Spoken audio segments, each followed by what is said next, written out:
Magical season for the Cubs. To commemorate this historic season, Big Time Bats has just released the Ace of Cubs 2008 officially licensed photo bat. This bat is numbered and production is limited to 2008 bats. Previous Cubs photo bats have sold out, so don't be disappointed. This bat has a 360-degree image of the 4 Cubs pitching stars around the Cubs logo and the words Ace of Cubs. The players' facsimile signatures are also included. You can purchase this historic bat for $129.95 plus shipping by calling Big Time Bats at 1-866-280-BATS. McDonald's Sports Rise every morning only on Comcast Sportsnet, fans' best friend.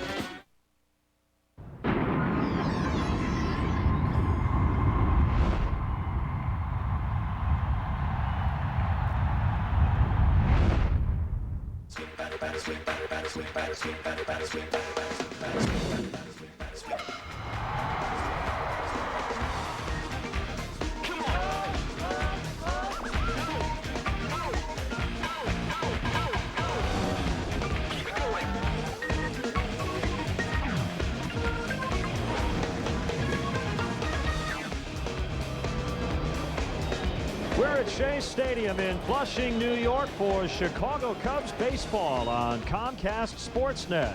The Cubs have already clinched the National League Central and the best record in the National League. 6 more tune-up games before the postseason starts. Game 2 of this 4-game series.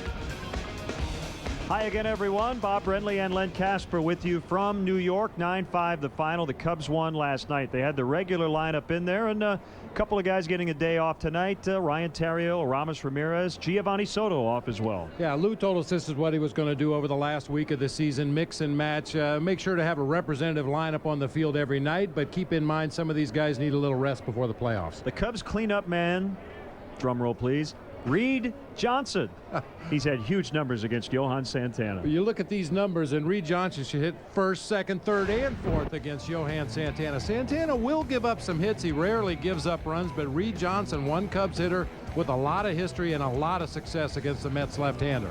So the pitching matchup will be the 6th starter for the Cubs, Sean Marshall against Johan Santana. Bob, he was brought in to win big games like this for the Mets. Well, and this will be a real good test for the Cubs because they're going to see a lot of very good pitching in the weeks to come, and Johan Santana the first in a long line of good starting pitching. The Mets are 2.5 back of the Phillies in the National League East, 1 ahead of Milwaukee in the wild card.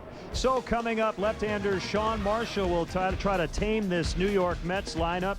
It'll be a tough matchup on the mound as he faces Johan Santana, 2-time Cy Young Award winner. The Mets trying to join the Cubs in the postseason. We'll have game 2 of this series next.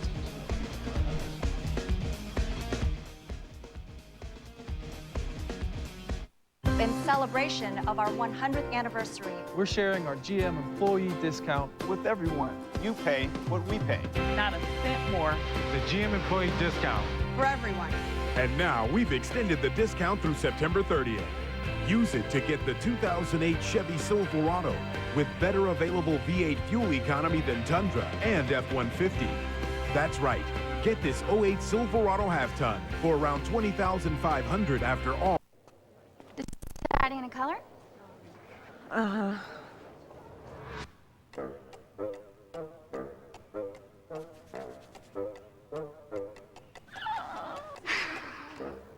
Let's start with some idea cards. That'll get you to the right one. We're here because we've been there with the tools, products, and advice to get it done right. True Value.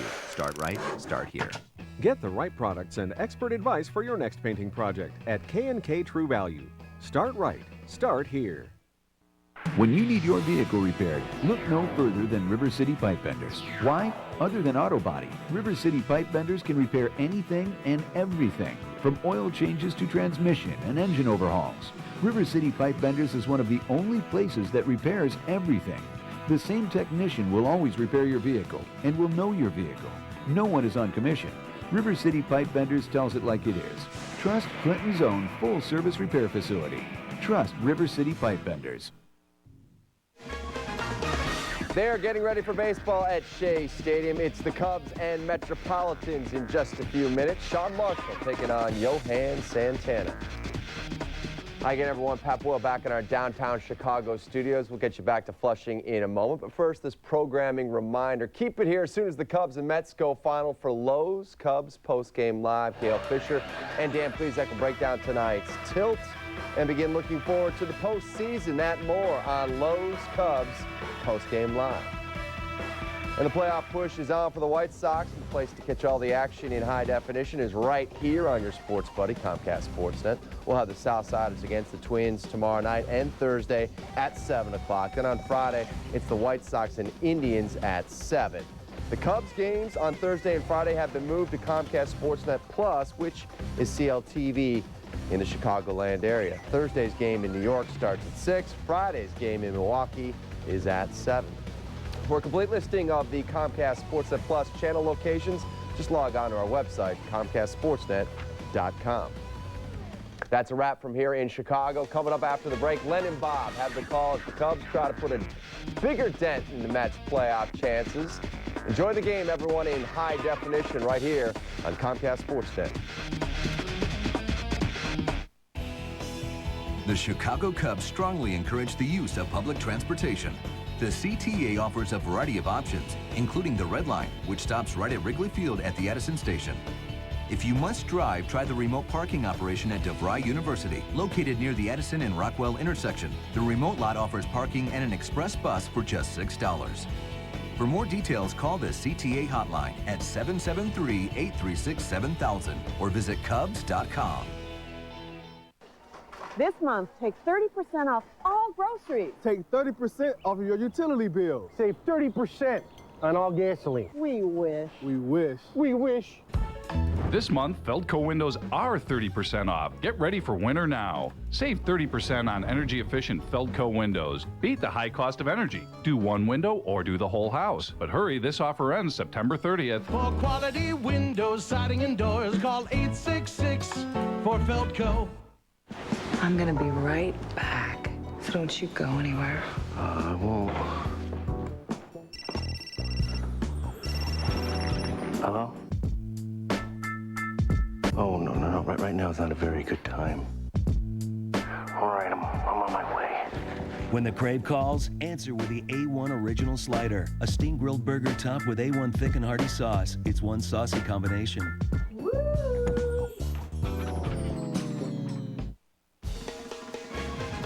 Cubs baseball on Comcast Sportsnet is brought to you in part by Chevy. Want to win World Series tickets? Text Cubs to 28546 for your chance to win, courtesy of Chevy. Midas, for brakes, oil changes, tires, and more, trust the Midas touch. Your Chicago area Lexus dealer, who invites you to test drive a Lexus today. Menards. At Menards, you'll find big lumber yards, big selection, and big savings. At Blue Cross and Blue Shield of Illinois, we want to give you the security to experience wellness everywhere. Geico, 15 minutes could save you 15% or more on car insurance. Cadillac, Life, Liberty, and the Pursuit. And by Southwest Airlines. With Southwest Airlines, you're now free to be more productive. Visit southwest.com today. The Big Shea, it's the Cubs' final regular season series in this ballpark. A 9-5 win last night to start this set. And former Cub and part of the Mets 1986 World Series championship team. He's the current hitting coach.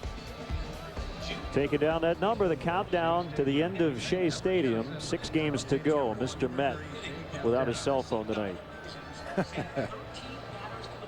Well, for most of us, that countdown cannot go fast enough. The ballpark out beyond the left center field fence looks like it's going to be a marvelous facility, and the fans here in New York certainly deserve something a lot better than Shea Stadium. Citi Field will hold about 45,000 fans. And it's a huge stadium. I'm sure it'll be pretty intimate inside. I'll have the Jackie Robinson Rotunda, the Ebbets Club, as they get set for opening day of 2009. The facade and the main entry rotunda reminiscent of Ebbets Field, home of the Brooklyn Dodgers from 1913 to 1957. The Mets want to play some extra games in this ballpark next week, and if the season ended today, they would be in. They're a game up on the Brewers, who host the Pirates for 3 before the Cubs go to Milwaukee, and the Phillies 2.5 up in the National League East. The Phillies' magic number to win the division right now is 4. Thought for a long time, Bob, the top 2 teams in the Central, the Cubs and the Brewers, were going to get in, but no guarantee Milwaukee's going to make it. It's going to be an interesting final week of the season. The Marlins come in here to Shea Stadium to play the final 3 games in this ballpark, and depending on what happens in the next 3 games between the Cubs and the Mets, those could be huge ball games as well. Now the Cubs Southwest starting lineup. The Cubs have taken 9 of their last 11. Alfonso Soriano looking for his first hit in the series. Same for Ronnie Cedeno. Derek Lee with his 20th home run last night. Reed Johnson bats cleanup in the starting lineup for the 3rd time in his career. DeRosa had a big night in Game 1. McGee getting the start at 3rd. Kosuke against the lefty, and the battery is Blanco and Marshall. Take a look at the Mets defensively tonight. We've got Nick Evans in left field, Carlos Beltran in center, Ryan Church over in right field, David Wright and Jose Reyes on the left side of the infield, Luis Castillo and Carlos Delgado on the right side. Ramon Castro doing the catching tonight for one of the best in the game, Johan Santana. Santana in his last 7 starts here at Shea Stadium is 4-0 with a 1.61 ERA. He has been absolutely dealing in the second half of the season. You get a look at his numbers on the year. His last 6 no decisions were all quality starts when the bullpen either blew the game for him or the offense did not score enough to win the game. He's set to work against Soriano on another cool night from Shea, and the flashbulbs popping. The Kia umpires, Phil Cuzzi behind the plate, Wolf, Lane, and Marsh on the bases. A foul strike on Soriano.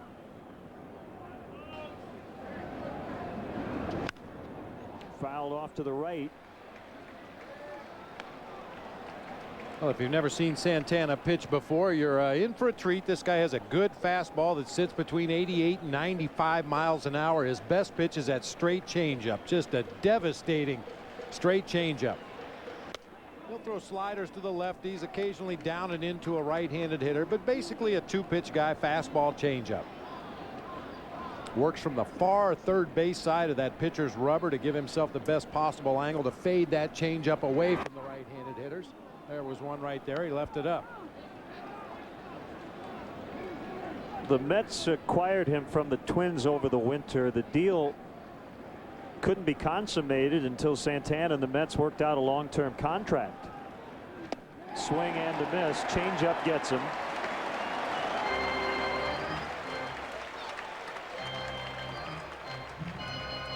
Just like last night, the flags aren't moving at all, even though the wind is at 8 miles an hour, mid-60s. Yeah, splendid forecast. I would say seasonal temperatures. Yeah, I think the new ballpark out there beyond the left center field fence has really cut down on the wind inside of Shea Stadium. Cedeno 0 for 3 versus Santana. Fastball strike. So the Mets were given a 72-hour window in which to work out a deal with Santana. When they got him from the Twins, that was not enough time. So both the Twins and MLB gave them a 2-hour extension. They got it done with 30 minutes to spare.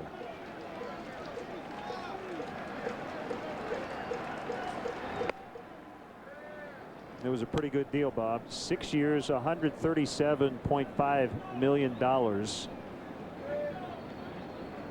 He does have an option for 2014. It's only worth $25 million. No big deal. That'll be chicken feed by then. Ooh, largest contract ever for a pitcher in total dollars.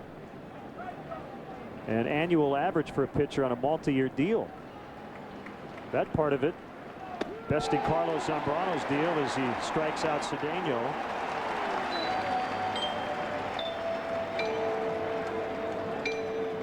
I think what we've seen early on, one of the reasons why the Cubs are glad they've already clinched everything, knowing that they had to match up with him tonight.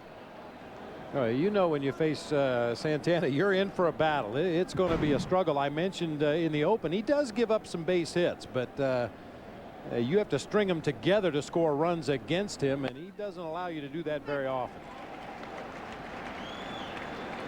And I thought the Cubs would be very aggressive against him. The batting average on the first pitch was in the mid-300s, but every other count, batting average in the low 200s or in the 100s, including 2-0 and 3-1 when the batting average is in the 2 and the teens, 211 and 219 in hitters counts.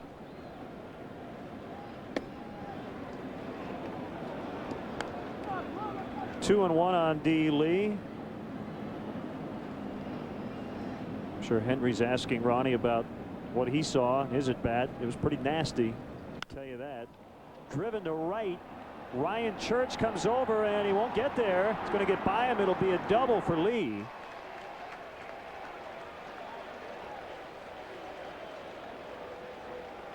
It's kind of a tweener there for Church. I thought he might dive for it. He did not, and it didn't land that far away from him. Yeah, ball was dying as it got down into the right field corner and tailing away from Ryan Church. He had thoughts about diving for it. I think some of the fans down there in the right field corner expected him to dive for it, but he let it drop for a double. And now Santana's going to have to deal with the slugger. They might just walk him, put him on base. Reed Johnson 10 for 19 with a home run versus Santana.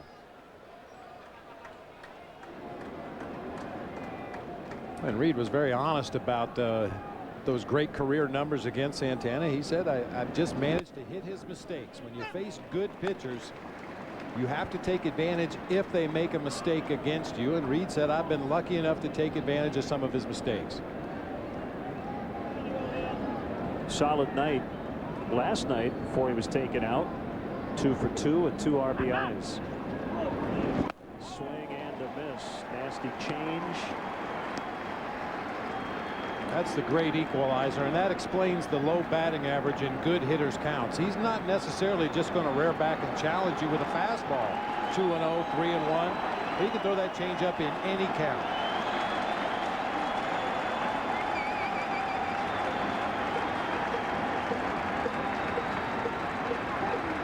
Kick and the pitch. Upstairs, 1-2.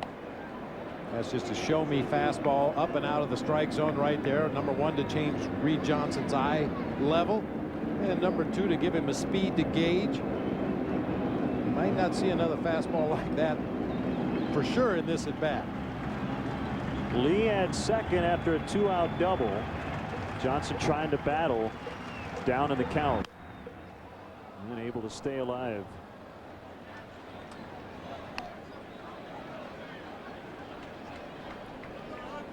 Santana won the American League Cy Young in 2004 and again in 06. Both times unanimously chosen. Fifth pitcher to do that at least twice. The record is 3 times Sandy Koufax. With 3 Cy Youngs voted on unanimously.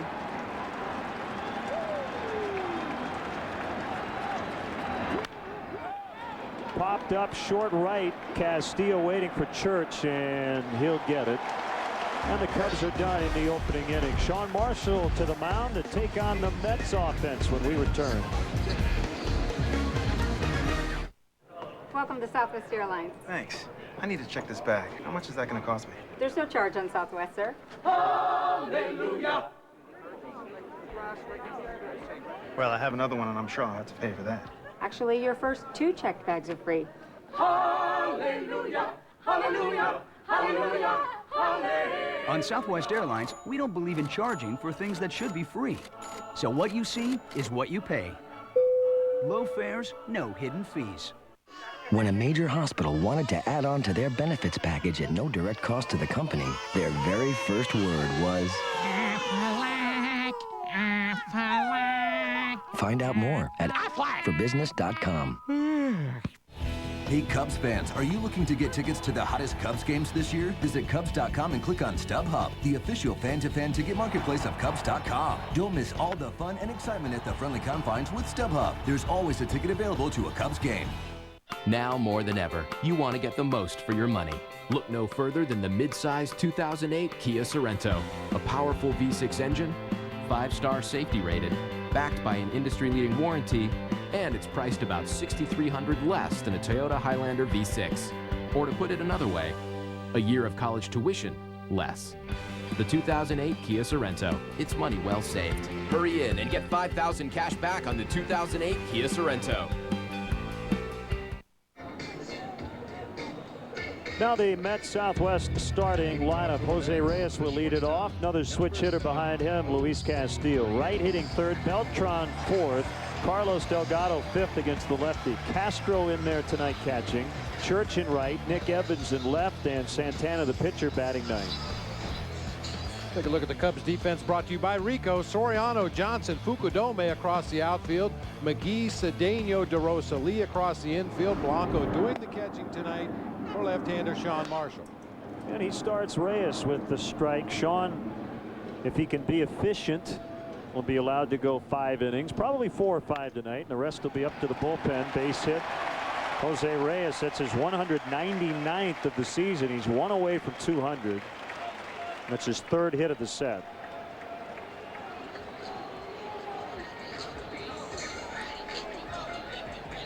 Seventh start of the season for Sean Marshall. We know he's pitched out of the pen on occasion this year as well.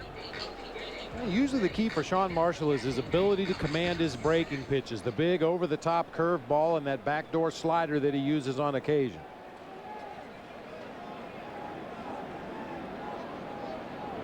Castillo looks at strike 1. Sean is 6'7", 220 pounds. Turned 26 on August 30th. Born in Richmond, Virginia, lives in Phoenix in the offseason. He's going to have to pay some attention to Reyes over there at first base. 52 stolen bases on the season. In a club record 286 in his career. 1-1. How about this note? Jose Reyes has a New York record. First player to have 4 consecutive years of 50 or more stolen bases for a New York area team. That includes the Mets, the Yankees, and the Dodgers and Giants before they moved out west.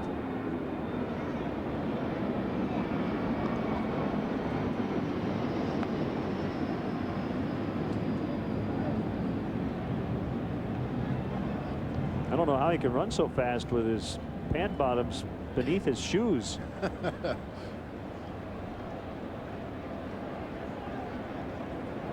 The 1-1 bouncer to third. Fair ball backhanded by McGee, and they get 1. The speedy Reyes is out, and the Bluebirds are out. Not happy with that result for Castillo. Well, they're booing a fielder's choice. Rough crowd. Tonight's Cubs road telecast from Shea Stadium in Flushing, New York, brought to you in high definition, sponsored by Sharp Aquas. I mean, I could see a strikeout or something, but you make the first out of the game. Well, okay, they're just practicing for later. Just getting warmed up with their boos. BOOS or the other one? Yes. David Wright, base hit into right, first and second, or into left, I should say, for right. Almost messed up. Here's tonight's Coors Light freeze camp. Carlos Beltran is in the lineup tonight, but banged his elbow into his ribs, kind of took his breath away, and also banged his left knee. Yeah, he said the rib cage he thought was going to be okay, but his knee had a considerable amount of swelling after the ball game. But here he is in that traditional 4 spot in the lineup.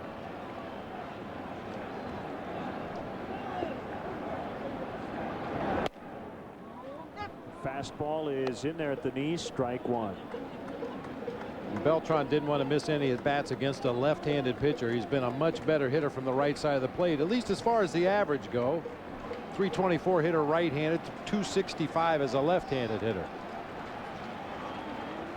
Marshall set. Here he comes. Little low.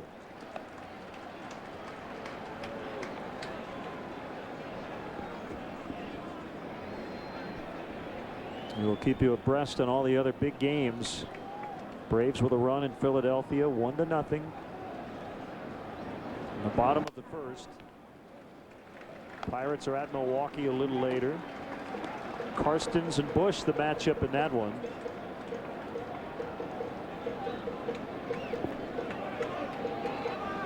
And Philadelphia, Mike Hampton going for the Braves against Cole Hamels. In the air, and Johnson has a long run. He will get there. The basket catch.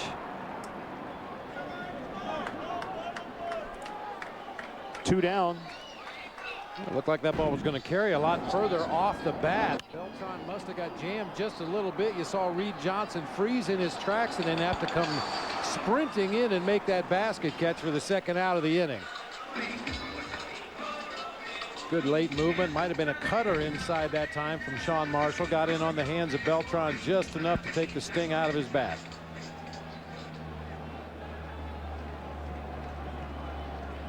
So it's Carlos Delgado.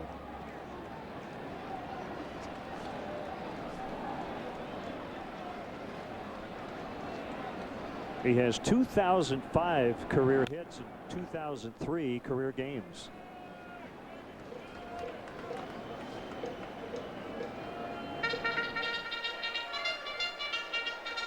th major league season for Delgado. Started with the Blue Jays back in 1993. He had one at bat in 1993 for the world champs.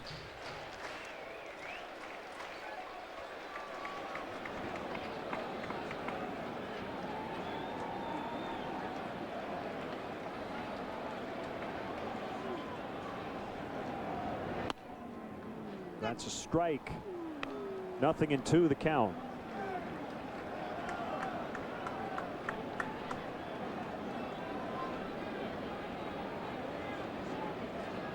Cubs haven't announced their starter for Sunday. Could be Marshall again. We saw Jason Marquis do it all last night. He got the win on the mound in front of a lot of family and friends. And he tied the Cubs single game record for a pitcher with 5 RBIs, including a grand slam. Knocked down by Blanco.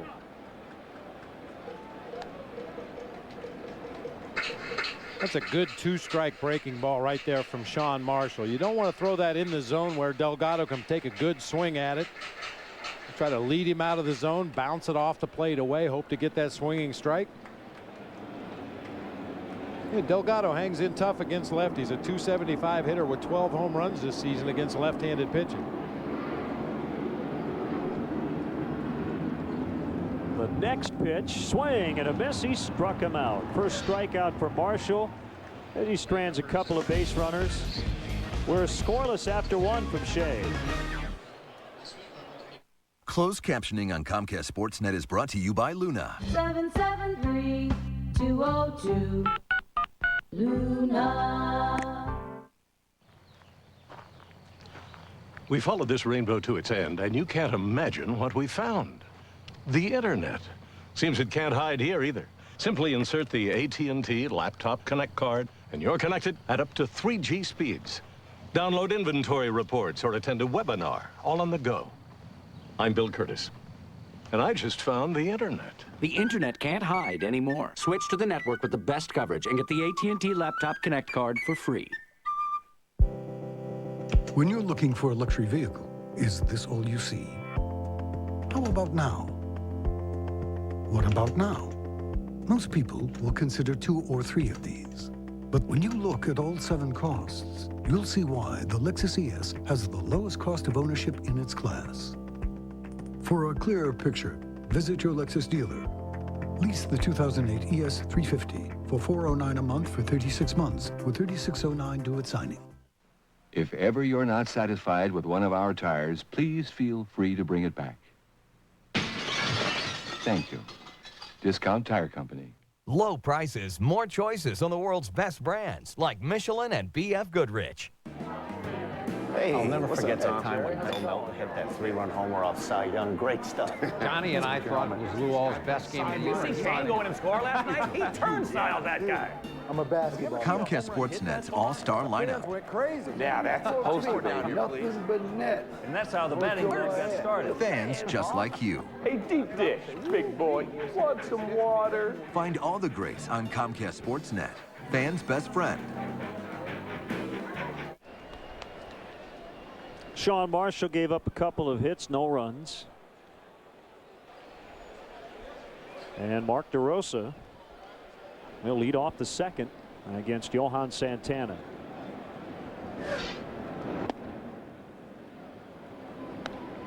A career year for Mark.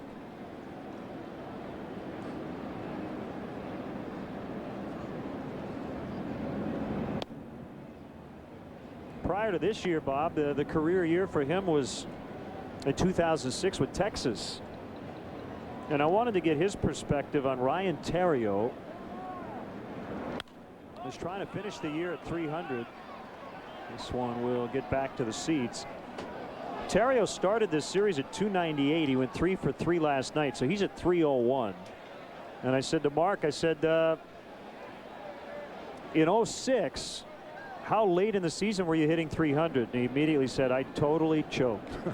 He finished the year at 296 that season, in the air to right, and it's Church to make the grab. So about a week to go, he's in the 300s, and he faded down the stretch. He said going into the last game, if I got a hit in my first at bat, I would have been at 300. I would have been taken out of the game. I would have finished at 300. He said Unieski Betancourt of the Mariners made an excellent play at short, threw me out, and I went 0 for 4. So he said it was on his mind every single day that final week. I haven't asked Ryan, but he told me Ryan will tell you that he's not thinking about it. As Casey McGee hits that ball into the corner, off the wall for his 3rd major league hit. He better hurry. Safe. He got in. The throw is a little bit offline from Evans. And McGee with his first career extra base hit. Casey's now hitting 300. He's 3 for 10. Take him out of the game. Wow, he smoked that ball into the left field corner. 2 hops actually back to Evans in left field. Fortunately, his throw was to the infield side of the bag at second, giving McGee a lane on the outside of the bag. He really crushed that ball. Second hit for the Cubs. They've both been doubles. McGee is batting 1,000 against a 2-time Cy Young Award winner. He owns him. So I don't have to ask Ryan Theriot if it's on his mind, because he'll say no, and Mark DeRosa says, but he is thinking about it. And everybody thinks about it. Well, and I think when your team has either clinched or you're completely out of playoff contention, it's easier to dwell on your own personal numbers. When you're involved in a race, you're just trying to do whatever you can do to help a team win a ball game. And certainly Ryan Theriot has done a lot of that even when he's not getting his base hits. So I think given the circumstances, it's probably something that crosses Ryan's mind from time to time. Well, the other thing that could happen is, let's say he's right at 300 after the game on Saturday, and his manager can basically say, I'm not going to play you Sunday, even though Theriot will say, no, I want to play. Ted Williams played, right? He ended up over 400. That was a double header. They go 4 for 6 in a double header, like I think. That. Yeah. Something ridiculous. And they wanted him to sit out and protect his 400 batting average. He ended up hitting 406.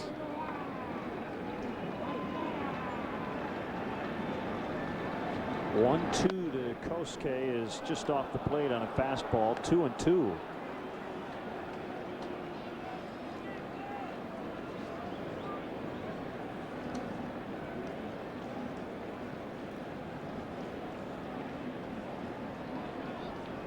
Kosuke has hit for a higher average and a higher on-base percentage versus lefties.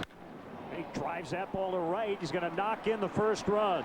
Casey McGee will easily score as Kosuke has a double. Back-to-back 2 base hits with 1 out. And it's 1-0.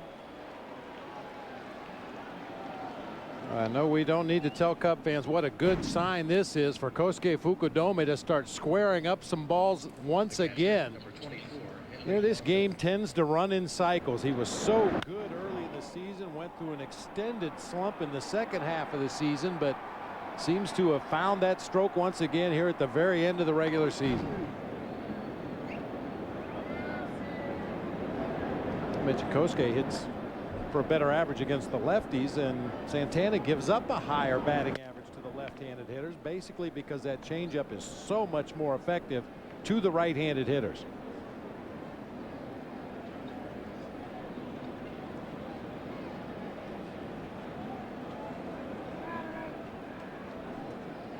One and nothing on Blanco. Sean Marshall on deck.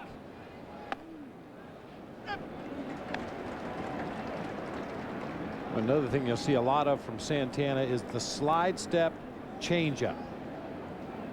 And hitters will tell you when they see that pitcher go into the slide step, your natural reaction, your natural instinct is to speed up your swing a little bit, and then he throws the changeup out of that slide step delivery and gets a lot of hitters way out in front. Now, to set up that pitch, especially with scouts in the stands, you have to occasionally slide step with a fastball, right? Absolutely. Yeah. Otherwise, it'll be noted when he slide steps, he's probably throwing you a changeup. That's part of a catcher's job, is not to let the pitcher fall into those habits of using a slide step only when you throw a changeup, using the big leg kick only when you throw a fastball.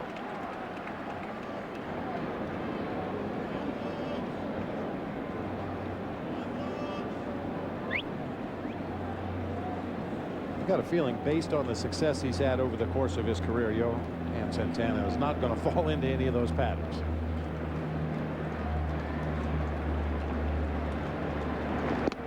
Check swing by Blanco. Surprised. Jim Wolf said he held up. I'm not so sure. I think Henry might have gotten a break. You be the judge. Right at the edge.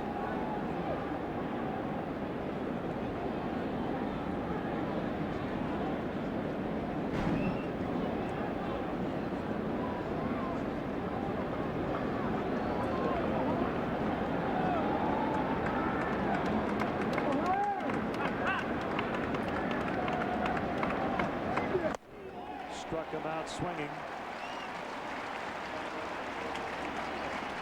Well, hopefully Sean Marshall will have the same kind of offensive night that Jason Marquis had in the ball game last night. Time to check out tonight's AT&T delivery. He was really good on the mound, had good command of all of his pitches in and out of the strike zone. 6 2/3 innings, and then the blow of the game, a hanging curveball from Jonathan Neese, pounded into that Mets bullpen for a grand slam. He said he saw that it was a curveball pretty quickly out of the hand of Neese, and he got a good swing on it, and he felt like he knew he had it when it left his bat. Marshall with one career home run. It came against the Mets. It was at Wrigley Field on July 16th of '06 off Orlando Hernandez.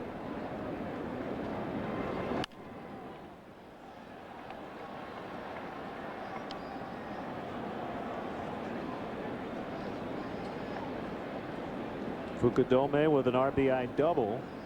Cubs leading 1-0. They're loose and relaxed. Still a chance to win 100 games. 95 and 60 coming in.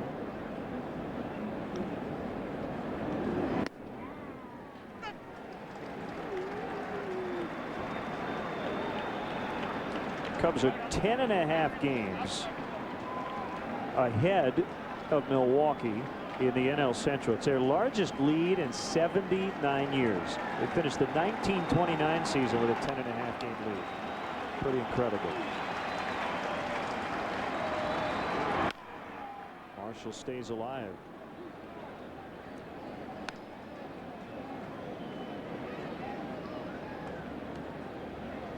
And a win tonight, and Lou Piniella will be the 14th manager ever to get his 1700th win. He and Joe Torre would be the only managers with 1,700 hits and 1,700 wins. swing and a miss as Marshall flails at strike 3. Well, doubles night for the Cubs. They have 3 of them in the first 2 innings. McGee and then Fukudome to knock him in, and it's 1-0. Nissan set out to create the perfect on-road vehicle, and in the process, created a category. Introducing 2 crossover leaders from Nissan. The redesigned Murano, awarded as an IIHS top safety pick, and the versatile Rogue, named 2008's best new small crossover. Lease the 27 MPG Nissan Rogue, just $229 a month. Don't follow the leader, own one. At your Nissan dealer now. I see skies of blue. Some people feel it knowing they're covered wherever they go. Others experience it through the joy of exertion. While some find it in the support of people who care. It's wellness. And at Blue Cross Blue Shield of Illinois, yours means the world to us. Because when it all comes together, we want to give you the freedom to experience wellness everywhere. What a wonderful world. I've read a lot of books, wrote a few songs, looked at my life, where it's going, where it's gone. I've seen the world through a bus windshield, but nothing compares to the way that I see it when I sit in that old blue chair.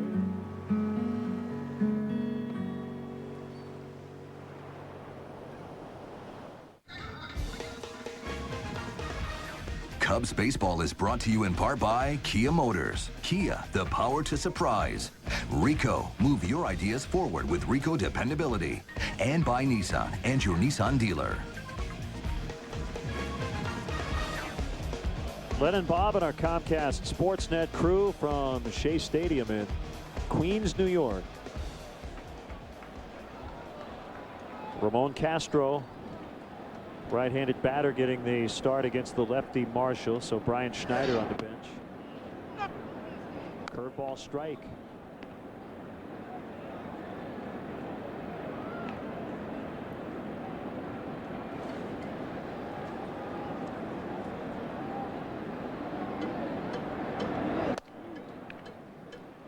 Yeah, we could kind of put Sean Marshall in that category of left-handers we discussed last night. John Neese, Rich Hill. Sean likes to throw that curveball on the first pitch to a right-hander.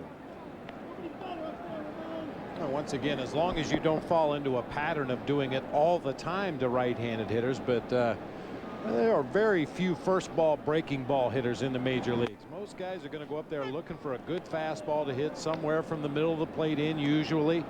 And if you can roll that curveball up there in the strike zone, jump ahead in the count, and go to work from there, you're ahead of the game. Here's a 2-2. We might have a shot at this one. BB, all right. 2 hands on it. Nicely done. You still got it. I gave it to a kid. You know, I got to give it to a kid. That's what I preach up here.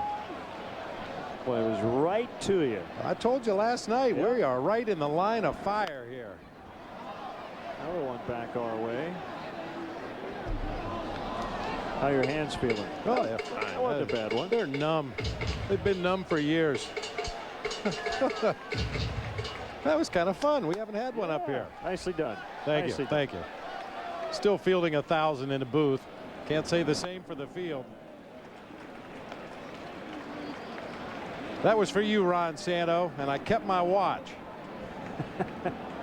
Told the story last night about Ron taking one in the booth next door when we were working radio back in 1990, and boy, he lost a very expensive watch trying to catch a foul ball. Randy Marsh had to duck out of the way as Castro really socked that one.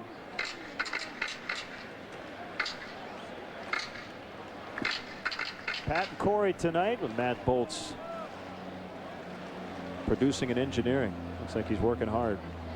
Chewing on his pen. Called strike 3 to get Castro.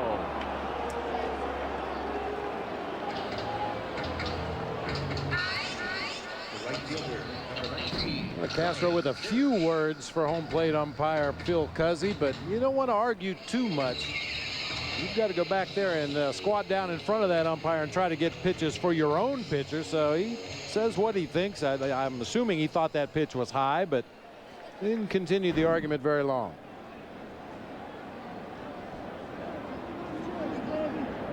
Ryan Church, ball one.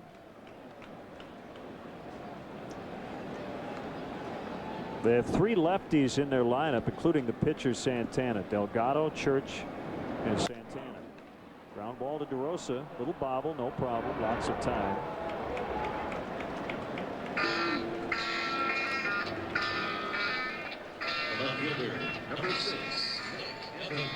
Closed captioning is now available for tonight's Cubs-Mets game on Comcast Sportsnet, thanks to our good friends at Luna.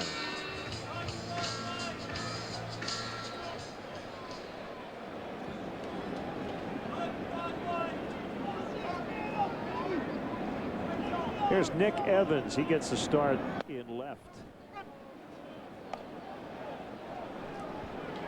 Evans is a rookie. Phil Cuzzy's had enough. He's had enough of the barking coming from the Mets dugout. Popped up near the plate. It's Blanco to make the catch, and that's the inning. Marshall's retired 5 straight, and the Cubs lead the Mets after 2-1-0. The Buick, Pontiac, and GMC employee discount on every 2008. And now, many 2009s. You pay what we pay, but only until September 30th. Now get a G6 starting at just $16,720. Or a Yukon starting at just $27,330. Hurry, these are the final days of the GM Employee Discount for Everyone event. See your dealer by September 30th. This copyrighted telecast is presented by authority of the Chicago Cubs and may not be reproduced or retransmitted in any form. And the accounts and descriptions of this game may not be disseminated without the express written consent of the Chicago. If you need to tow it, Quad City Spring has it. Quad City Spring is the area's suspension, spring, truck accessory, and towing experts. From goosenecks and fifth wheels to every kind of hitch imaginable, including Blue Ox base plates and tow bars, strong as an ox. And Quad City Spring installs and services everything they sell. So tow it right. Get your ride to Quad City Spring. Quad City Spring, 34th Street at River Drive in Moline. Looking for a great new job? Airland Transport is currently hiring drivers. If you have a Class A license, this is an outstanding opportunity to work for a locally owned company that offers competitive wages and benefits, paid holidays, and more. Airland Transport is looking for good people like you to continue providing quality transportation service. Do you want to be home daily? Tired of where you're currently working? Give Airland a call today at 800-224-2899 or visit us in East Moline. Aramis Ramirez is on board for the Universal Orlando Chicago Cubs trip. Join him, All-Star Giovanni Soto, Mark DeRosa, Ryan Theriot, Lee Smith, Hall of Famers Billy Williams and Fergie Jenkins, and many more. Fans will have unprecedented up-close access to the players you can't get anywhere else. For more info, call AAA Travel at 1-866-YOUR-AAA or go to AAA.com. We'll see you in December.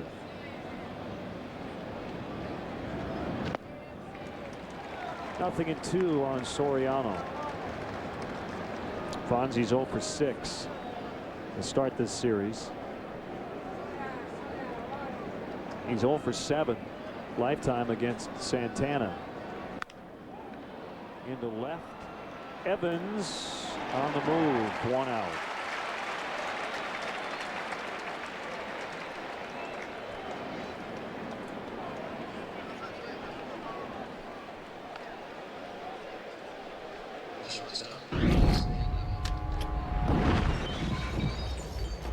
Cedeno struck out his first time.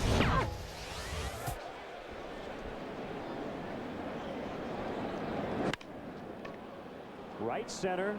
Beltran will not get there. Guess what, Bob? Another double. How about that? It's 4 of them for the Cubs.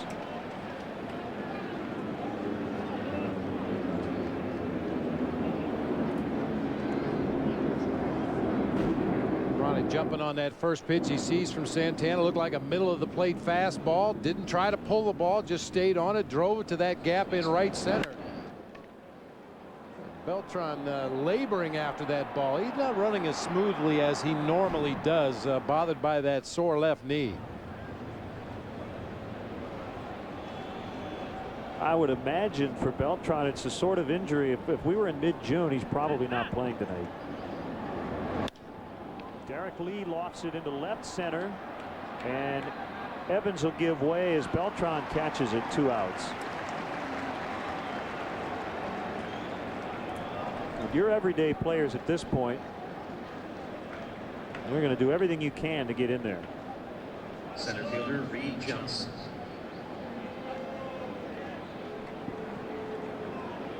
Well, that's the great thing about the Cubs clinching when they did. Guys can take a day off, and if they've got little nagging injuries, they can get in that training room and get it taken care of. If they've got areas that maybe need a little strengthening, they can spend a little more time in the weight room. Or they can just take a complete day off and sit and watch a big league ball game. A lot of first pitch hacking here this time around against Santana.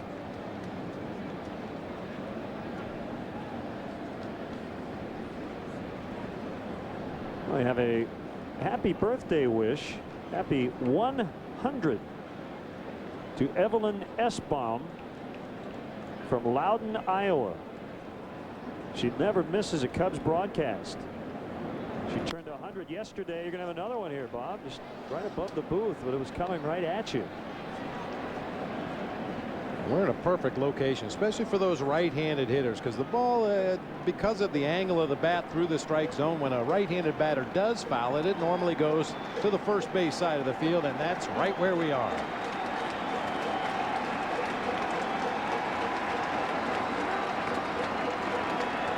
Can I look now? Okay. You can come out from under the table. Okay. Johnson, and that's going to get down. Another base hit for Reed, and it kicks away from Beltran.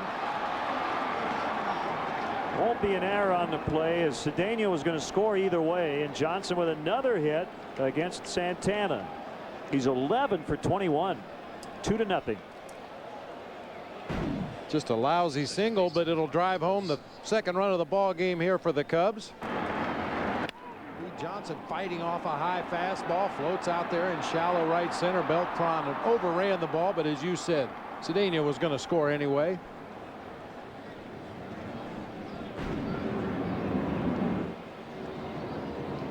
Five hits for the Cubs.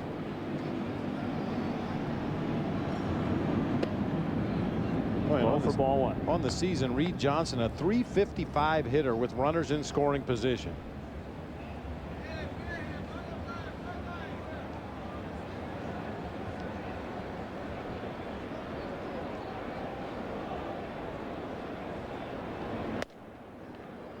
Fastball missed. 2-0. We got an email from Fred Sheely from Michigan City, Indiana. He says, I never understood the meaning of the magic number theory. What is it? Well, the magic number, and the Cubs don't have to worry about it anymore, but it's essentially the combination of your wins, the team behind you, its losses, that'll get you to clinching whatever it is, the wild card, the division, what have you.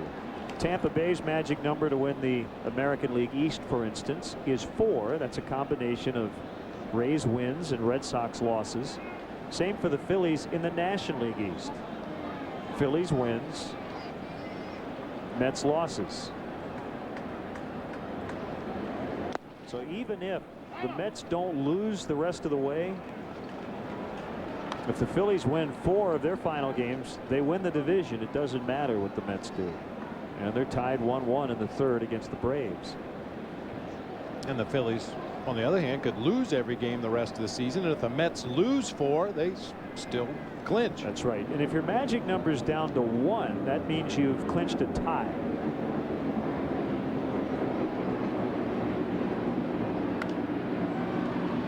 picked up.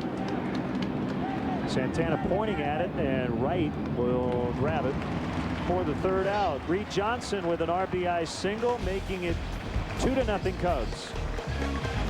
In celebration of our 100th anniversary, we're sharing our GM employee discount with everyone. You pay what we pay. not a cent more The GM employee discount. for everyone. And now we've extended the discount through September 30th. Use it to get the 2008 Chevy Malibu with better city fuel economy than Accord and Camry. That's right. Get this 2008 Chevy Malibu LS for around $19,000. Update your home with kitchen and bath faucets on sale now at Menards. Give your bathroom a new look with this single-handle classic faucet from Delta, only $69. This high-arc two-handle kitchen model with matching sprayers, just $84. Take the chill out of ceramic, natural stone, and tile floors with the warm tile system from Easy Heat. It's simple to install and operates for just pennies a day. Cover 19 to 26 square feet for just $89. Larger kits are also on sale. Save big money at Menards.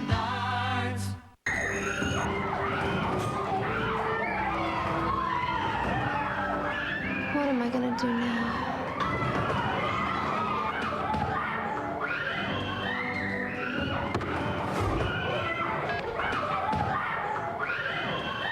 Hello, Jimmy John's.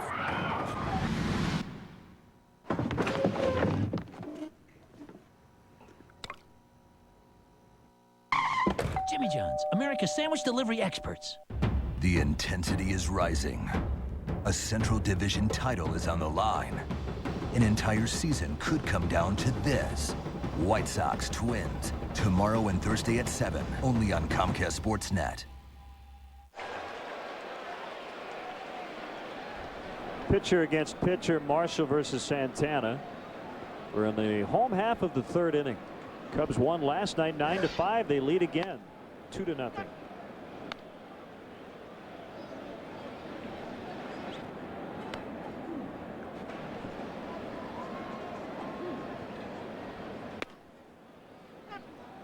Good start, 0-2. You'd like to put that pitcher away with no more than 3 pitches. Whether that's early contact or you strike him out.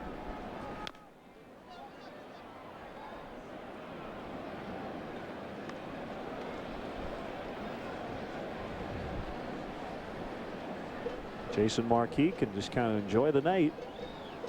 There's no better day for a starting pitcher than the day after you started, pitched a gem, and hit a grand slam.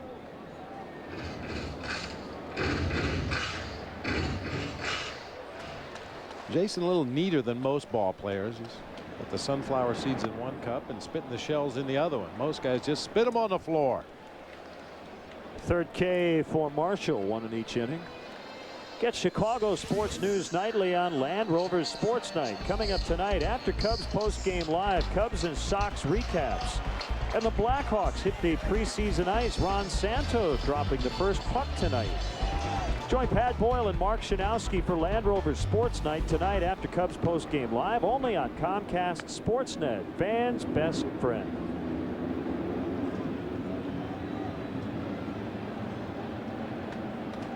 Reyes 1 for 1.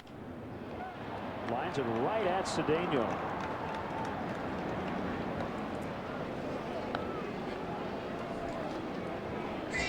Second baseman, Luis Castillo. Luis Castillo with 2 outs. Fans are already on him. He hasn't even taken a swing in this at bat. Mets fans will tell you pretty early on in the night which guys they've been on lately. Doesn't take much. He hit into a fielder's choice and they were booing.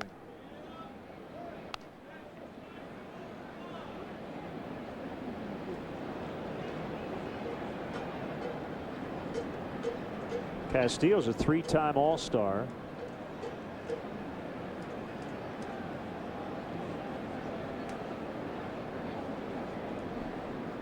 I don't know how much he loves hitting in this ballpark now, considering the fans' reaction, but he had a long hitting streak in this ballpark, over 30 games one time.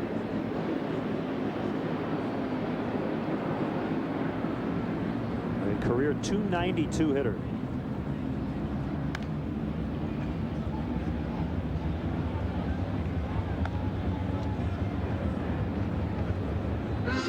2-game hitting streak. It was the longest streak in the history of this ballpark.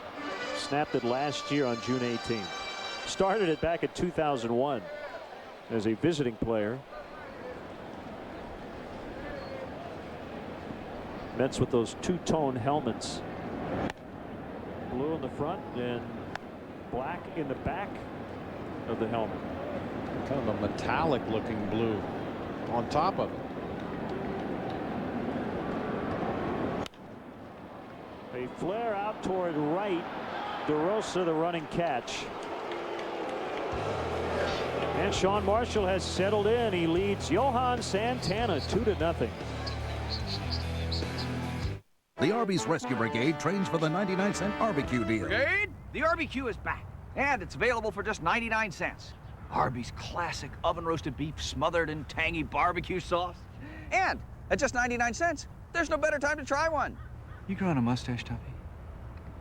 I like it.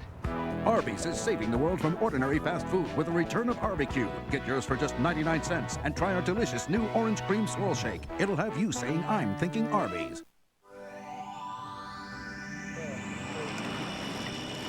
You know I would do it if I had time to, but I don't have forever to wait for you, yeah. So when I say I want us to get together, just say you want me to, and I'll be yours forever.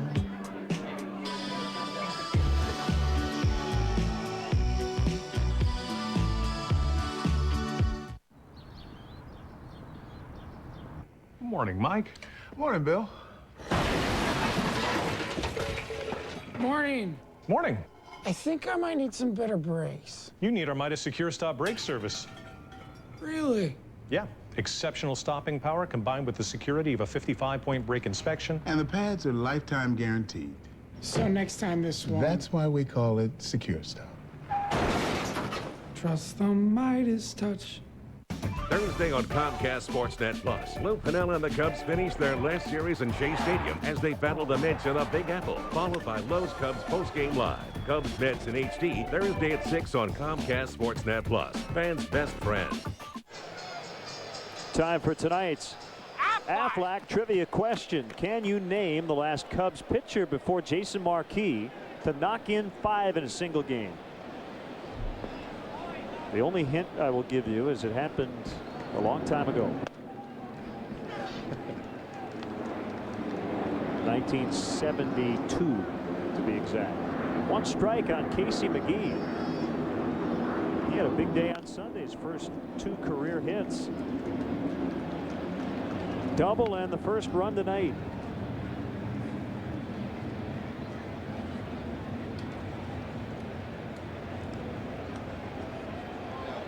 He was selected on September 1st when the rosters expanded, came up from AAA Iowa. Swing and a miss, strike 3. Santana has struck out 5 Cubs. All right, Bob, when you played, best changeup from a lefty. From a lefty. Yeah. Well, I'll tell you, Dave LaPointe had a real good straight changeup, but the guy that got me more than anybody, Charlie Leibrandt, another guy that jumps to mind. The guy that got me more than anybody else was John Tudor, pitching for the St. Louis Cardinals. That's foul. It's a foul ball. Santana didn't wait for the call by Phil Cuzzi, and he threw it past Delgado, but it was foul.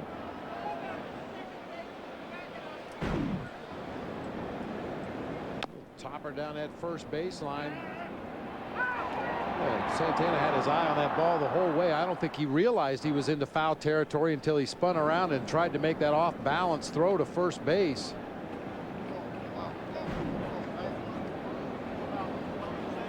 I'm surprised he just didn't let that bounce a second time because of the English on that chopper. It was probably going to go further into foul territory when that ball touched the ground, but no harm, no foul.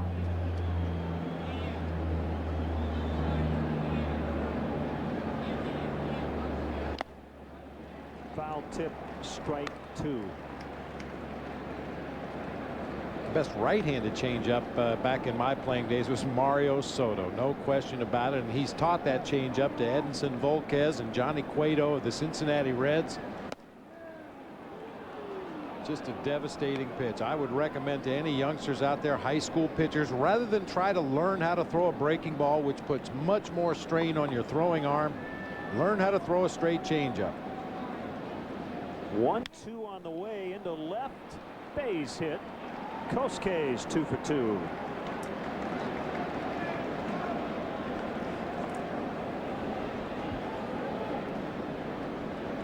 The catcher, Henry Blanco. But good to see Kosuke getting his base hits again. A hard line drive into the right field corner, his first at bat. This little floater into left field for his second knock of the game. It's going to be so important to have some left-handed bats going into the postseason. Some guys that can do some damage, move some runners.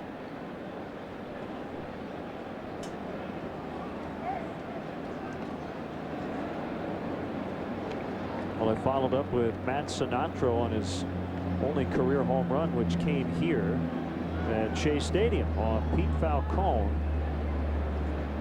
on August 27th, 1982. He does still have the ball. He hit it to left. Blanco pops it up, and Delgado did a smart thing. He was watching Blanco come down the line, and he was thinking, I'm sure, if he doesn't run, I could drop it. But the problem there for Delgado is it almost was foul. So he really had to catch it. And he almost dropped it anyway. That a lot of white showing in the heel of his glove there as he made that catch. Yeah, you'll see him come off the bag. He watches a pop-up. Took a peek right there at Henry Blanco to see whether he was running or not. And the ball almost slid out of his glove anyway. But it did end up being a foul out. 2 outs. Marshall shows bunt, takes a strike. So Matt said he has a ball, and one day his kids were playing baseball, and he noticed that the ball was not where it's supposed to be. Kids were playing with it. And no big deal.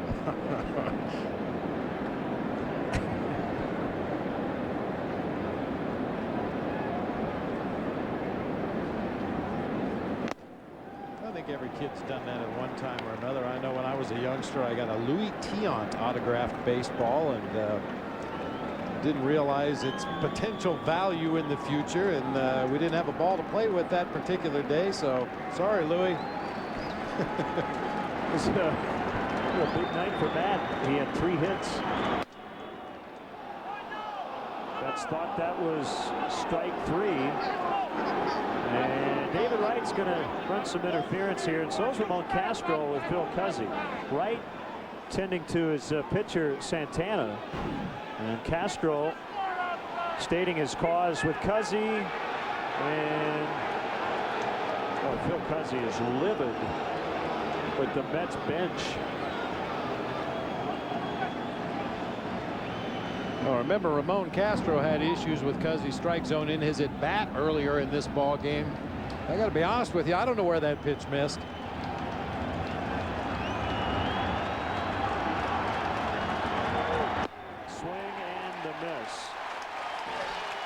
Well, I don't think Phil Cuzzi's going to have lunch with Ozzie Guillen anytime soon. Probably not with Jerry Manuel or the Mets either. It's 2-0 Cubs.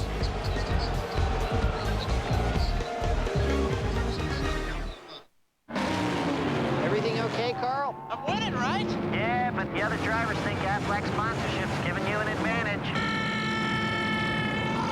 Well, if you're sick and you can't work, Aflac pays cash fast to help keep you in the race. I know, but they see it a little differently.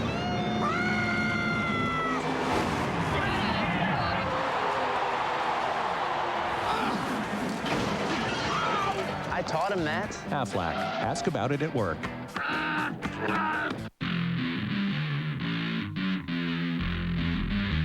The new 2009 Mercury Milan. 29 miles per gallon, over 500 miles per tank. Read your text messages out loud with voice-activated sync. Its own style coming and going. Mercury Milan, more fun per gallon. Now lease a well-equipped Mercury Milan with automatic package for only $229 a month. You've got to put Mercury on your list. How do you want to see the game? You want to be closer?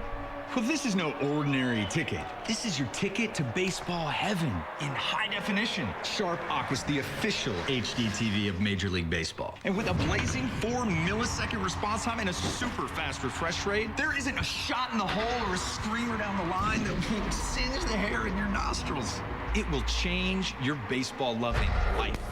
Aqua's LCD TV. Change your TV, change your life. Sharp. Let's answer the Aflac trivia question. The last Cubs pitcher before Jason Marquis to drive in 5 in a single game. We talked with Milt Pappas very recently about his no-hitter in 1972. So, Bob, what I want to know is, what else did Milt Pappas do in 1972 that the Cubs pitcher hasn't done since? Because it'll probably happen over the final few days of this 2008 season.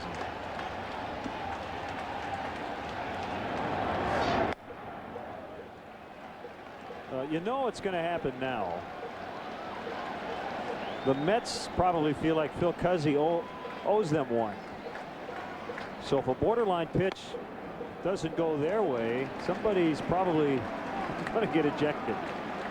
But we were talking between innings there. Had Sean Marshall gotten a base hit or somehow reached base and continued the inning, there probably would have been about a half a dozen Mets get ejected from this game. The 2-0 to right, too low. Got to figure Wright would have the green light in this spot. Guy with 33 homers, 120 RBIs, didn't have a chance to even think about swinging at that one. That's a leadoff walk. Sign up for a subscription to Vineline, the official monthly magazine of the Chicago Cubs. Vineline offers exclusive player features, team analysis, and minor league coverage. In print and now available online through the Cubs Club on Cubs.com. Visit the Cubs official website to order Vineline today. Boy, a really tough part of the order to walk anybody. And Marshall has missed on the first 5 of the inning as he faces Beltran. A good visit here by Henry Blanco. Sean had been locked in and suddenly now can't find the zone. Hey, Cub fans, Cubs games are now on Comcast Sportsnet on demand. Comcast customers go to digital channel $9.99. Then look for Comcast Sportsnet and watch Cubs games on video on demand. Comcast Sportsnet, fans' best friend. Games on demand not available in all areas. There's a strike.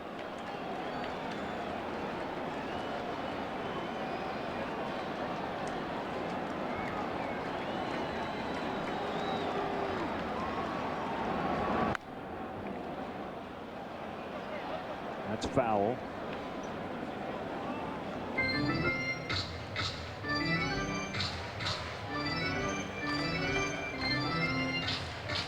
Leadoff walk to right. First base runner the Mets have had since Wright singled to left in the first.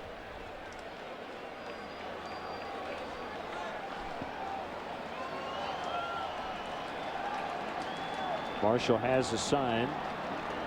And the pitch. Got him. No argument from Beltran.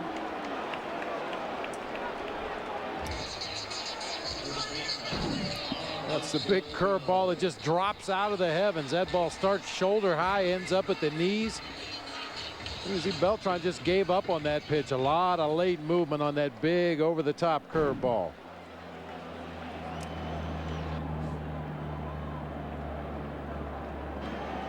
One out in the inning. It's Delgado. The shortstop Cedeno's playing directly behind second base.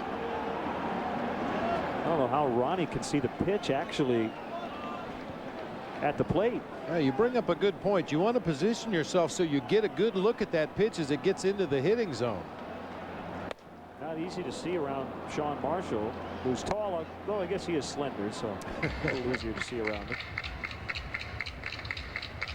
Well, you see middle infielders all the time asking for the second base umpire to move a step or two to the right or left. They want to see that ball as it gets into the hitting area. See whether the hitter's a little ahead of the ball, a little behind it. Did he hit the top of the baseball, the bottom of the baseball? Huge swing by Delgado, a foul tip, back-to-back strikeouts. Beltran and now Delgado. Boy, and a good bounce back after the 4-pitch walk to David Wright. Fell behind Beltran 1-0 and suddenly has found that zone once again with some real quality strikes.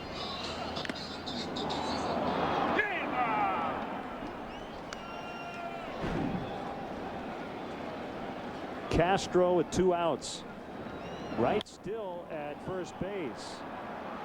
DeRosa's out, Fukudome in. He has it. Inning over. Leadoff walk, no runs. Cubs 2, Mets nothing as we head off to the 5th.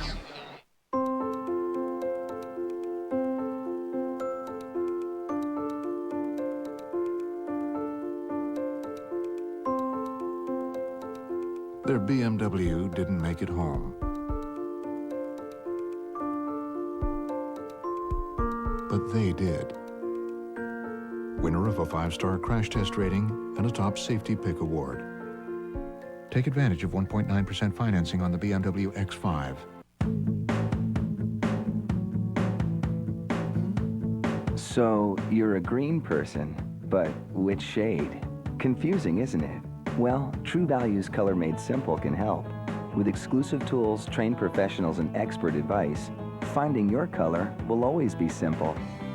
Now let's talk purple. True Value's Color Made Simple. Meeting the challenge since 1940.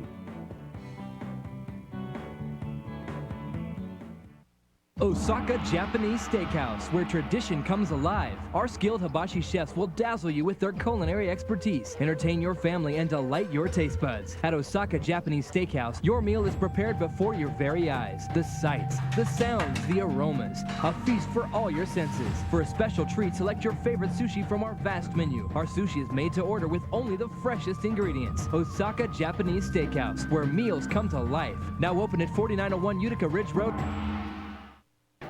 Countdown to kickoff every Thursday at 11 only on Comcast Sportsnet, fans' best friend. Baseball is brought to you in part by Aflac. Ask about it at work. And by the Toyota Tundra. Visit whytundra.com to find out why the Toyota Tundra is a great way to keep moving forward. Well, I have some fun facts on Shea Stadium. Opened for baseball in 1964. The Mets played at the Polo Grounds their first 2 years. I'm sure Mets fans would rather forget this homestand, but back in August of '02, they went 0-13 at home. Became the first National League team ever to go winless at home in a calendar month.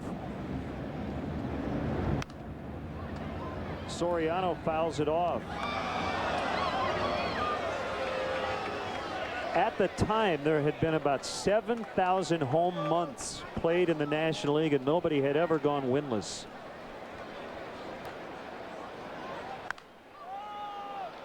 This pop-up's going to be caught.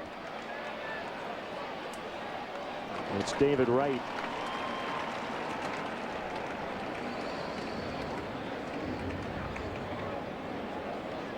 We've got another awful homestand, if you care to know. Bring it on. 2004, they had the worst homestand of 10 games or more in club history. 1-10. That included 2 4-game sweeps. That's a bad week and a half. Yes, indeed. But I'm sure the fans were still very supportive here at Shea Stadium. Supposedly, when the city checked out potential sites for this ballpark, it was during the winter. Cedeno's going to be out when the flight paths into LaGuardia are different. We hear the planes flying over all the time during the summer months. First baseman Derek Lee. Now the Menards big lumbers stat. Cubs have scored in bunches all season. 26 times they've scored 5 or more runs in an inning. 6 runs in the 4th last night at the grand slam for Marquee. Before that, Reed Johnson tied it with an RBI single, and later in the inning, Derek Lee with his 20th homer. That was a solo shot. Church with just a couple of steps, and that's a very quick inning for Santana. Halfway home, Cubs lead by 2. feeling fine. Whenever you shine, give me a light, make it alright. They say the sun shines a little brighter in Florida. See why. With over 45 daily flights from Chicago Midway to the Sunshine State, Southwest is taking low fares farther. Go to southwest.com/Florida to book your trip today. You are now free to move about the country. I'm gonna be right back, so don't you go anywhere. I won't. Hello? Oh, no. Right now is not a very good time. All right, I'm on my way. When the crave calls, answer with the A1 Original Slider. A steam grilled burger topped with A1 thick and hearty sauce. It's one saucy combination. The Buick, Pontiac, and GMC employee discount on every 2008. And now, many 2009s. You pay what we pay, but only until September 30th. Now get a G6 starting at just $16,720 or a Yukon starting at just $27,330. Hurry, these are the final days of the GM Employee Discount for Everyone event. See your dealer by September 30th. Time now for a Buick Pontiac GMC Sports Update. Hi there, Gail Fisher with you here. Just a reminder, Thursdays and Fridays Cubs games are now on Comcast Sportsnet Plus, which is CLTV in Chicagoland. For complete channel listings, log on to ComcastSportsnet.com and click the link to Chicago. And remember, Dan Plesac joins me after this game for Lowe's Cubs Postgame Live. Now let's go back to Len and Bob. Gail, thanks. It's 2-0 Cubs. And Bob, I read that a few fans were arrested for stealing things from Yankee Stadium, and we want to let the Mets know that we think these are our banners. So if we take them out of the booth at the end of the series, they weren't here when we started the series. Looks a little better in here. Nice job by our stage manager Bobby Anderson for decorating the place. Cleaned up, covered up the peeling paint back there in the back of the booth. Sean Marshall in his 5th inning of work. He found out yesterday he was getting the start tonight. A swing and a miss. He strikes out Ryan Church. Bobby Anderson does fine work here in New York. Yes, indeed. One of the best in the business. We only brought so many banners with us, so we couldn't cover the entire back wall. Sorry about that.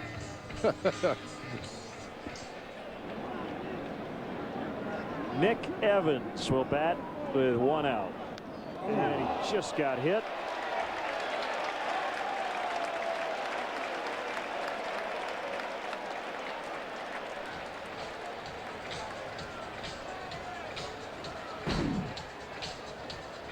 You see Henry sets up inside. That pitch just got away from Sean Marshall. He's upset with himself.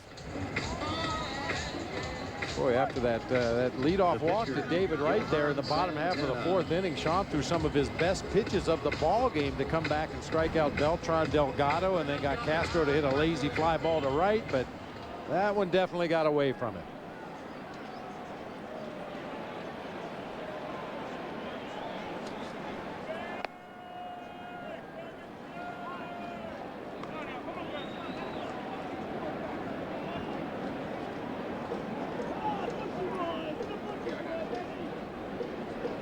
Don't see any action in the Cubs pen. Oh, Santana had to jump out of the way, and that ball hit his bat. It's a foul ball. 1-1.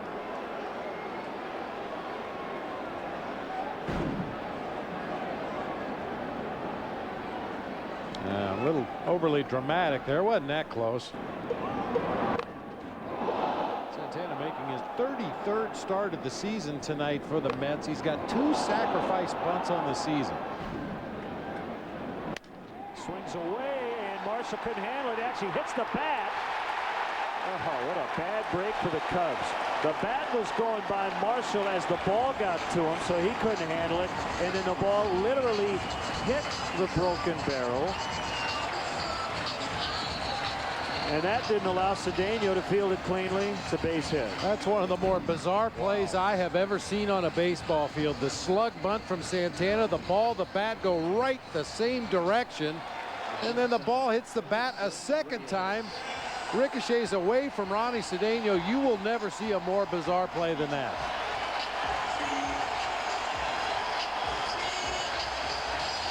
Unbelievable.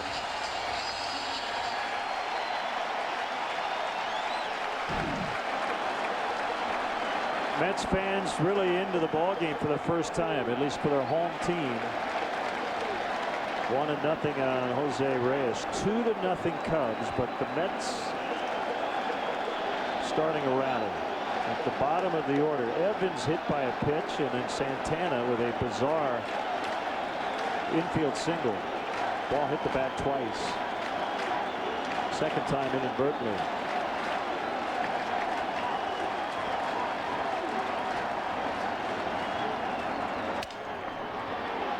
That's a broken bat, and that ended up foul by about a foot.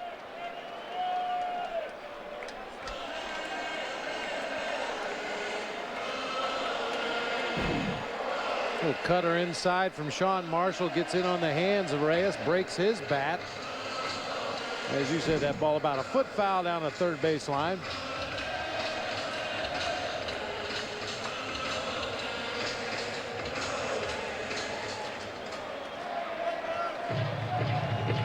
Well, all Jerry Manuel could think about is trying to get his team into the playoffs. Mets have played very well overall under Manuel. 52-35 since he took over for Willie Randolph. That's a strike. 1-2.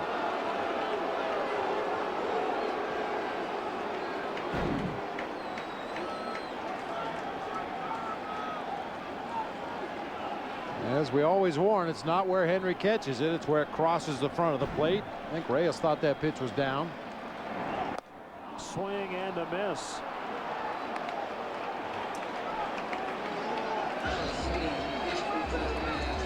Two outs in the inning.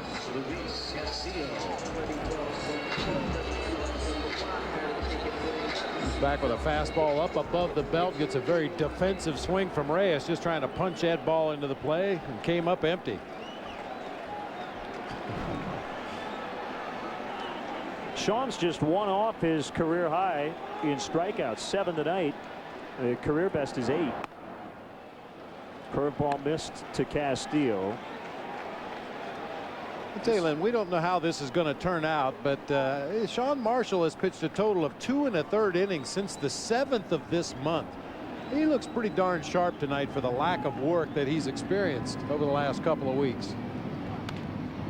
Ground ball foul.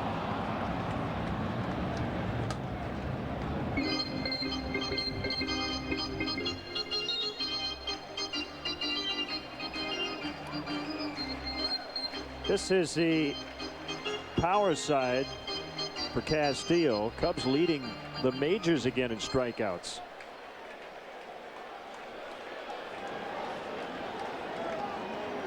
Looking for 8 straight seasons.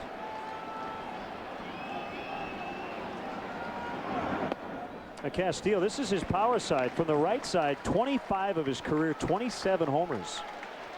So he hasn't hit a lot over his lengthy career, and a lot fewer at bats right-handed, but only 2 left-handed. About 4,200 at bats.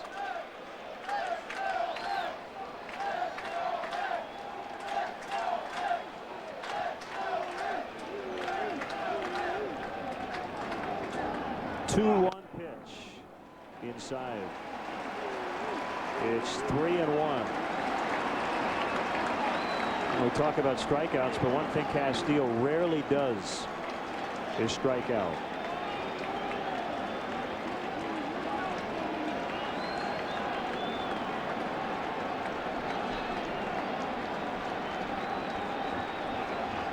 Big 3-1. And they are loaded for David Wright. They're a bit of a bind here for Marshall. There are 2 outs. But Wright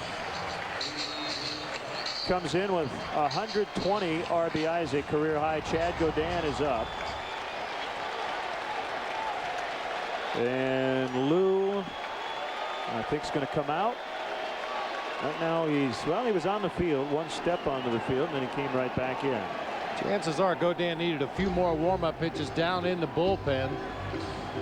Larry was on the phone as Lou stepped up onto the top step of the dugout and then stopped and turned around to make sure that Godin was ready. And now, after throwing a few more warm-up pitches, Lou will take a long, slow walk. Probably won't make the call to the bullpen until he gets out to the mound to give Godin an opportunity to throw a few more. Plus, he'll get his 8 warm-up pitches when he gets out on the game mound. So by the time this change is made, he should be ready to go.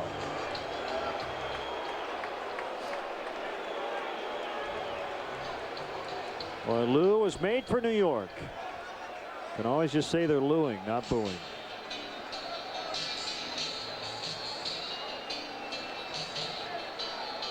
Now, this is a move that you probably would not see Lou make if the Cubs hadn't already clinched the division. The percentage play is to bring in the right-hander to face David Wright, but Sean Marshall's pitch count's in pretty good shape. Going to give him an opportunity to pitch out of this jam.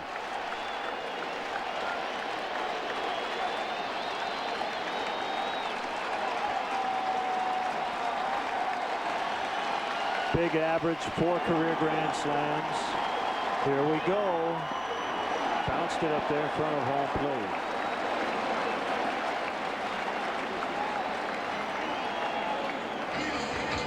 Milwaukee with 2 first-inning runs, leading the Pirates in the second 2-0.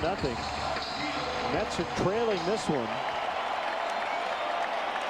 Well, the Brewers could be back in a wild card tie, but a lot can happen the rest of the way. Here's a 1-0 from Marshall. Base hit left field. Mets are going to try to tie it 1 in. Here comes the second runner. It's Santana, and it's 2-2.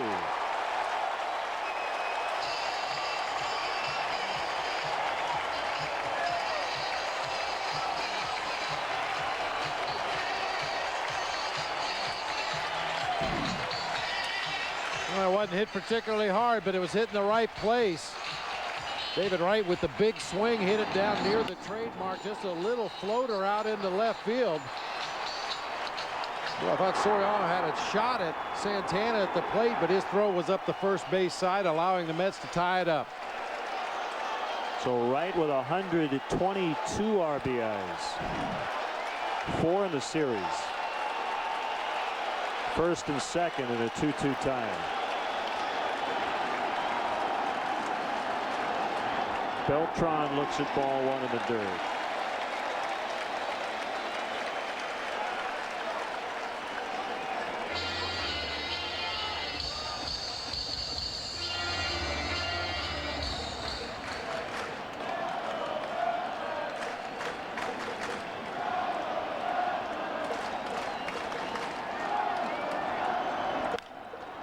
Fly to right field, no problem for Kosuke.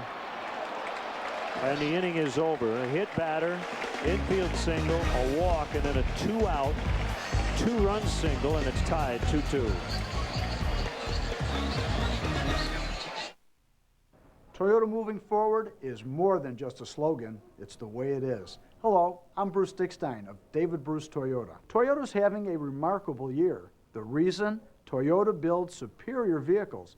Vehicles like this. Lease an 09 Toyota Camry LE for $209 per month for 36 months or buy for $20,158. David Bruce Toyota delivers a buying experience and an atmosphere based on trust and respect that keeps our customers coming back.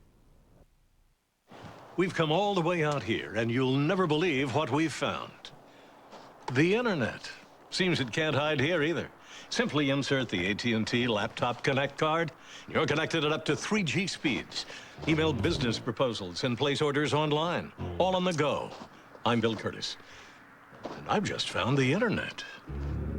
The internet can't hide anymore. Switch to the network with the best coverage and get the AT&T Laptop Connect card for free.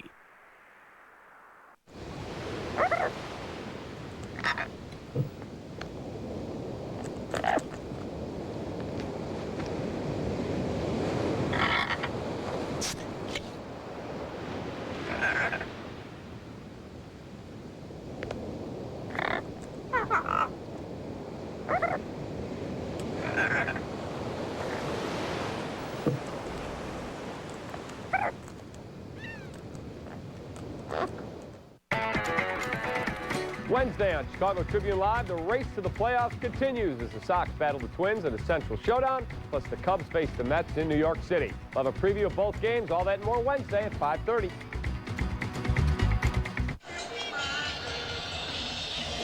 Thursday night, don't miss the Cubs' final game in Shea Stadium as they take on Carlos Delgado and the Mets in HD. Don't miss the Cubs and the Mets Thursday night at 6 on Comcast Sportsnet Plus. Fans' best friend. How about the matchup? Rich Harden and Pedro Martinez.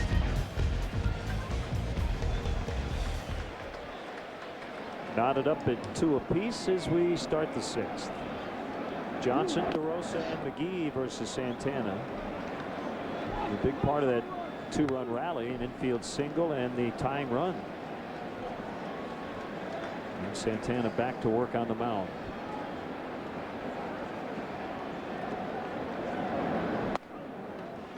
One and one.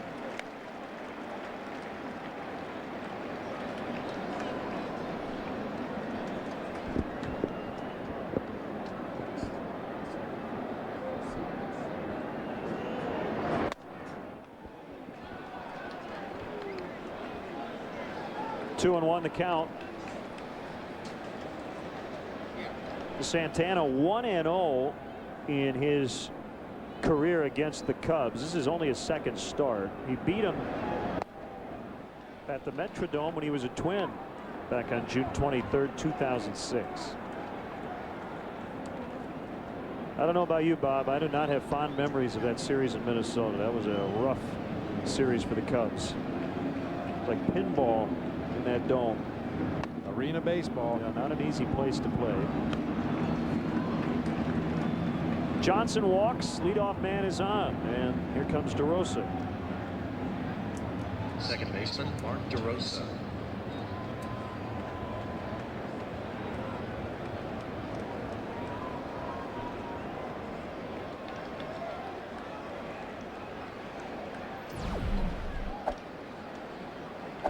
Big series continues tomorrow night. White Sox and Twins. Sox leading early 1-0 in the second.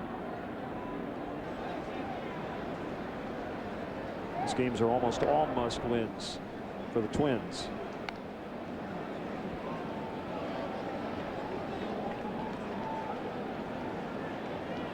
That's the one real, true race right now for a division title. I guess that one in the NL West. Because the NL East, both teams could get in, and the AL East, both teams probably will get in.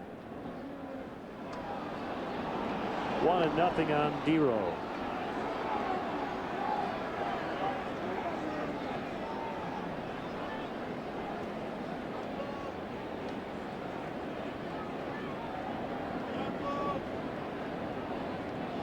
Arizona starting the night just 2 back of the Dodgers, but the Cardinals have gotten 4 off the big unit in the first inning. It's 4-0. They're still batting.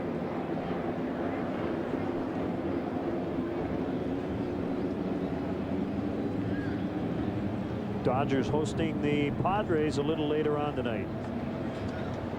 Wade LeBlanc and Chad Billingsley to match up. Rolled foul.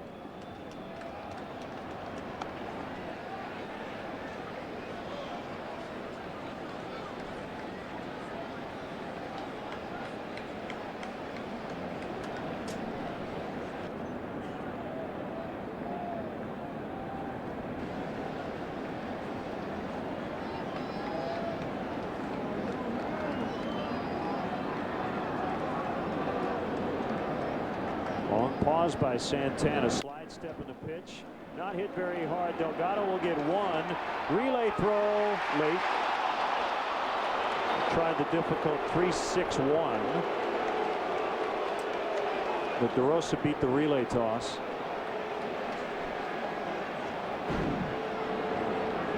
This is one of the reasons why you like to have a left-handed throwing first baseman. It took Delgado a while to turn his body, get that ball into his right throwing hand, throw on to second base for the force out, and then Mark DeRosa beats the relay back to first. You see Delgado, after making the play, turned into an alternate umpire.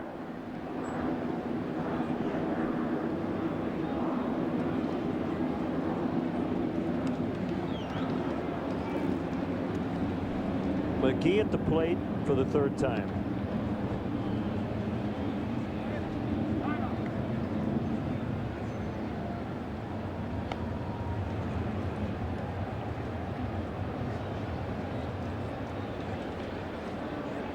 Casey was born in Santa Cruz, California. Went to Fresno State.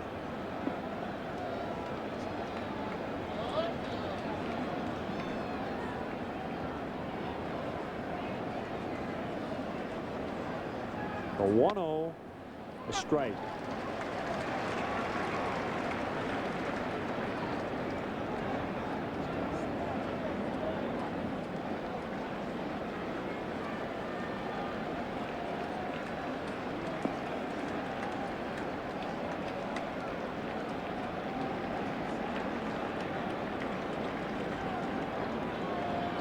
Santana very deliberate with a runner on. DeRosa was running, and McGee fouled it off. A little hit and run action.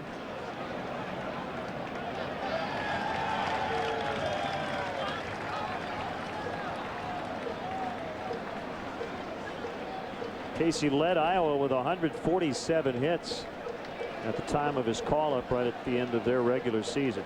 There's his manager, Pat Listash. I'm sure Pat's very, very proud of all the guys he managed this year and in years past who are currently with the Cubs. Went down to get it, and he elevates to right. Church with the grab, 2 outs.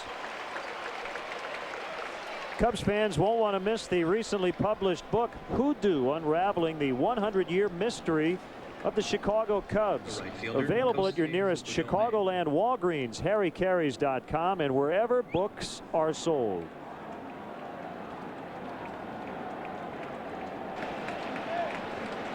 Fukudome's 2 for 2, RBI double in the second, a single in the fourth.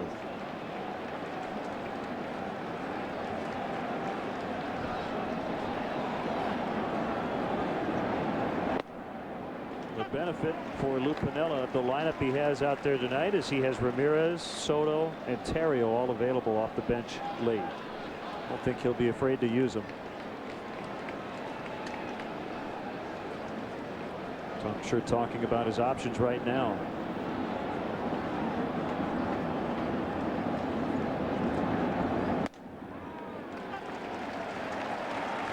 Quickly, 2 strikes.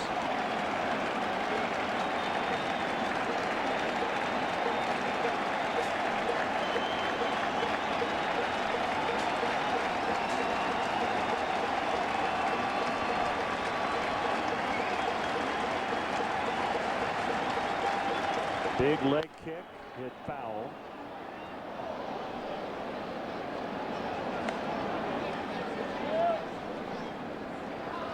Well, the Pirates now leading 3-2.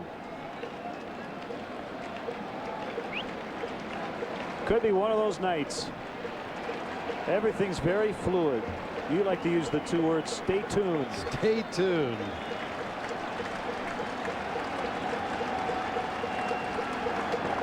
Another 0-2. 1 bouncer, David Wright. Right on the mark to Delgado, and the inning is over. Leadoff walk. No runs. It's 2-2.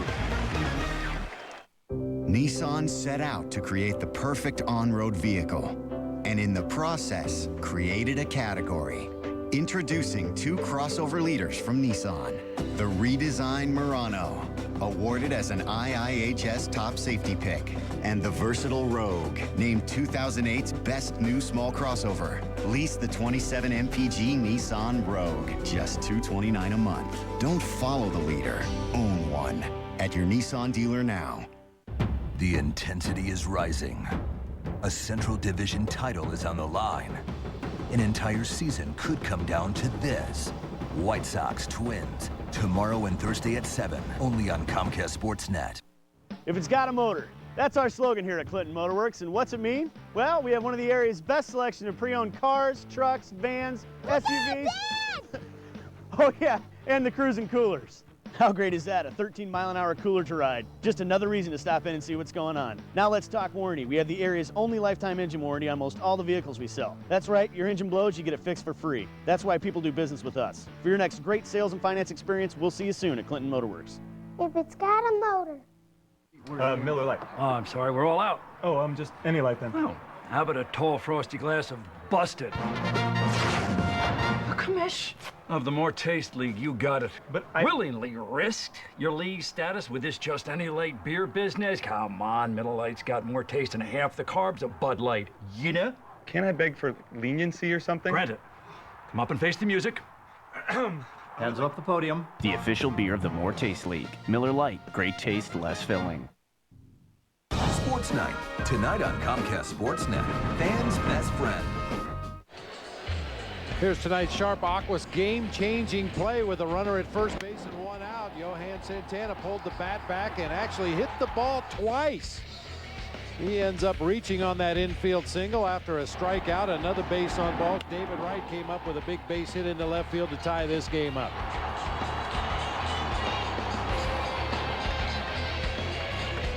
And the Cubs will dip into their bullpen. Chad Godin will make his second appearance. So it's coming back from the lower back injury, which kept him out of action for about 3 weeks.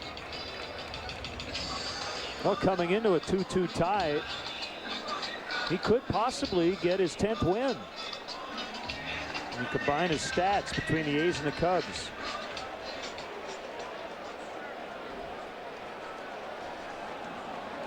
This is a good way for a relief pitcher to get a win, come into a tie ball game.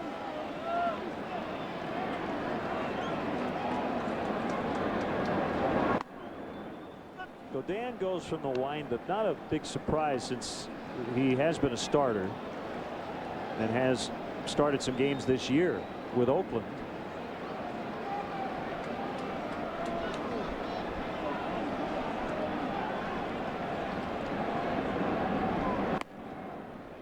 Bob, I thought Sean Marshall was excellent tonight.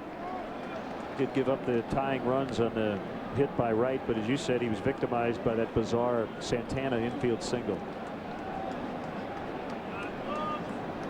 I think Lou has to be happy with the way Sean Marshall threw the ball, and as we've talked about over the last couple of days, just about every appearance by guys, whether it be starting pitchers or relief pitchers, is going to help Lou determine what will best constitute the pitching staff going into the postseason. And certainly Sean Marshall, in my eyes, didn't do anything to hurt his chances tonight.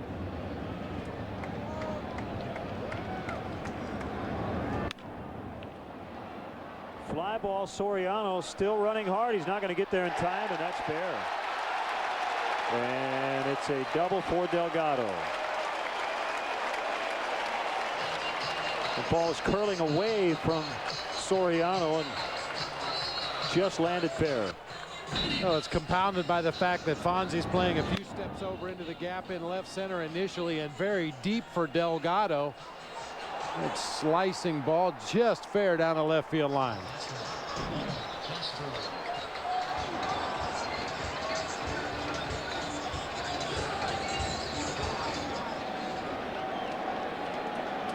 Ramon Castro.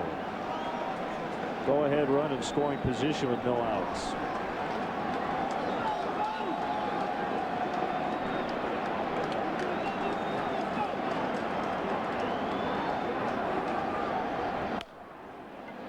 He's going to move Delgado up, and Godin throws it past Lee, and the Mets will take the lead.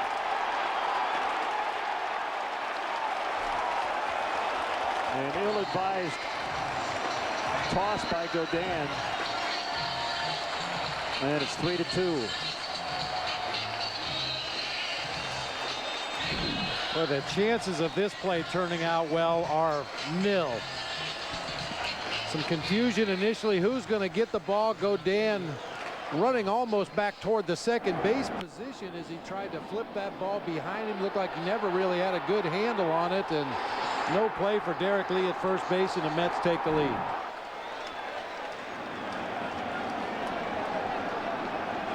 They have not announced the scoring on that play. It'll either be an error on Godin straight up or a single on an error. There's a base hit for Church.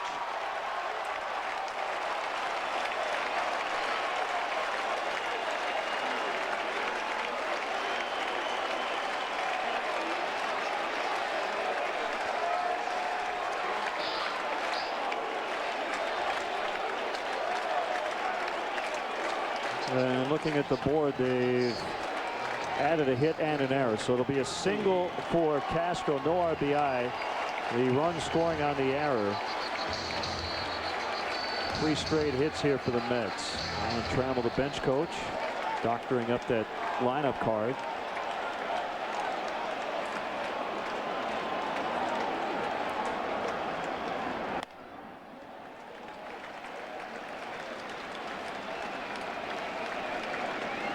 You know, I was going to say that if it were a tie game with maybe the bases loaded or something, and Santana coming up and Johan is on deck, I was going to mention that Jerry Manuel probably would stick with him. Base hit, and they're loaded. Just because of the Mets bullpen problems, but now with the Mets having the lead, this is a no-brainer. Santana stays in. I mean, he didn't even have anybody warming up in the bullpen in case he wanted to pinch hit for the pitcher. That's how bad the Mets bullpen has been recently. Not even a thought to going out there. A tough ride here for Godin. Still nobody out.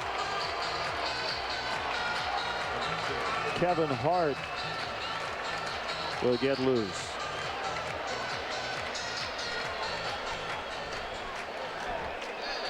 Yeah, that pretty much sums it up for Mets fans.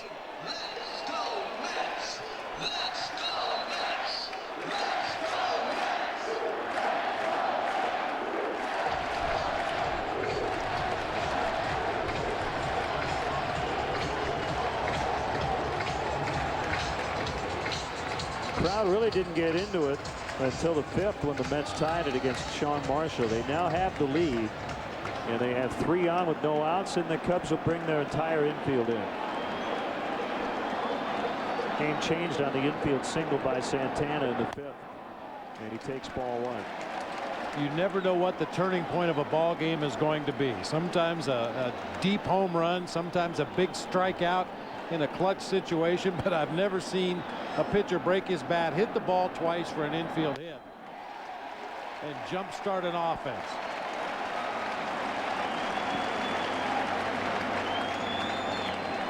A double by Delgado, infield hit by Castro, error on the play allowed Delgado to score. Church with a single, and the pinch hitter Murphy with a hit. That's a strike. Santana tried to sell it by jumping out of the way, but it was in the zone.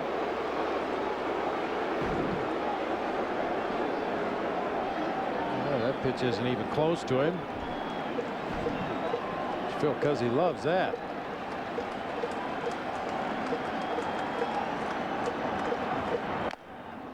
Foul tip, strike 2. 2-2.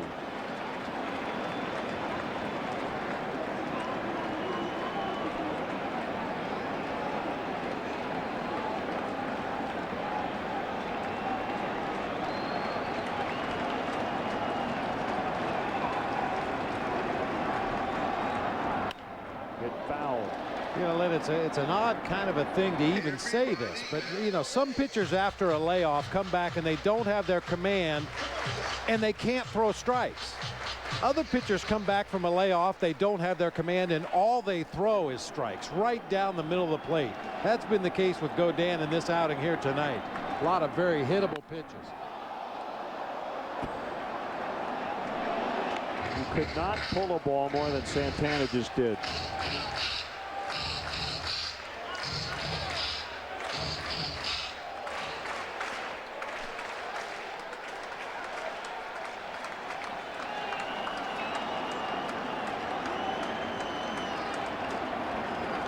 Another 2-2 and another foul. Santana's giving him a good battle.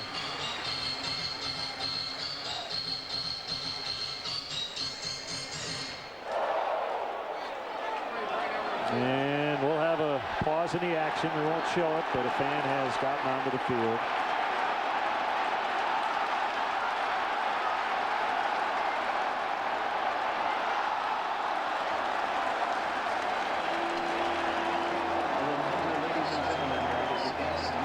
Stay informed throughout the 2008 season with MLB.com team text alerts. Customize your mobile alerts, including news, game summaries, scores, and more. Sign up now by texting Get Cubs to 65246 or visit MLB.com/mobile.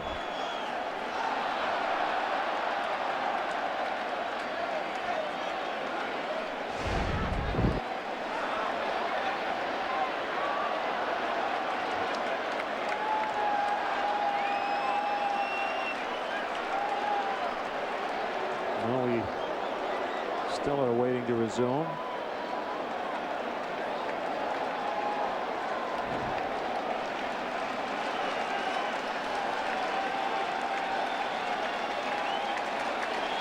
All right, now we're ready to resume. Kevin Hart still throwing.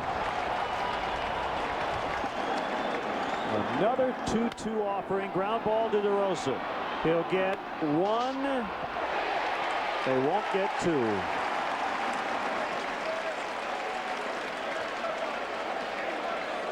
Castro forced at the plate. And ball wasn't really hit hard enough to turn to, but DeRosa comes home and Henry tries to complete the relay back to first base. Yeah, Santana's a good athlete, runs well, and was able to leg that out at first base. We are ready for the Heineken call to the pen. Kevin Hart will face Jose Reyes when we come back.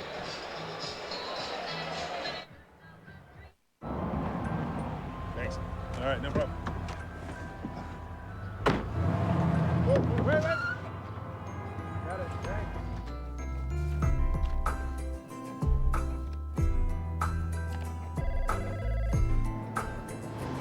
Bill. Jane. How are you? Good. You? Here to help for over 100 years. Harris Bank.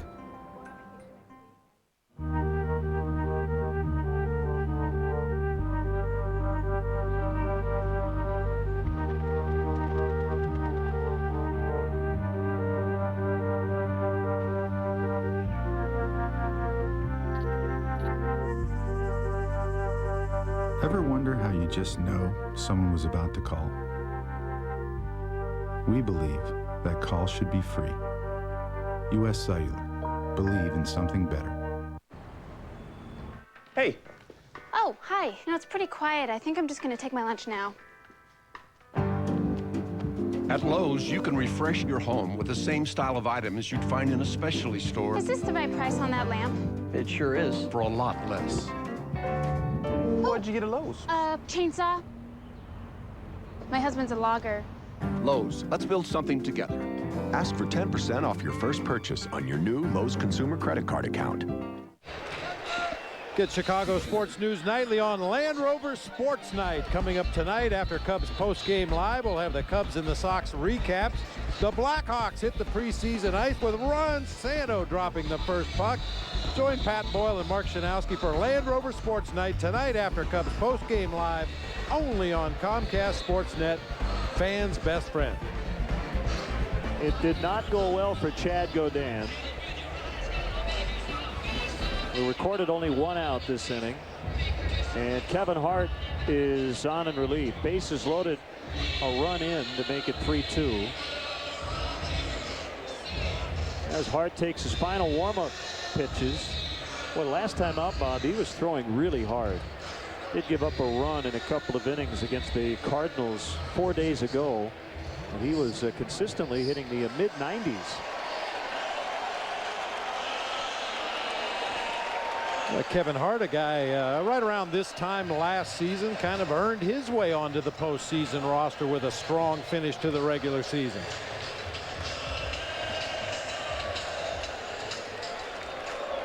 So the bases are loaded. Tough spot for Hart.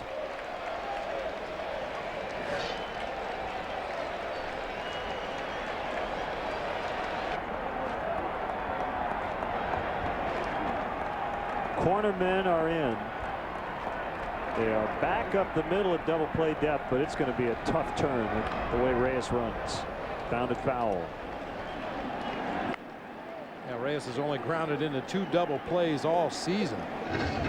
Especially coming out of that left-handed batter's box. He's already got a 1.5-step head start towards first base.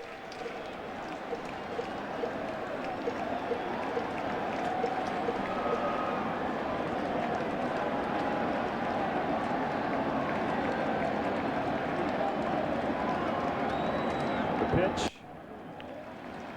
outside, 1-1. That fastball registering in 94.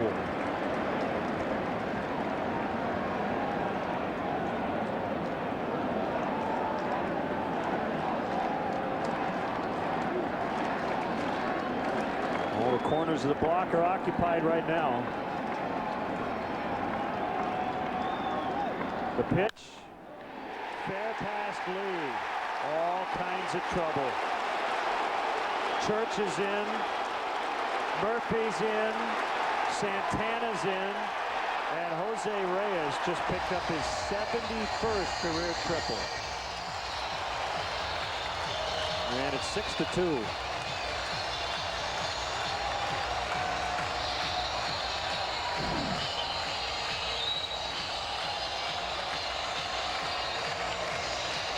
Hard ground ball past a drawn in Derek Lee. Once that ball gets past Derek Lee down into that right field corner, it is off to the races for Jose Reyes.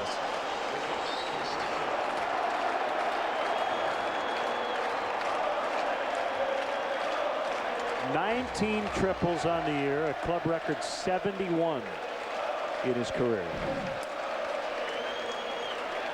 So they lead by 4, still only 1 out, infield in. Castillo batting left-handed, ball 1. All those runs charged to Chad Godin.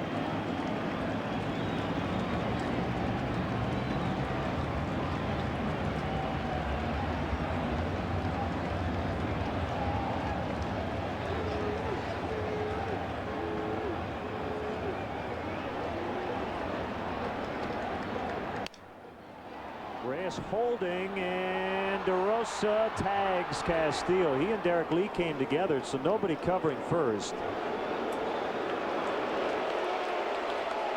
Well, what an alert play by Mark DeRosa, realizing immediately that there was nobody at first base to cover. He was going to have to get this ball and tag the runner by himself. He's able to run Castillo down.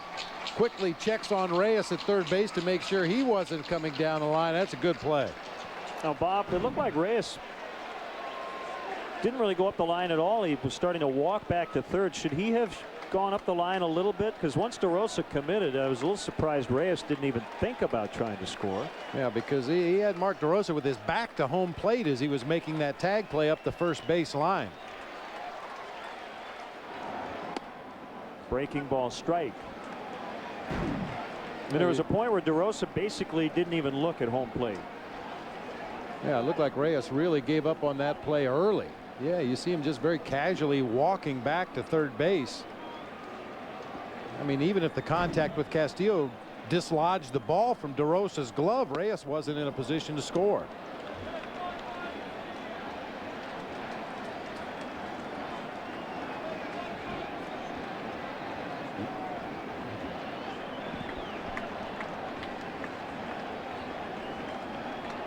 And Mark did the right thing. I mean, if he hesitated at all to look at Reyes, he probably doesn't get Castillo.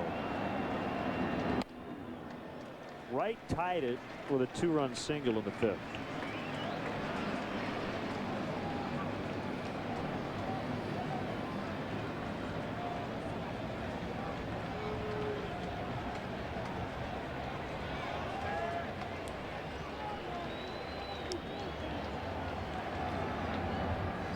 Big swing and the miss to end the inning. A tough one for the Cubs.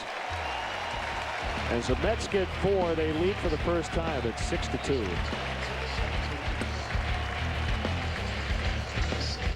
In celebration of our 100th anniversary, we're sharing our GM employee discount with everyone. You pay what we pay. not a cent more The GM employee discount. for everyone. And now we've extended the discount through September 30th. Use it to get the 2008 Chevy Silverado with better available V8 fuel economy than Tundra and F-150. That's right. Get this 08 Silverado half-ton for around $20,500 after all offers. On DVD today. I'm gonna make him an offer he can't refuse. The greatest films of all time are finally available on Blu-ray High Def. It's not personal. It's strictly business. With pristine picture clarity and all new special features. Keep your friends close, but your enemies closer. The Godfather Coppola Restoration, the best Blu-ray of 2008. Just when I thought I was out, they pulled me back in. Own it today.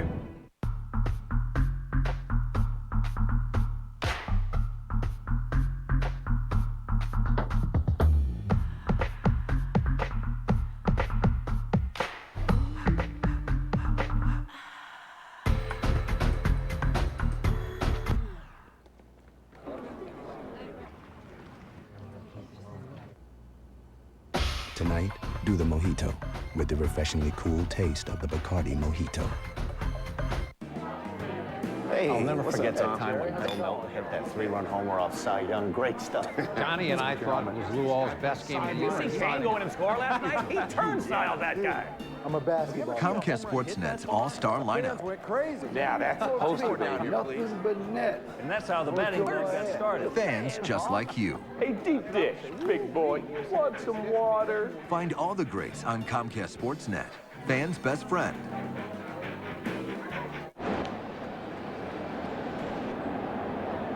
Mets with 6 runs over the last 2 innings. They now lead 6-2. And they have their ace, Johan Santana, on the mound. Daniel Murphy stays in to play left. He was a big part of that rally with a single as he batted for Evans. And Daniel Murphy now 6 for 12 as a pinch hitter off the bench for the Mets this year.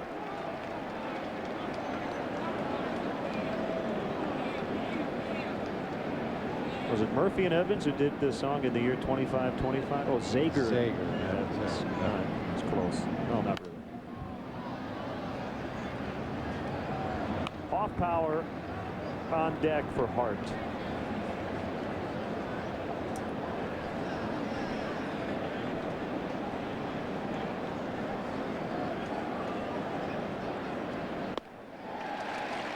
Blanco strikes out.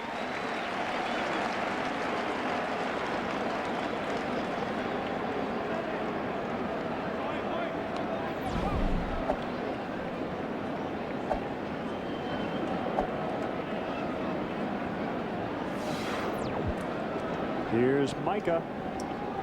There's Pedro. Pinch hitting toward the Cubs. Number 6, Micah. He'll start on Thursday against Rich Hart.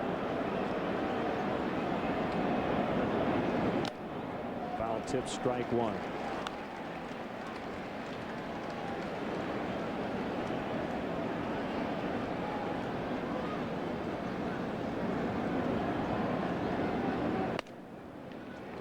This game seems to be well in hand for the Mets with Santana on the mound. Second best earned run average in the National League. Well over 200 innings. But there may be a point at which the Mets have to go into their bullpen. Jerry Manuel probably would rather not. Santana has thrown 93 pitches to this point. If the Cubs can really make him work, they might be able to get into the relief corps. And at that point, anything's possible. Let's see where this pitch was. I don't know. Santana with 2 complete games this season, including 1 shutout. Sounds like the Mets are not considering going with Santana or Oliver Perez on short rest this coming weekend against the Marlins. So Santana's next and final start would be on Sunday, final game of the year.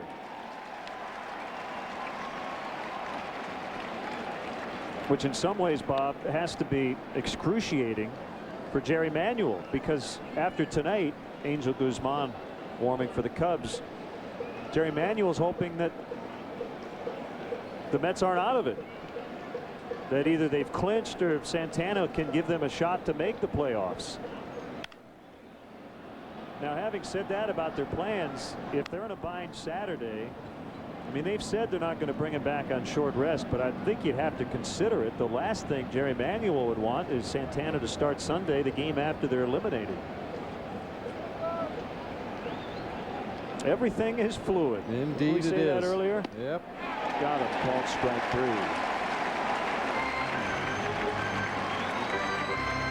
And just another huge advantage to having the division clinched as early as the Cubs have. They can afford to rearrange their rotation, shorten guys up if necessary, lengthen guys out if necessary to line it up exactly the way they want to begin the division series. In the case of the Mets, you know, that last game of the season may be huge. Santana makes that start. Obviously, he wouldn't be ready to take the ball for the first game of the division series. So you have to go with somebody who's a little deeper in your rotation to start your first postseason series. That's a great point. So, for example, if the Cubs do match up against the Mets, they hope that Santana has to make that start on Sunday. But the weird thing about it is, if the Cubs beat up on the Brewers this weekend, they may put the Mets in a position where Santana does not have to start that final game. A lot of things can happen here over the final few days. Murphy catches. Soriano's out. The Cubs go down in order. They'll stretch here in New York with the Mets up 6-2.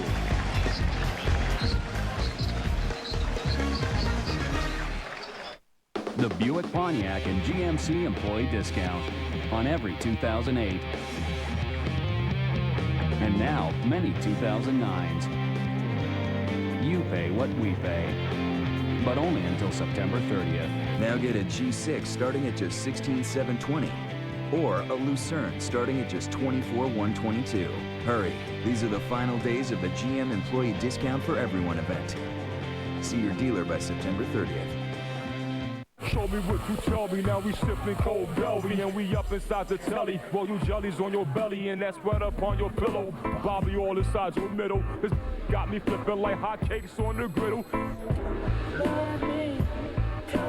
Create the bathroom of your dreams at Menards. Broan medicine cabinets are a beautiful reflection of you in your bath. These oak or beveled oval styles are just $69. This extra large cabinet with glass shelves is $99. Tub surrounds from American Shower and Bath are long-lasting and easy to install. This Vantage model has a high-gloss finish and 6 shelves, just $69. The Sturdy Fit has plenty of storage and is extra thick, $139. Save big money at Menards. To help pay everyday bills when you're sick and can't work, Aflac gives you cash. Because these days, things can really add up. Aflac. Ask about it at work.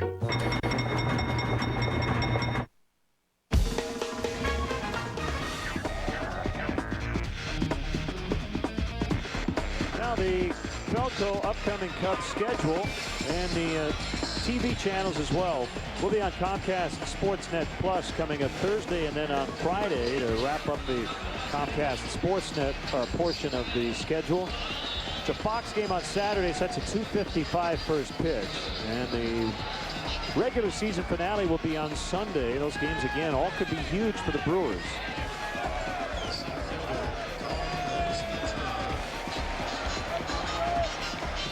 Right-hander Angel Guzman in for the Cubs.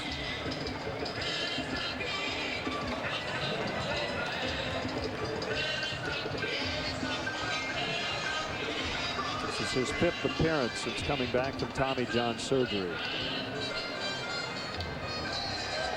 Guzman had a rough one last time out against the Cardinals. 2 innings pitched, gave up 4 hits and 3 earned runs in that game. One of the hits, 2-run homer to Ryan Ludwig. Hoffpower's still in. He's playing left. Soriano's done for the evening. And Angel's first pitch to Beltran is a fastball for a strike.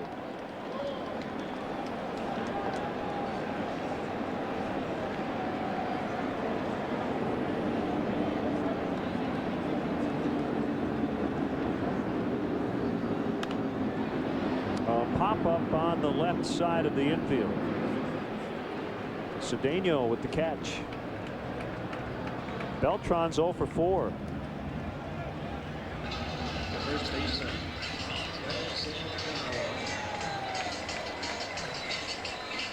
Lou and Pat Listach discussing things. I'm sure Lou is picking Pat's brain about some of these September call-ups. Some guys he may be considering for the postseason roster. Tell me what this guy can do. You know, Pat has seen them much more than Lou has.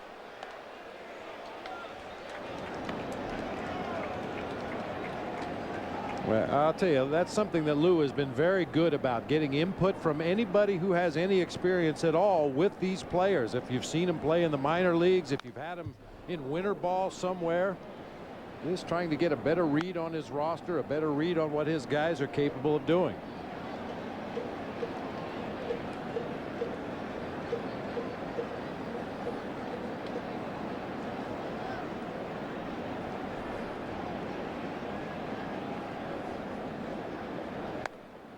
Outside on Delgado.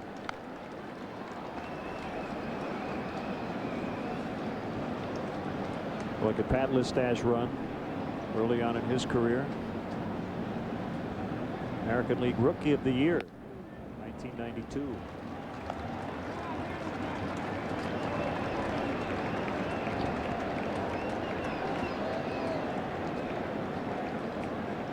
'54 stolen bases that year for the Brewers.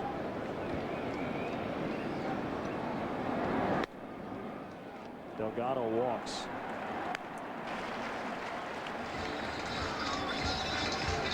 The catcher, Ramon Castro.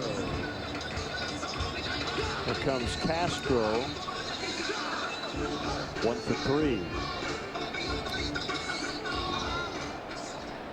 Infield single, and that was a play when Godin tried to backhand toss to Lee. Throw got by Derek, and the Mets were able to take the lead.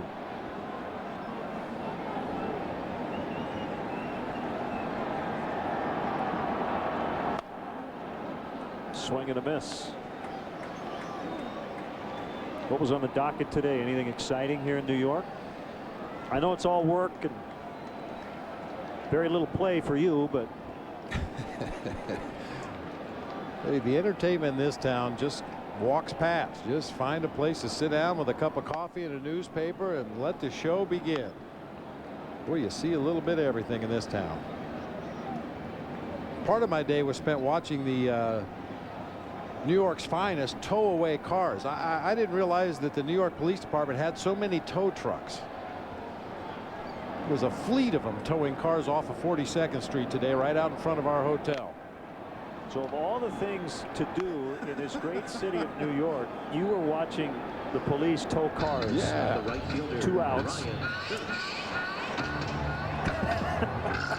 I was helping him out a little bit. Yeah, that guy's been there for 45 minutes. It's a 15-minute zone. Get him out of here.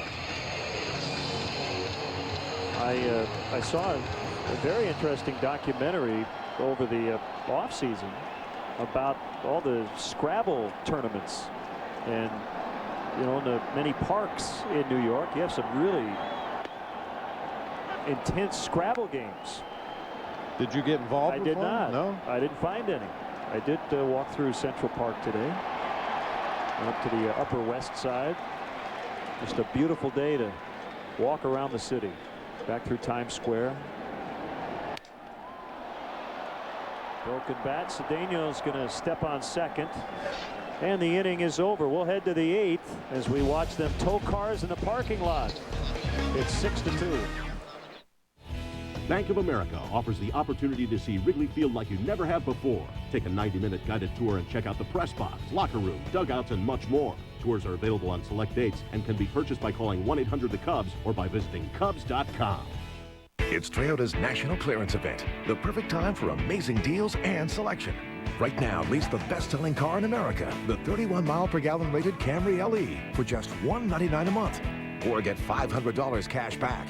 Or get a new 2008 Sienna with 0% financing for 60 months or $1,800 cash back. So don't miss this opportunity to save big at the Toyota National Clearance Event.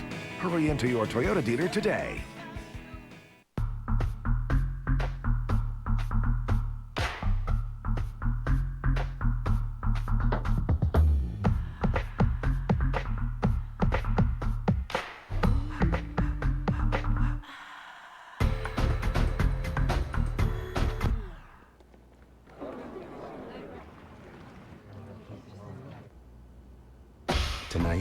the mojito with the refreshingly cool taste of the Bacardi Mojito.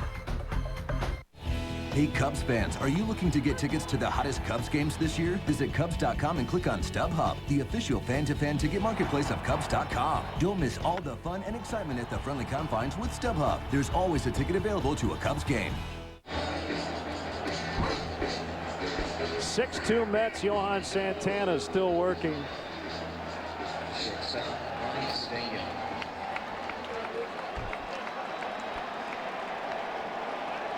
Ronnie Cedeno will start it.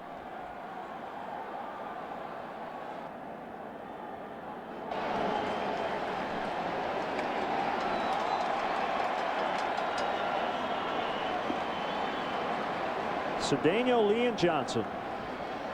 Cubs trying to rally here late.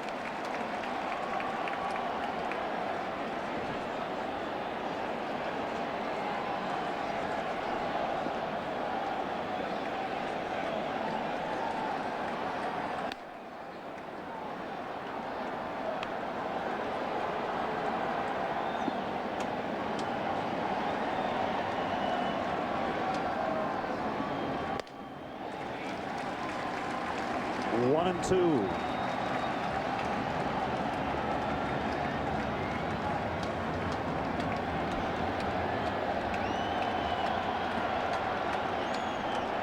A wind and the pitch off the plate inside. Well, you said it earlier. Johan Santana is really the blueprint for every young pitcher. Fastball, changeup. I mean, just think about the pitches that he throws. He throws a lot of four-seam fastballs up across the top of the strike zone and a lot of those changeups down low. So as a hitter, you tell yourself, well, I'm going to make him get the fastball down. Then he throws you the changeup down. You think it's a fastball, you swing through it. Well, I got to make him get that pitch up. He throws you the high fastball, and you can't catch up to that one either. Well, the last two, fastball up, changeup up. Where Ronnie was out front. I mean, you think when you face a guy like Derek Lowe or Brandon Webb, a dead sinker ball pitcher, going into that game as a hitter, you tell yourself, I'm going to make him get the ball up. I'm not going to swing at anything from the middle of the thighs down because it's going to be a ball by the time it gets into the hitting zone. So at least you have a little bit of a game plan going in, but Santana's arsenal is such that there's no easy way to go about hitting him. You just have to hope, like Reed Johnson has done so well throughout his career, that you can take advantage if he does make a mistake.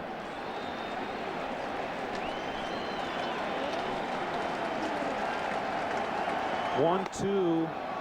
All right, that was a similar pitch to the one to Cedeno. Now, as a hitter, you're probably thinking I'm going to get a changeup, but you have to be ready for the fastball with two strikes.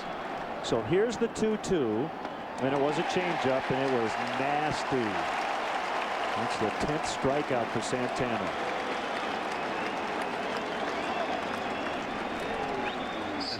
And I think what helps his changeup too is that he works so fast. He doesn't give you any time to really get comfortable in the box. Work fast, throw it slow.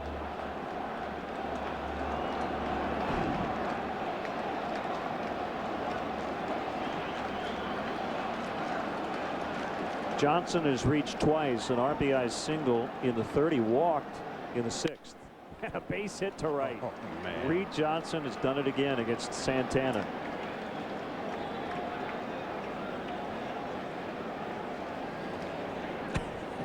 Now you have to be willing to give in a little bit against Santana. You're not going to get too many pitches that you can pull out of the ballpark, and Reed Johnson's approach, just shoot that ball into right field. Nice quick swing. A lot of hands and wrists at the end, and drives that ball out to right field for another base hit. 12 for 22.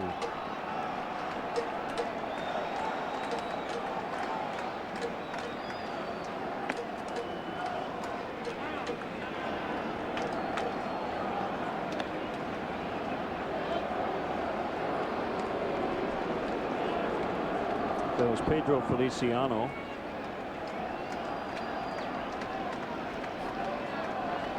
Not sure where he was going. It's not on the mound out there. Guess what that was? There he is. along with Brian Stokes.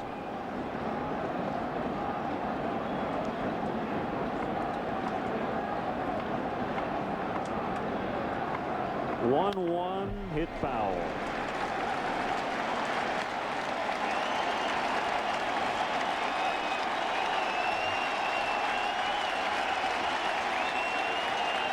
Well, the Mets lead. The Phillies and the Brewers currently trailing.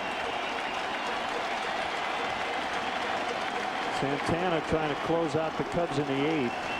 DeRosa trying to keep the inning alive. The pitch. Change up low.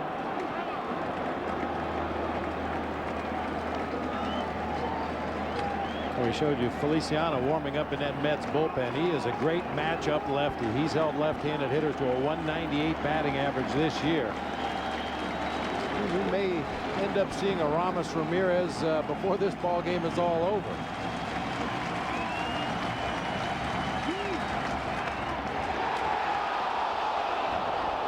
Oh, full count, 3-2.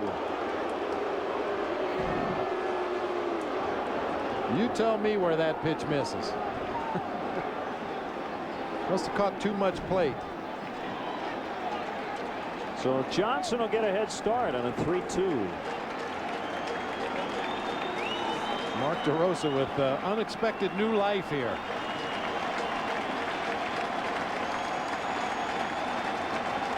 Here it is. Pop foul.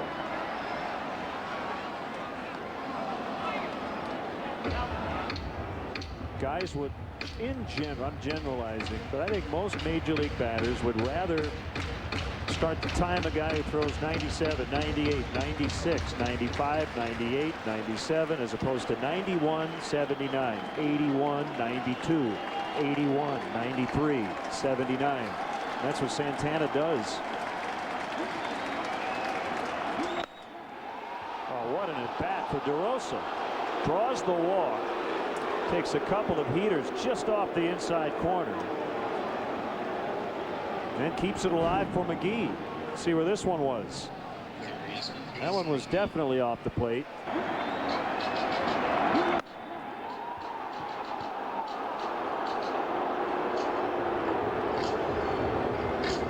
Dan Worthen, the pitching coach, is out. Make it hurt.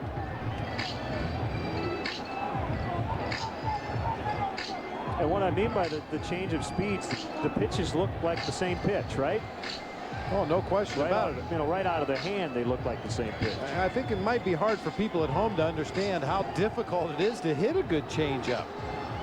Everything about the motion, the delivery, the arm action, the effort, everything tells you that it should be a 92-mile-an-hour fastball, and the ball comes out of his hands 10 to 12 to 15 miles an hour slower than a fastball. You have to really fight your own instincts. Well, McGee was able to time him in the second for a double. See what Casey can do here in his 4th at bat. And he hits it high and very deep, but he hit it foul.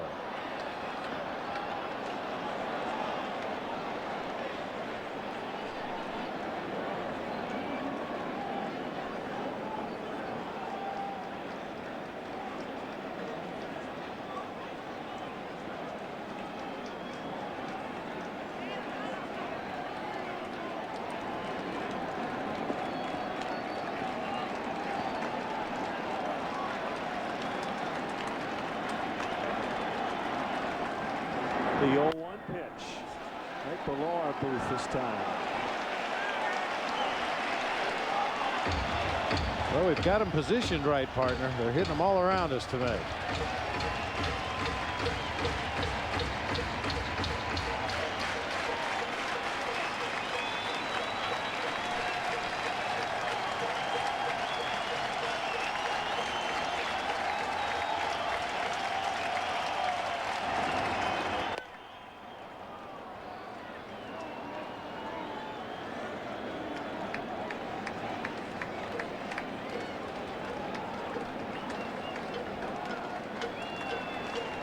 A 122 pitches.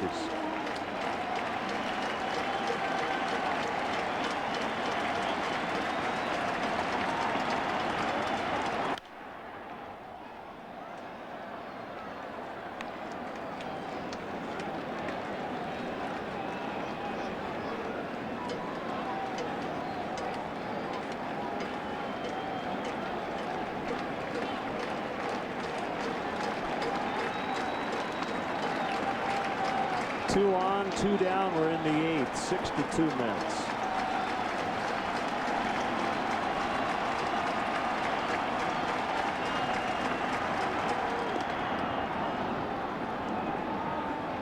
Good battle here by Casey McGee.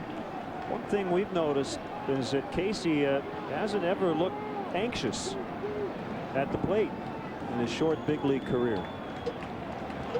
That's a good sign. Yeah, hitters use the term let the ball travel. Let the pitch come to you. So many young hitters are so anxious to swing that bat that they go out and attack the ball well out in front of home plate.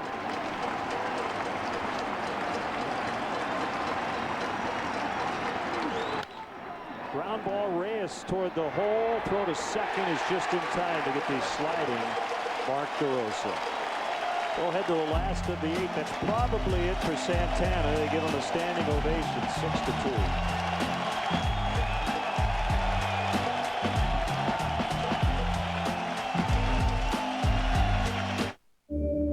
6-2. It's got 403 horsepower. It can tow 8,000 pounds. Seats 7. It's dripping in chrome. Big, bold, beautiful. Forget drive it. If it had a bathroom, I'd live in it.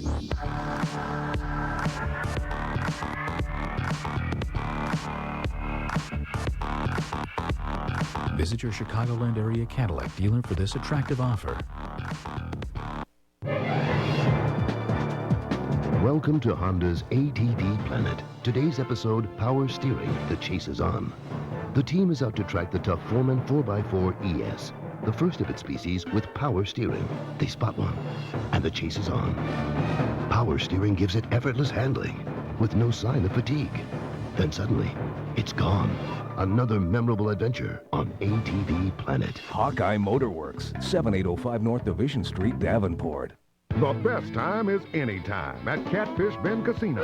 Jump on board the Burlington Express jackpot and win instant cash playing your favorite slot games. Win up to $3,000, $5,000, $7,500, or $10,000. Play any eligible slot, and you're playing for the Burlington Express jackpot. Everyone's on board, and anyone can win. For friends and fun, for good living, great dining, for bright nights and magic days.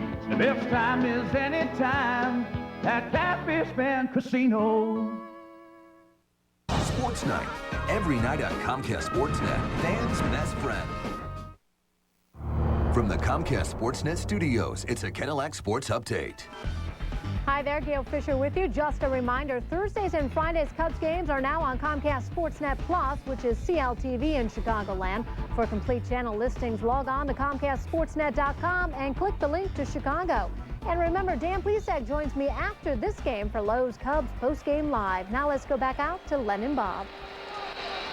Gail, it's 6-2 Mets as Daniel Murphy will lead off the bottom of the 8th, facing Angel Guzman.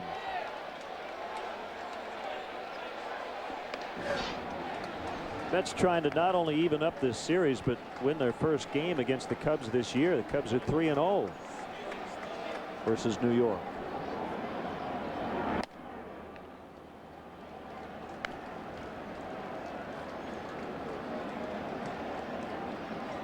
So a quick run through the National League scores, the games of importance.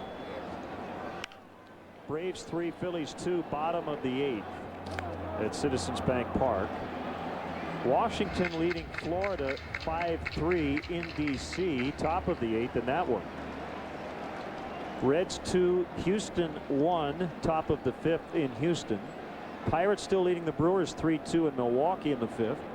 Cardinals 5, Arizona 2, also in the 5th at Busch Stadium.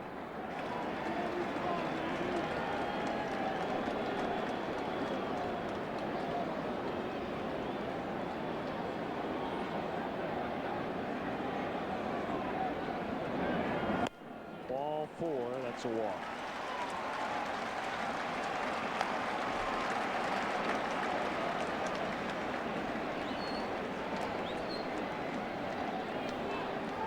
In the American League East, Tampa Bay's magic number went down to 3 as the Rays beat Baltimore in the first of the doubleheader 5-2. They trailed in the nightcap 2-1 in the 4th.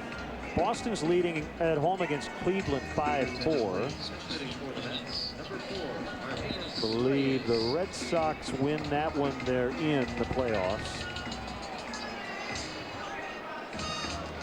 Yankees are leading at Toronto 3-1 in the top of the 8th. Twins now leading the White Sox 5-1 in the bottom of the 4th. This is Argenis Reyes, switch hitter, batting for Santana.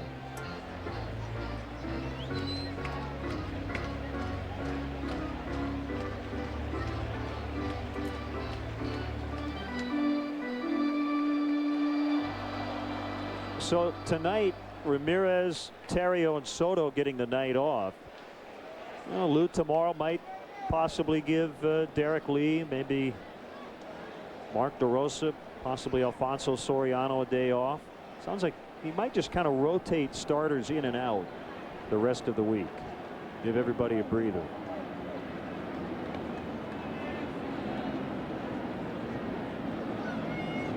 Keep in mind, he had all the starters out on Sunday, and the Cubs won 5-1 over the Cardinals.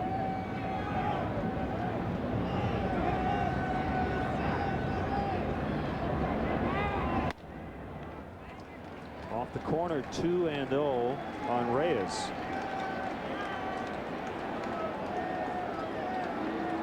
Here comes Larry. Well, Lou never likes walks, but especially when the opposing team is trying to give you an out. Reyes trying to put down a sac bunt here to move an insurance run into scoring position, and so far Guzman hasn't been able to find the zone. Argenis Reyes is not related to Jose, although they have known each other since they were kids back in the Dominican Republic. That's Michael Wirtz up in the Cubs pen.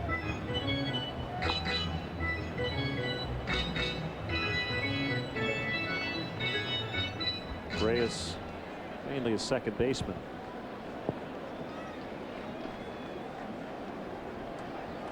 Chokes up on the bat. Squares again. This time it's a strike.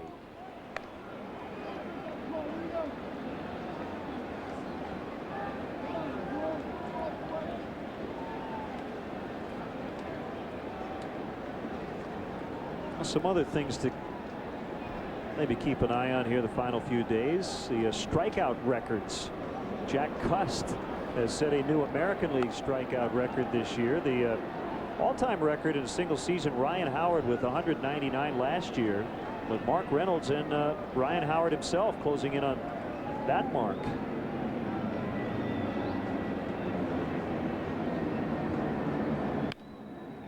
He bunts it foul. 2-2. I saw a story somewhere this week that said Jack Cust was going to go in and have his eyes checked after the season. I think that'd probably be a real good idea. Mark Reynolds went into tonight with 198 punch-outs, so just one away from the record. Well, he's probably going to strike out over 200 times.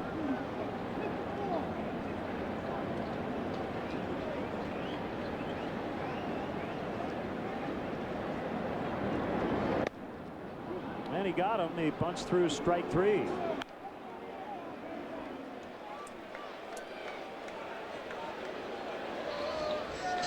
Tonight's Nissan drive up the game. Big insurance hit as Jose Reyes cleared the bases with a triple to make it 6-2. Well, Len, I was hoping on that triple because Johan Santana was the runner at first base on that triple. I was hoping that maybe that trip around the bases might take something out of him, but it certainly didn't appear to.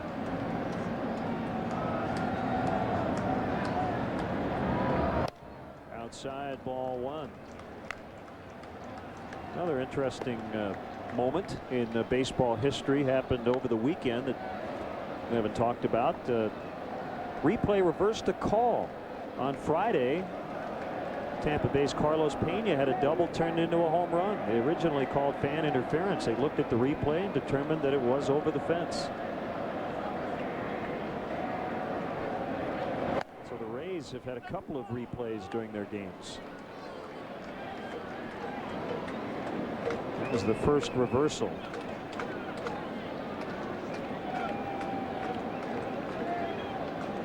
And the world didn't come to an end.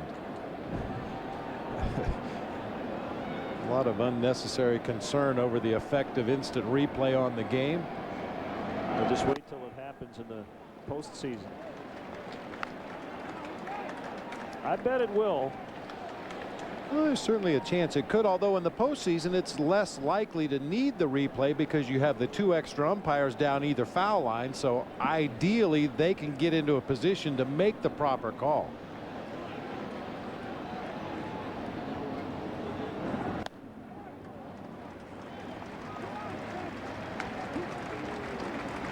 Yeah, we may have discussed that in the past. That might have been the best scenario for all the regular season games. You know, the umpires union would have been in favor of that.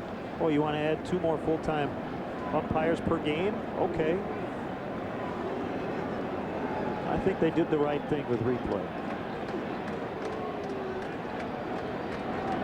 3-1 pitch, ball 4.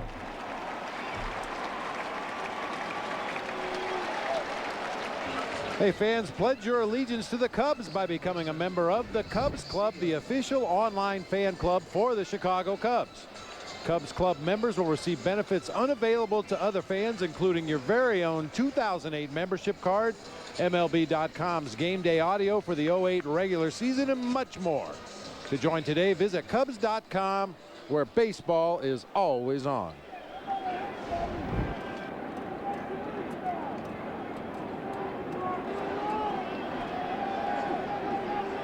Luis Castillo at the plate, 2 on, 1 out.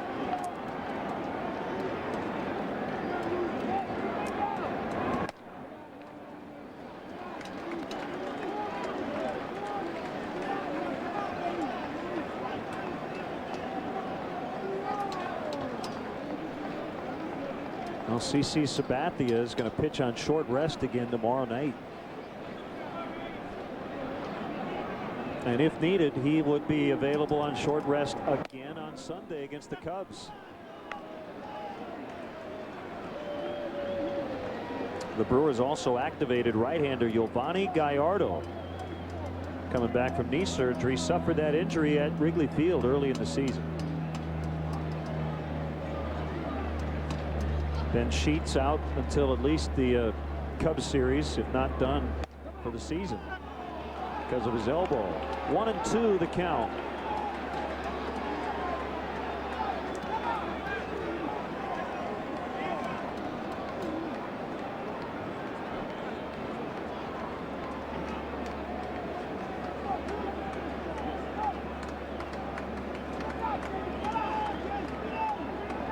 Here comes a pitch, swing and a miss, struck him out.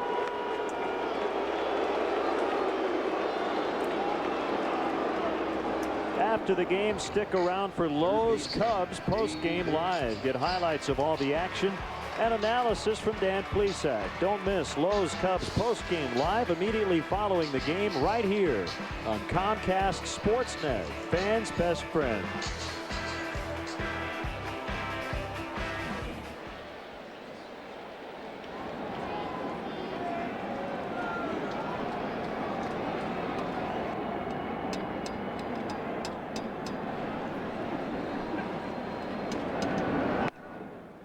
Breaking ball, missing ball 1.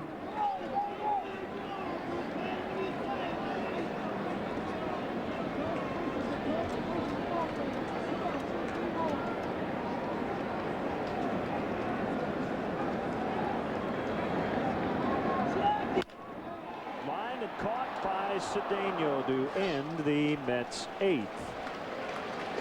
Kosuke will lead off the 9th. Cubs trail by 4. All right, your fare is going to be $69. Wow, it's not bad. That's it? Yeah. Oh, and give me $25 for a bag fee, $15 for a booking fee. Why don't you just give me your whole wallet? Give me the whole thing. Give it to me now. Gimme, gimme, gimme, gimme. Is there a problem? Yeah, but that's more than you said it would be. Hidden fees are the other side of some low fares. But on Southwest Airlines, what you see is what you pay. Low fares, no hidden fees.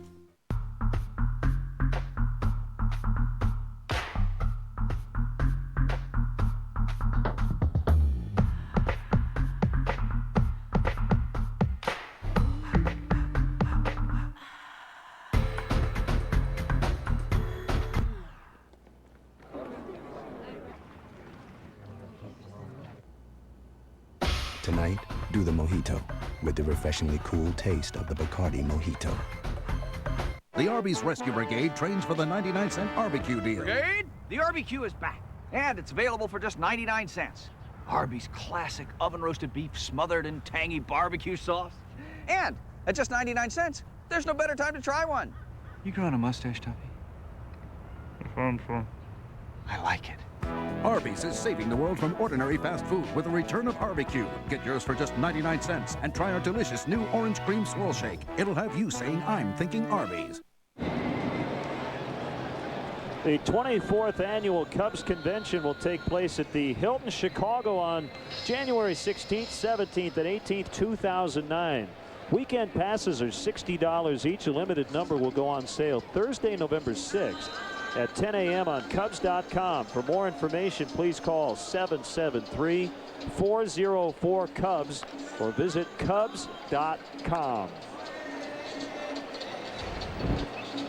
Left-hander Pedro Feliciano is on for the Mets. This is his 83rd appearance. He's been busy. He came in tied for the league lead with Will Oman in games pitched. Yeah, 82 appearances, but only 52 and 2/3 innings pitched. I mentioned earlier he is deadly against left-handed hitters, usually a matchup specialist.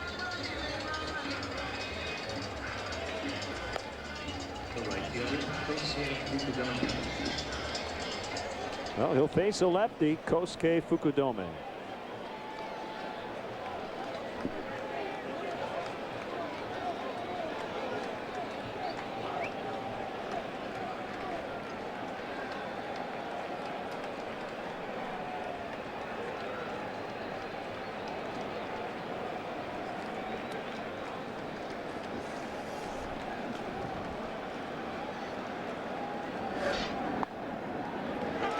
Slings in a fastball, strike one.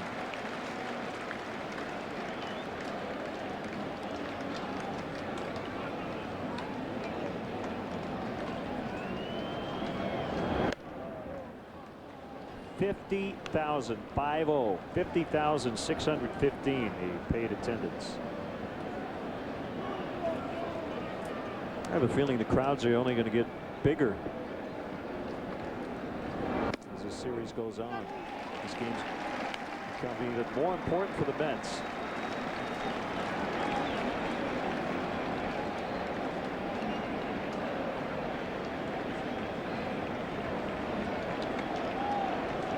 A ball and 2 strikes to Kosuke. Popped up near third for David Wright. Kosuke fouls out. Our Chevy player of the game, Johan Santana. Boy, he came as advertised, had the good fastball working, the tremendous straight changeup, had great command of both of those pitches. Cubs just weren't able to get much going against him. The back-to-back doubles in the second inning resulted in a run. Third inning double by Ronnie Cedeno, followed later by a single by Reed Johnson, the Santana killer, and that's pretty much been it offensively for the Cubs tonight. Santana looking for his 8th straight win.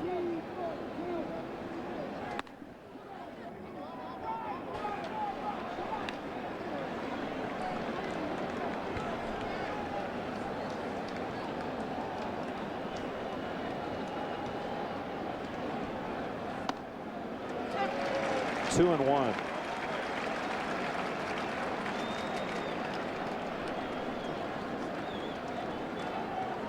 They've gone to the bottom of the 9th in Philly. Braves 3, Phillies 2.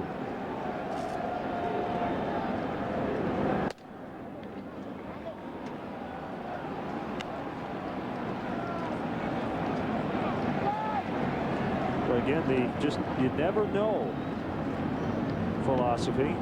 Mike Hampton was better than Cole Hamels tonight.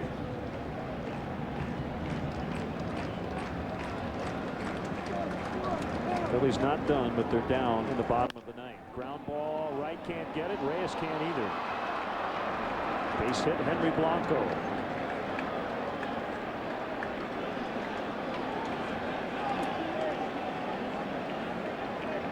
The left fielder, Micah Hoffpauer.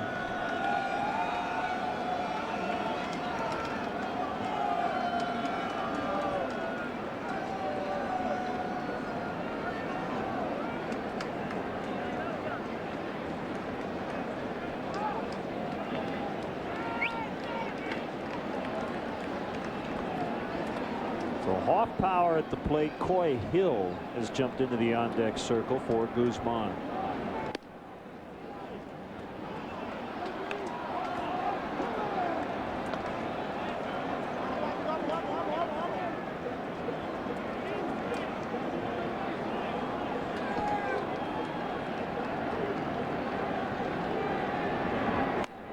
Two scoreless innings in the ball game tonight for Angel Guzman. It wasn't easy. He did walk 3 batters. He struck out 3, but did not allow a run or a hit. Castro and Feliciano discuss things.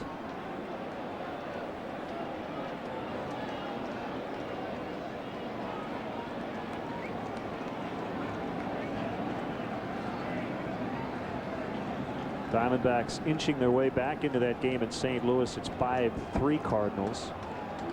At one point it was 4-0. They're now in the 6th.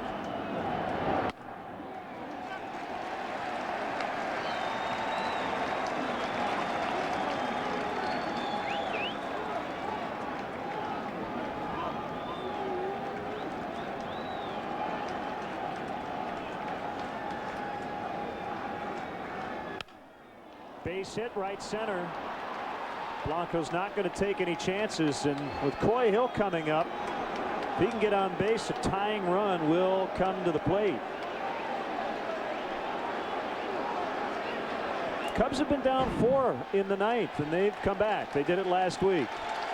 A nice battling at bat by Micah Hoffpower against a real tough left-handed pitcher with that low 3/4 delivery. And he's going to force Jerry Manuel to make another move.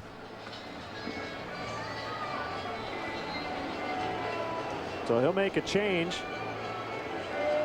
Luis Ayala will come in. It is a safe spot now. The tying run on deck. Heineken called to the pen. Don't go anywhere. Your attention, please. I'm a professor of seismology. The larger the deal at Bob Roman Schomburg Honda Automobiles, the more folks tend to like it. Clearance. Get 0.9 APR financing on new 08 Ridgelines, Odysseys, 1.9 APR on Accords, and more. Bob Roman. You owe it to yourself. Illinois' #1 volume Honda dealer is Bob Roman Schomburg Honda Automobiles. Just 8 blocks west of Woodfield Mall on Gulf Road. Do something about this heat. Big ass pulling. Yeah. We're at 50 now. Be right there.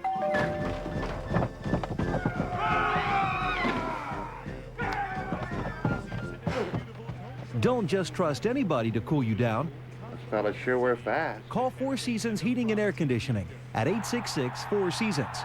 For all the right reasons, 4 Seasons.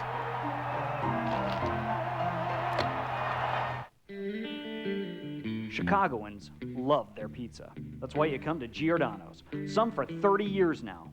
We use only the finest ingredients to make Giordano's famous stuffed pizza, our equally famous thin crust pizza, plus salads, pastas, sandwiches, and more. Come on into Giordano's and celebrate 30 great years with us. Giordano's famous stuffed pizza. We made it good. You made it famous. This month, Feldco windows are 30% off. Beat the high cost of energy. But hurry, this offer ends September 30th. Call 866 for Feldco. Coming up Thursday, we'll have the final game of this series. Cubs' final game here at Shea, at least for the regular season. Rich Harden and Pedro Martinez in that one on Comcast Sportsnet Plus. How's Jerry Manuel feeling right now? His team leads by 4, but the Cubs have 2 on. He's had to make a change here in the middle of the inning.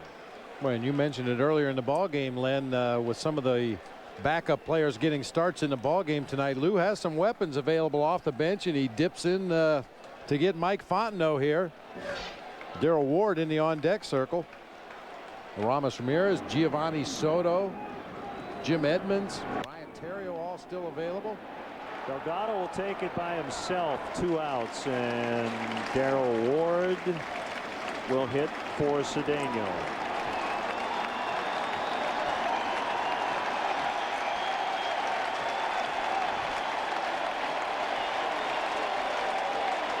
Numbers on Ayala between the Nationals and the Mets.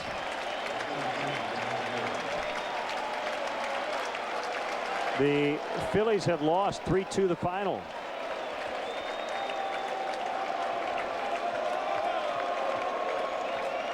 So the Mets could get within a game and a half, trying to end their 3-game losing streak. Here's Darrell Ward. Strike one.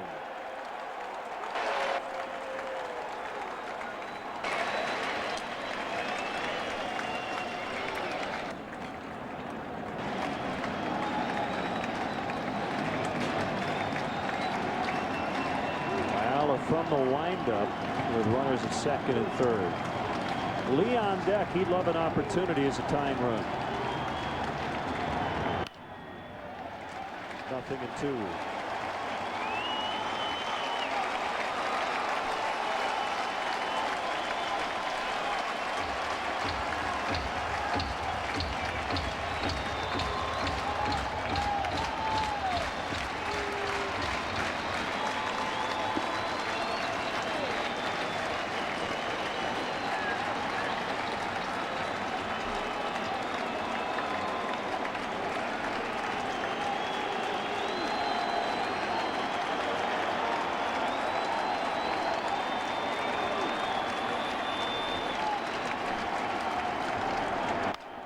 Foul.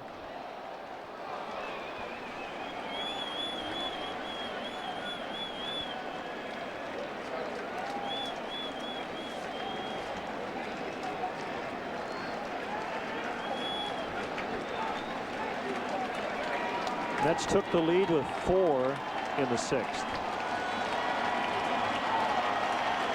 Go-ahead run scored on an error. And then Jose Reyes with a 3-run triple.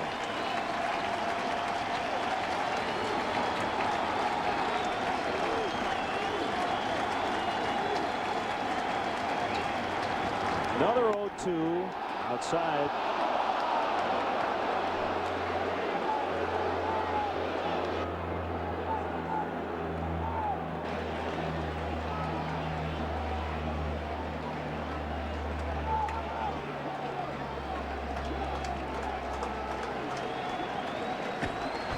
She wants Darrell to get on base.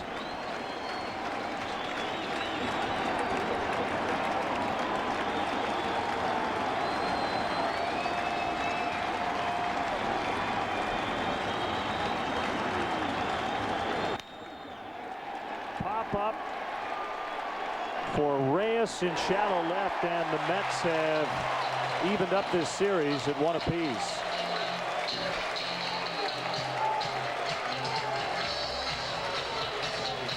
Well, Sean Marshall went toe-to-toe with Johan Santana.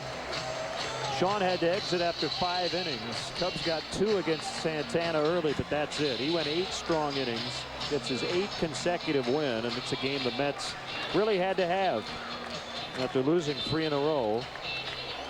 Cubs will be right back at it tomorrow night. And Bob, it's a big start, arguably the biggest game the Cubs have left, because Carlos Zambrano will get his final start of the regular season. I agree with you 100%. A lot of inconsistency from Carlos in the second half of the season. Obviously a huge flash of brilliance with the no-hitter, but coming off the worst outing that he's had in a long time.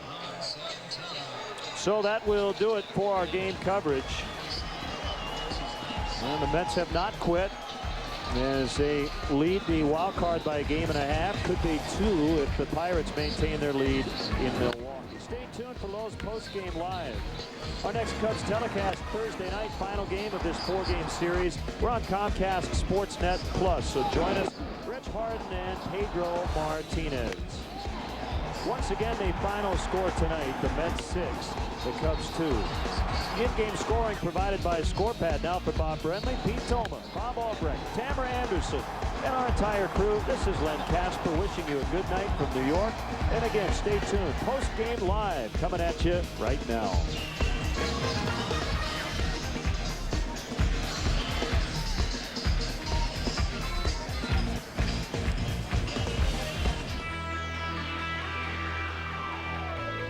Hi everyone, Gail Fisher here in our downtown Chicago studios. Coming up next, it's Lowe's Cubs postgame live. Dan Plesac and I will break down tonight's game.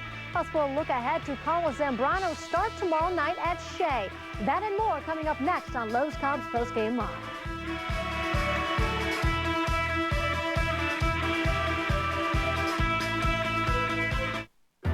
I am your idea, and I'm huge. Tab me, bind me, stack me, send me round. I'm your big idea. You can't stop this. I'm your biggest idea. And Rico moves me, shows me, sends me. Leaves me behind, but never in a bind. It's the big time. I'm your big idea. And Rico's how we go and go and go. Show me what you tell me, now we sipping cold belly and we up inside the telly. Roll you jellies on your belly and that's spread up on your pillow. Bobby all inside your middle. This got me flipping like hotcakes on the griddle. Bank of America offers the opportunity to see Wrigley Field like you never have before. Take a 90-minute guided tour and check out the press box, locker room, dugouts, and much more. Tours are available on select dates and can be purchased by calling 1-800-THE-CUBS or by visiting Cubs.com. And now, this weather advisory. It's going to be cold and snowy this winter. I predict a flurry of new Danley garages. Looking at the map, there's a heavy concentration of new Danleys everywhere, from the city to the suburbs. Protect your car this winter with a new Danley. Don't be snowed. Call Danley at 773 Garages for the highest quality and lowest price. Call 773 Garages right now before winter gets here. The extended outlook is for widespread Danleys. Danley's Garage World. Danley. Depend on Danley.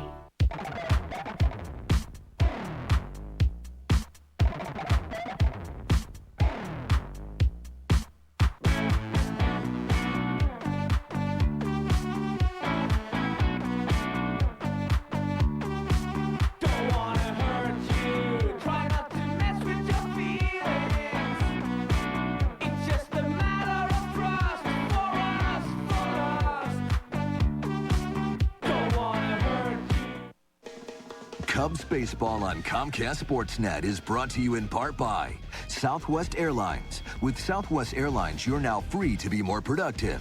Visit southwest.com today. Menards. At Menards, you'll find big lumber yards, big selection, and big savings. And by your local Chicagoland Buick Pontiac GMC dealers.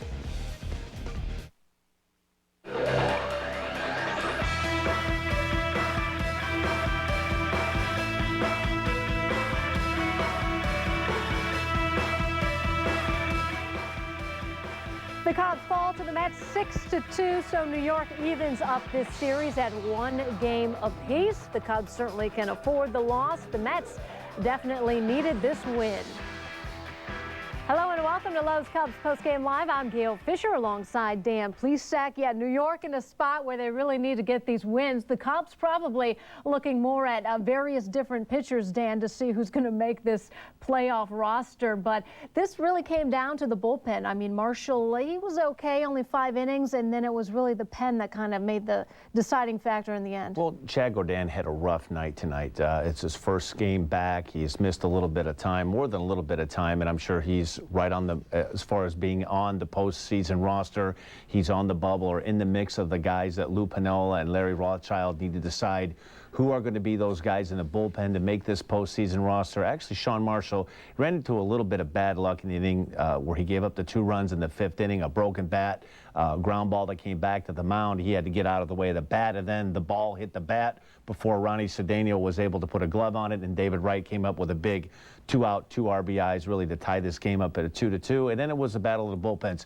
And really, it looked pretty good early on. The Cubs were making some good contact off of Johan Santana, 4 doubles in the first 3 or 4 innings. They're having some really good at-bats, but like most good pitchers, they get the lead. He was stronger as the game got on. In the 5th, 6th, and 7th, he was throwing the ball really well. Well, let's take a look back at this pitching matchup because, yes, Santana then went ahead and just shut the Cubs down after those first couple of runs early in this ball game. And you see he went 8 innings, giving up just the 7 hits And he really shut down this Cubs offense where Marshall just lasted 5 innings. I am wondering, Dan, if he probably could have gone longer, Sean Marshall I'm talking about, because he did strike out 7.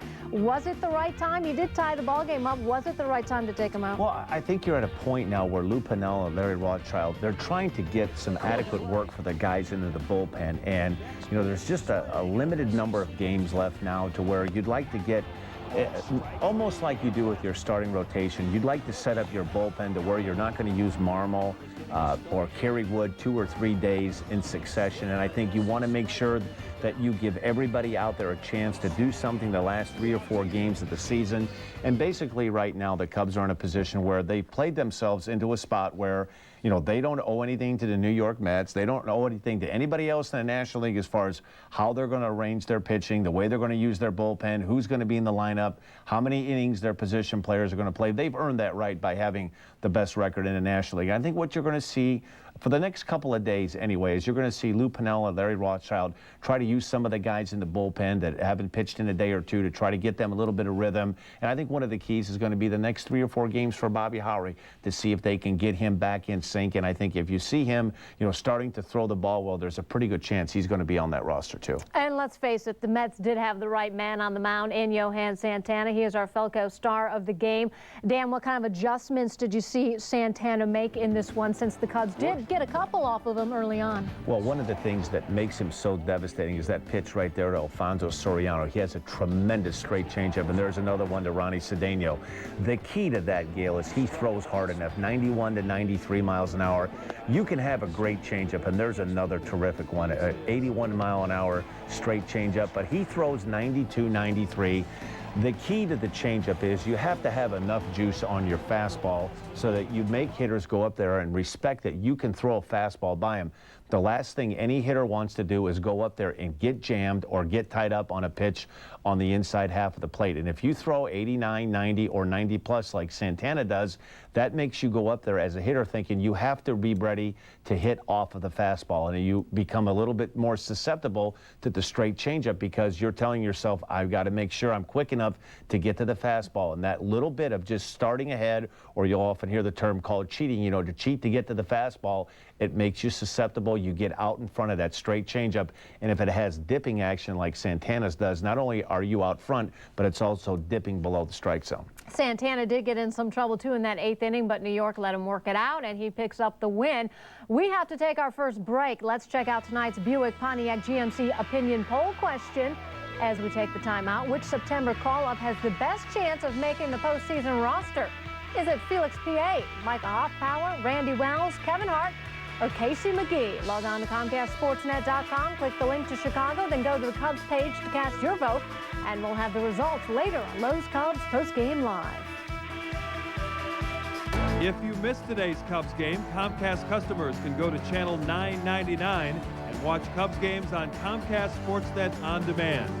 Cubs games on Comcast Sportsnet On Demand, only on Comcast, subject to availability.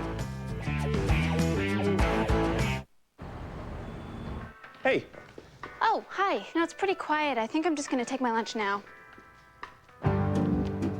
At Lowe's, you can refresh your home with the same style of items you'd find in a specialty store. Is this the right price on that lamp? It sure is. For a lot less. What'd you get at Lowe's? Chainsaw. My husband's a logger. Lowe's, let's build something together. Come to Lowe's and support the victims of the 2008 hurricanes. Lowe's will match all contributions up to $250,000. Something in the way you move, little darling. Yes, it's something in the way you talk that make me realize there's something in the way you move. The 2008 Volvo XC90 Special Edition SUV. Get together with yours at the Volvo Model Year-End event. Now's the best time to get an 08 Volvo. Event ends September 30th. If ever you're not satisfied with one of our tires, please feel free to bring it back. Thank you. Discount Tire Company. Low prices, more choices on the world's best brands, like Michelin and B.F. Goodrich. Cubs baseball on Comcast Sportsnet is brought to you in part by American Chartered Bank. American Chartered, the bank for your business. Member FDIC and... Since 1980, customers of all sizes have trusted Airland Transport to provide cost-effective logistical solutions by hauling general commodity freight along with specialized freight within the continental U.S. We're a full truckload common carrier operating more than 100 power units and 1,000 dry van, flatbed, and specialized trailers. Call Gary or Craig at 800-224-2899 for all your truckload needs. Follow the company name that cares. Airland Transport. Honest transportation. Osaka Japanese Steakhouse, where tradition comes alive. Our skilled hibachi chefs will dazzle you with their culinary expertise, entertain your family, and delight your taste buds. At Osaka Japanese Steakhouse, your meal is prepared before your very eyes. The sights, the sounds, the aromas. A feast for all your senses. For a special treat, select your favorite sushi from our vast menu. Our sushi is made to order with only the freshest ingredients. Osaka Japanese Steakhouse, where meals come to life. Now open at 4901 Utica Ridge Road. Countdown to kickoff every Thursday at 11 only on Comcast Sportsnet, fans' best friend.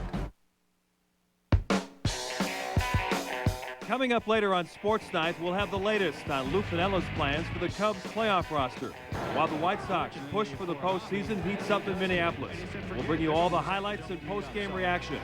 Plus, the up-and-coming Blackhawks drop the puck for their preseason opener. Those stories and a whole lot more later on Sports Night. Time now for our Four Seasons Who's Hot, Who's Not. Who's hot in the last 7 days? Prince Fielder is, that's for sure. He's had 3 long balls and 11 RBI while batting .462. Stephen Drew has 6 ribbies, batting .452. And Dan Herron is 2-0 with a 1.80 ERA. Mike Cameron is not hot on that list.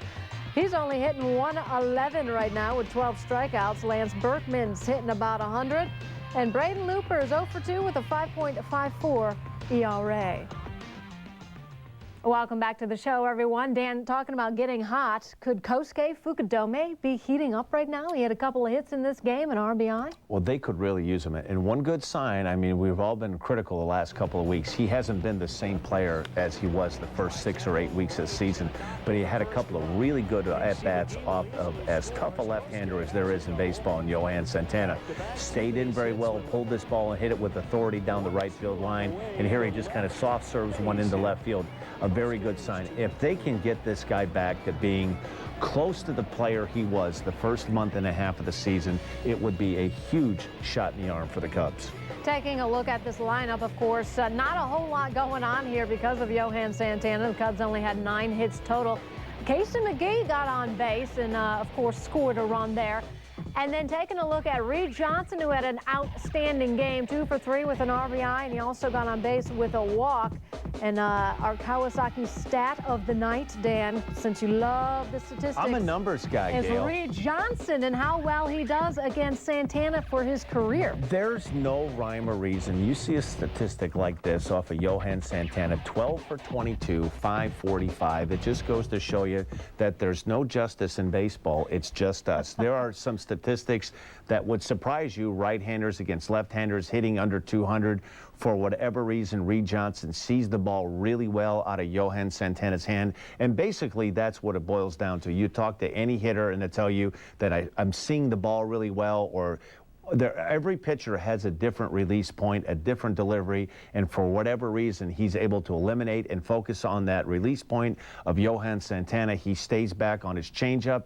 He's not fooled on back-to-back changeups, and when Santana tries to sneak a fastball by him, he's ready for it. For whatever reason, he sees the ball really well against him. I'm telling you, Dan, Lou Piniella looks at the numbers, and if he sees a guy hits Santana well, he's going to be in the lineup. And if there's a guy who doesn't hit a pitcher well, he probably won't be. Well, Lou looks at those numbers, Dan. He's a numbers guy, and for the most part, I think there's something that goes along with that. One of the things you have to guard against a lot of times is you don't have enough history. If you have 8 or 9 at-bats and you're 1 for 9 or 1 for 8, I don't think that's enough of a history to say that a guy's hitting 100 off a particular pitcher. But you could just tell by the at-bats that he had early on tonight, he wasn't fooled. He wasn't out front on any of those changeups. He wasn't late swinging on any of his fastballs. He sees the ball really well off him. All right, well, still to come on the show, we'll talk about the bullpen's performance tonight, so stay with us. And now it's time for the Stay in the Game Hold Spotlights, brought to you by Just for Men Hair Color.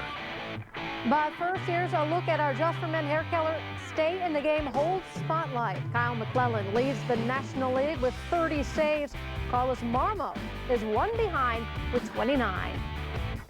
Just as these middle relievers keep their team in the game, you too can stay in the game with Just for Men hair color. Honey, if you want to get rid of your gray hair, try my hair color. It's really easy. Women's hair color can take 30 minutes. Just for Men takes 5 minutes. No one will notice. Hers colors every hair. Just for Men targets only gray. It has ammonia, but it doesn't smell that bad. Oh yes, it does. Just for Men has no damaging ammonia. Let's go buy some. It'll only take half an hour. Yeah, right. The truth is, men need Just for Men. Stay in the game. Nissan set out to create the perfect on-road vehicle, and in the process, created a category. Introducing two crossover leaders from Nissan. The redesigned Murano, awarded as an IIHS top safety pick, and the versatile Rogue, named 2008's best new small crossover. Lease the 27 MPG Nissan Rogue, just $229 a month. Don't follow the leader, own one. At your Nissan dealer now. Hey. Oh, hi. It's pretty quiet. I think I'm just going to take my lunch now. At Lowe's, you can refresh your home with the same style of items you'd find in a specialty store. Is this the right price on that lamp? It sure is. For a lot less. What'd you get at Lowe's? Chainsaw. My husband's a logger. Lowe's, let's build something together. Ask for 10% off your first purchase on your new Lowe's Consumer Credit Card account. This has been a magical season for the Cubs. To commemorate this historic season, Big Time Bats has just released the Ace of Cubs 2008 officially licensed photo bat. This bat is numbered and production is limited to 2008 bats. Previous Cubs photo bats have sold out, so don't be disappointed. This bat has a 360-degree image of the four Cubs pitching stars around the Cubs logo and the words Ace of Cubs. The players' facsimile signatures are also included. You can purchase this historic bat for $129.95 plus shipping by calling Big Time Bats at 1-866-280-BATS. The new 2009 Mercury Mariner. 28 miles per gallon. Better than Honda. Unsurpassed mileage. Finds the best gas prices. Even reads your text messages with Sync. It's one smart utility vehicle. Now lease a well-equipped Mercury Mariner with Sun and Sync package for only $269 a month. You gotta put Mercury on your list. Anywhere out of the infield. High fly ball by DeRosa, deep left center field. Cubs lead! A two-run homer for Mark DeRosa. How about that? Every day, we will air a nominee for the top Cubs and White Sox Play of the Year. The winner will be picked by you, the fans. To vote on your favorite play, go to ComcastSportsNet.com, click the link to Chicago, then hit the Top Plays icon, or you can email us at topplays@ComcastSportsNet.com. The top plays will be unveiled in the Windy City playoff preview on September 29th at 7 o'clock. And welcome back to the show, everyone. The Cubs fall to the Mets tonight. 6-2 is the final. And Dan, we touched on it briefly earlier in the show about the bullpen's role in this loss tonight for the Cubs. And mainly Chad Godin gave up 4 runs. He just really kind of struggled tonight. Of course, he was on the DL and really had to work back from injury for a little bit. So this is really his first time out. Getting the taste and getting the feel, and he might not have been ready.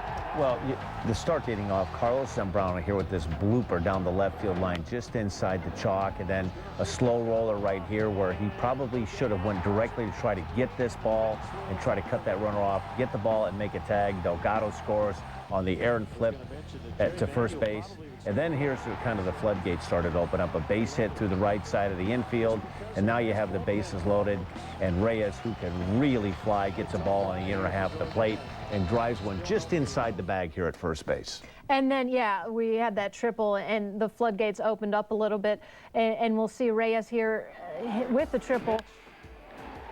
And this is where the Cubs really sort of lost the game, Dan. As you said, the floodgates opening up. Well, anytime you felt pretty good going in this 2-2 going in the 5th inning. You know, the Mets were able to scratch a run, and this was a huge blow in this game. But when you have a guy like Johan Santana, you give him a 4 or 5 run lead, and he's one of the best pitchers in the National League. For the most part, this game was over right here on this bases clearing triple, and the Cubs just weren't simply able to recover after that. Obviously, some of these pitchers, Dan, are going to be out there. Kevin Hart was out there. Angel Guzman was out there, someone they thought might be able to contribute in this postseason. Some of these guys are walking out there, and Lou Piniella is checking them out to see if any of these guys can make this playoff roster. Well, I think for the most part, from everything that we're hearing, that Lou's leaning towards taking 11 pitchers, 4 starting pitchers. The obvious guys are going to be Zambrano, Harden, Ryan Dempster, and Ted Lewis. So there's your 4 starters. You start the back end of the bullpen, it looks like Wood, Marmol, possibly Bobby Howry, and you're going to have Sean Marshall, you're going to have Neil Kotz, you're going to have Jeff Samardzija. Jason Marquis has pitched very well. And for the most part, I think it's going to boil down to Chad Godin and Bobby Howry. But I think it's really important, the remaining few games, a handful of games that are left, for Bobby Howry to throw the ball really well. He has experience. He's pitched in some big games. He was a very important part of this bullpen the second half of the season last year. He's had a slow second half of the season. He's shown signs of coming out of it here and then. He's yet to string together like 3 or 4 games to really make you feel that he's coming back. But one of the things you'd like to have going into the postseason is some guys with experience that you know what you're going to get. They're not afraid to go and throw the ball over the plate, and that's one thing Bobby Howry has done. Now, he's been hit hard the second half of the season, but he certainly doesn't go out there and tiptoe and tap dance and walk guys. He's not afraid to throw the ball over the plate. People may think this is an easy week for the Cubs. Still a little bit of pressure on some of those players. We're going to take one final timeout on Lowe's Cubs postgame live. After the break, we'll have our poll results, and we'll look ahead to Carlos Zambrano's start tomorrow night in New York.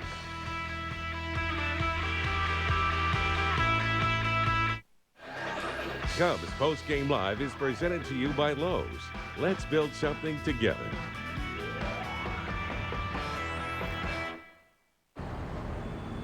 Hey. Oh, hi. You know, it's pretty quiet. I think I'm just going to take my lunch now. At Lowe's, you can refresh your home with the same style of items you'd find in a specialty store. Is this the right price on that lamp? It sure is. For a lot less. What'd you get at Lowe's?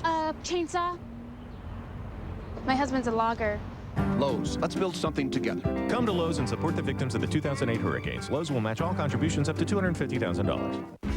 This quote of the week is brought to you by Nationwide agent Jeff Vukovich. For an insurance quote for auto, home, life, or business, please call Nationwide agent Jeff Vukovich at 847-825-4783.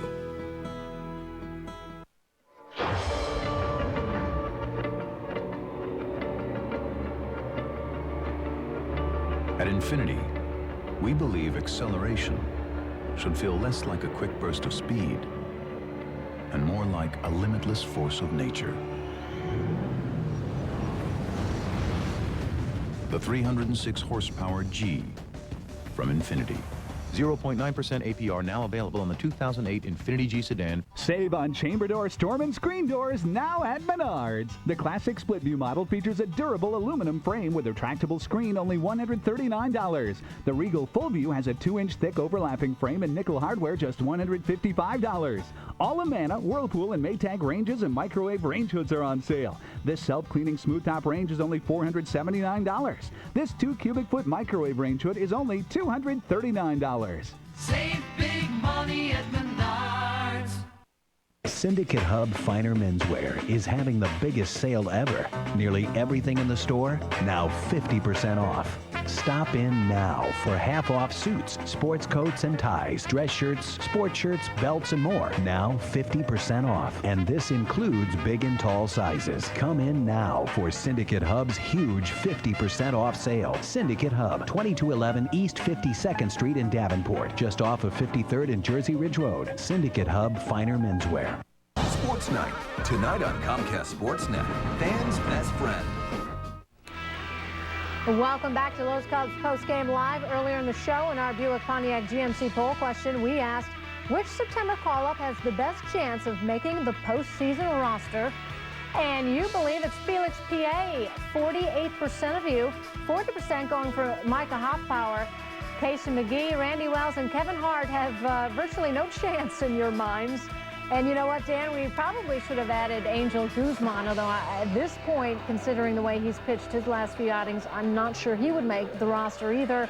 I'm going to go with Felix Pie. Oh, he brings a lot of dimensions. He's a very good defender. He can steal you a base. He plays a good center field. He brings a lot of things to the table. The question is he going to be able to hit? But I don't think going into a playoff series, you're looking at like somebody like a Felix Pie that's going to have a major impact on the game from an offensive standpoint. But he brings a lot of weapons with his glove and with his legs. All right, the Cubs continuing on in New York against the Mets tomorrow. It will be Carlos Zambrano against Oliver Perez as we check out the pitching matchup for Game 3 of this series. The last chance now for Big Z to get 15 wins on the season. And I would say normally, Dan, this wouldn't have been an important outing for Zambrano, but considering his last time out, this is probably a very important outing for him. This is a ginormous start for Carlos Zambrano. 2 starts prior, the no-hitter in Milwaukee at Miller Park against the Astros was as good as I've ever seen him. Dominant, explosive fastball, his off-speed pitches, he was in control of that game. Now, granted, he had some things off the field. The passing of his grandmother, so I know he was pitching with a heavy heart. But you could just tell from the minute that game started, he just, by the way his mannerisms on the mound, it just seemed like he just wasn't there the other day against St. Louis. And I think he needs to answer a lot of questions for Larry Rothschild and for Lou Piniella as far as where are they going to position him in the starting rotation for the postseason. I know there's an argument that if he pitches like he did against the Milwaukee Brewers, you could make a case that he should front and center start Game 1. Yeah. But Ryan Dempster has been such a good pitcher at Wrigley Field. He's been the Cubs' most consistent starter from April to this point of the season. And I don't know what they're going to do, but the way it looks like the rotation has been set up with Ryan Dempster going Friday, his 5-day turn coming up then would be Wednesday, which would be Game 1 of the playoffs next week at Wrigley Field. So it looks like Dempster's going to be going Game 1, and I think if Zambrano pitches the way that he's capable of, he'll probably solidify himself in Game 2. And I think one of the things that it does, Rich Harden has kind of been on a pitch count, and you really don't want to empty out your bullpen. So it makes a lot of sense that however you go, if you go Dempster, Zambrano, Dempster, Games 1 and 2, they've had a really good job of going deep into the game so you don't empty out your bullpen. And I'm not sure that's the route. That's the way that I'm thinking about. You try to look at this thing. How does your bullpen set up behind your starting pitcher? So it makes sense, Dempster, Zambrano, either way you want to slice it or dice it. The Cubs don't need to win a lot of games, but they need to have some good performances the rest of the week. And the big one from Carlos Zambrano tomorrow. For Dan Plesac, I'm Gail Fisher. Thanks for watching Lowe's Cubs Postgame Live. Sports Night is coming. Hey. Oh, hi. It's pretty quiet. I think I'm just going to take my lunch now. At Lowe's, you can refresh your home with the same style of items you'd find in a specialty store. Is this the right price on that lamp? It sure is. For a lot less. What'd you get at Lowe's? Chainsaw. My husband's a logger. Lowe's, let's build something together. Come to Lowe's and support the victims of the 2008 hurricanes. Lowe's will match all contributions up to $250,000. Something in the way you move, little darling. Yes, it's something in the way you talk that make me realize there's something in the way you move. The 2008 Volvo XC90 Special Edition SUV. Get together with yours at the Volvo Model Year-End event. Now's the best time to get an 08 Volvo. Event ends September 30th. If ever you're not satisfied with one of our tires, please feel free to bring it back. Thank you. Discount Tire Company. Low prices, more choices on the world's best brands, like Michelin and B.F. Goodrich. Cubs baseball on Comcast Sportsnet is brought to you in part by American Chartered Bank. American Chartered, the bank for your business. Member FDIC, an equal housing lender. School is back in session, and so are high school sports on Comcast Sportsnet. You won't need supplies with coverage like this, as High School Lights brings you previews. The staggering numbers are hard to believe. Interviews. It's been great. I think I get more out of it than they do, though. And the latest scores in the Chicagoland area. Get ready, Windy City, to be blown away by the best high school sports program in Chicago. High School Lights, presented by Farmers Insurance, every Friday night at 10:30 on Comcast Sportsnet. Fans' best friend. Thank you so much. Thank you. Some of that old neighborhood is still alive in me and in my memories. My grandparents didn't speak English. They were just happy to be in America making a living, and my generation was the first to go to school. And so it was a very big transition, I'd say, in the late 50s all the way through the 60s into America, really. I'm an Italian-American, and I'm proud of it. And I'll give you a second take. Actually, I'm Sicilian-American, and I'm proud of it. The Italian-American heritage. Live it, love it, celebrate it. You're watching the home of the Bulls, Blackhawks, Cubs, and White Sox, Comcast Sportsnet. On this edition of Net Impact, even before the Olympics in Beijing, one sport was preparing for the 2012 Olympics in London, England. We're not about going to the games and representing your country. We're about creating champions here. You're not only going to go, but you're going to go and you're going to win some hard work. Working to return to its glory of the 2000 Games in Sydney, Australia. One boy follows the tracks of his parents. We knew that if he started racing, he would probably do pretty well. While one of them battles a crippling disease. What a beautiful antidote for me. Having a young bike racer is doing something that I love, that my wife loves, and just showing himself so well to the world. You know, that's like medicine right there. We'll look forward to the phenomenon that is cycling's future. Oh my God! 1 mile from the finish line. And at the relatively unknown story of another that should have ended in gold. It's all just around the corner on Net Impact.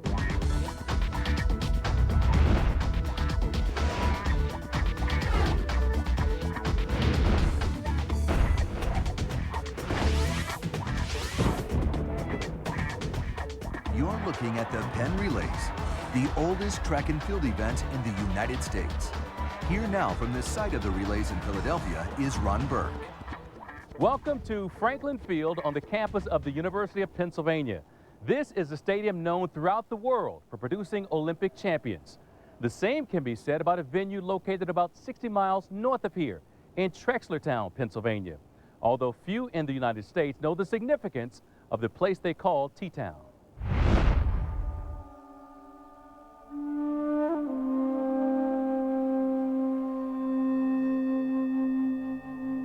We're located in the heartbeat of Trexlertown, Pennsylvania, which is in the Lehigh Valley, about an hour and a half north of Philadelphia and an hour and a half outside of Manhattan. Well, Trexlertown's a sleepy little town until the cyclists show up.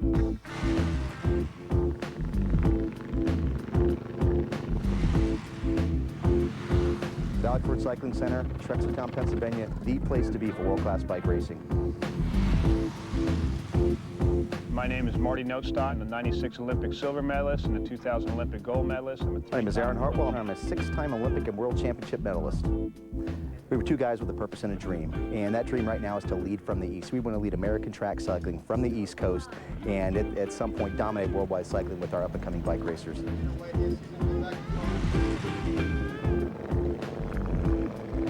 Well, I think one thing we can offer that most tracks cannot is our mental vision of preparing for a big event like the Olympic Games. We've been there, we walk the walk, and we also talk the talk, and we back it up with the results. The two of us are the most winningest athletes in U.S. cycling history.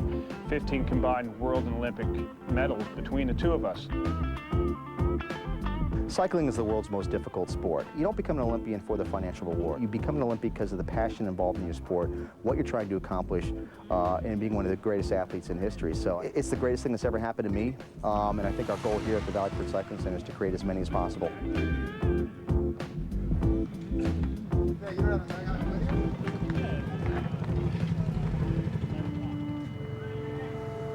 It's not easy. It's not easy. You're wanting to accomplish something very few people ever accomplish. And one thing we try to stress here, we're not about going to the games and representing your country. We're about creating champions here. You're not only going to go, but you're going to go and you're going to win some hardware. We want medals brought back here, and that's across the board, whether we're talking to our American cyclists or if we're talking to riders from Australia, Italy, Germany, all the guys that call Lehigh Valley home here. You know, again, this is really the heartbeat of cycling. The world knows about Trexlertown. This is the place to come if you want to see truly world-class racing. We'll see guys representing the United States who call this place home. That's guaranteed.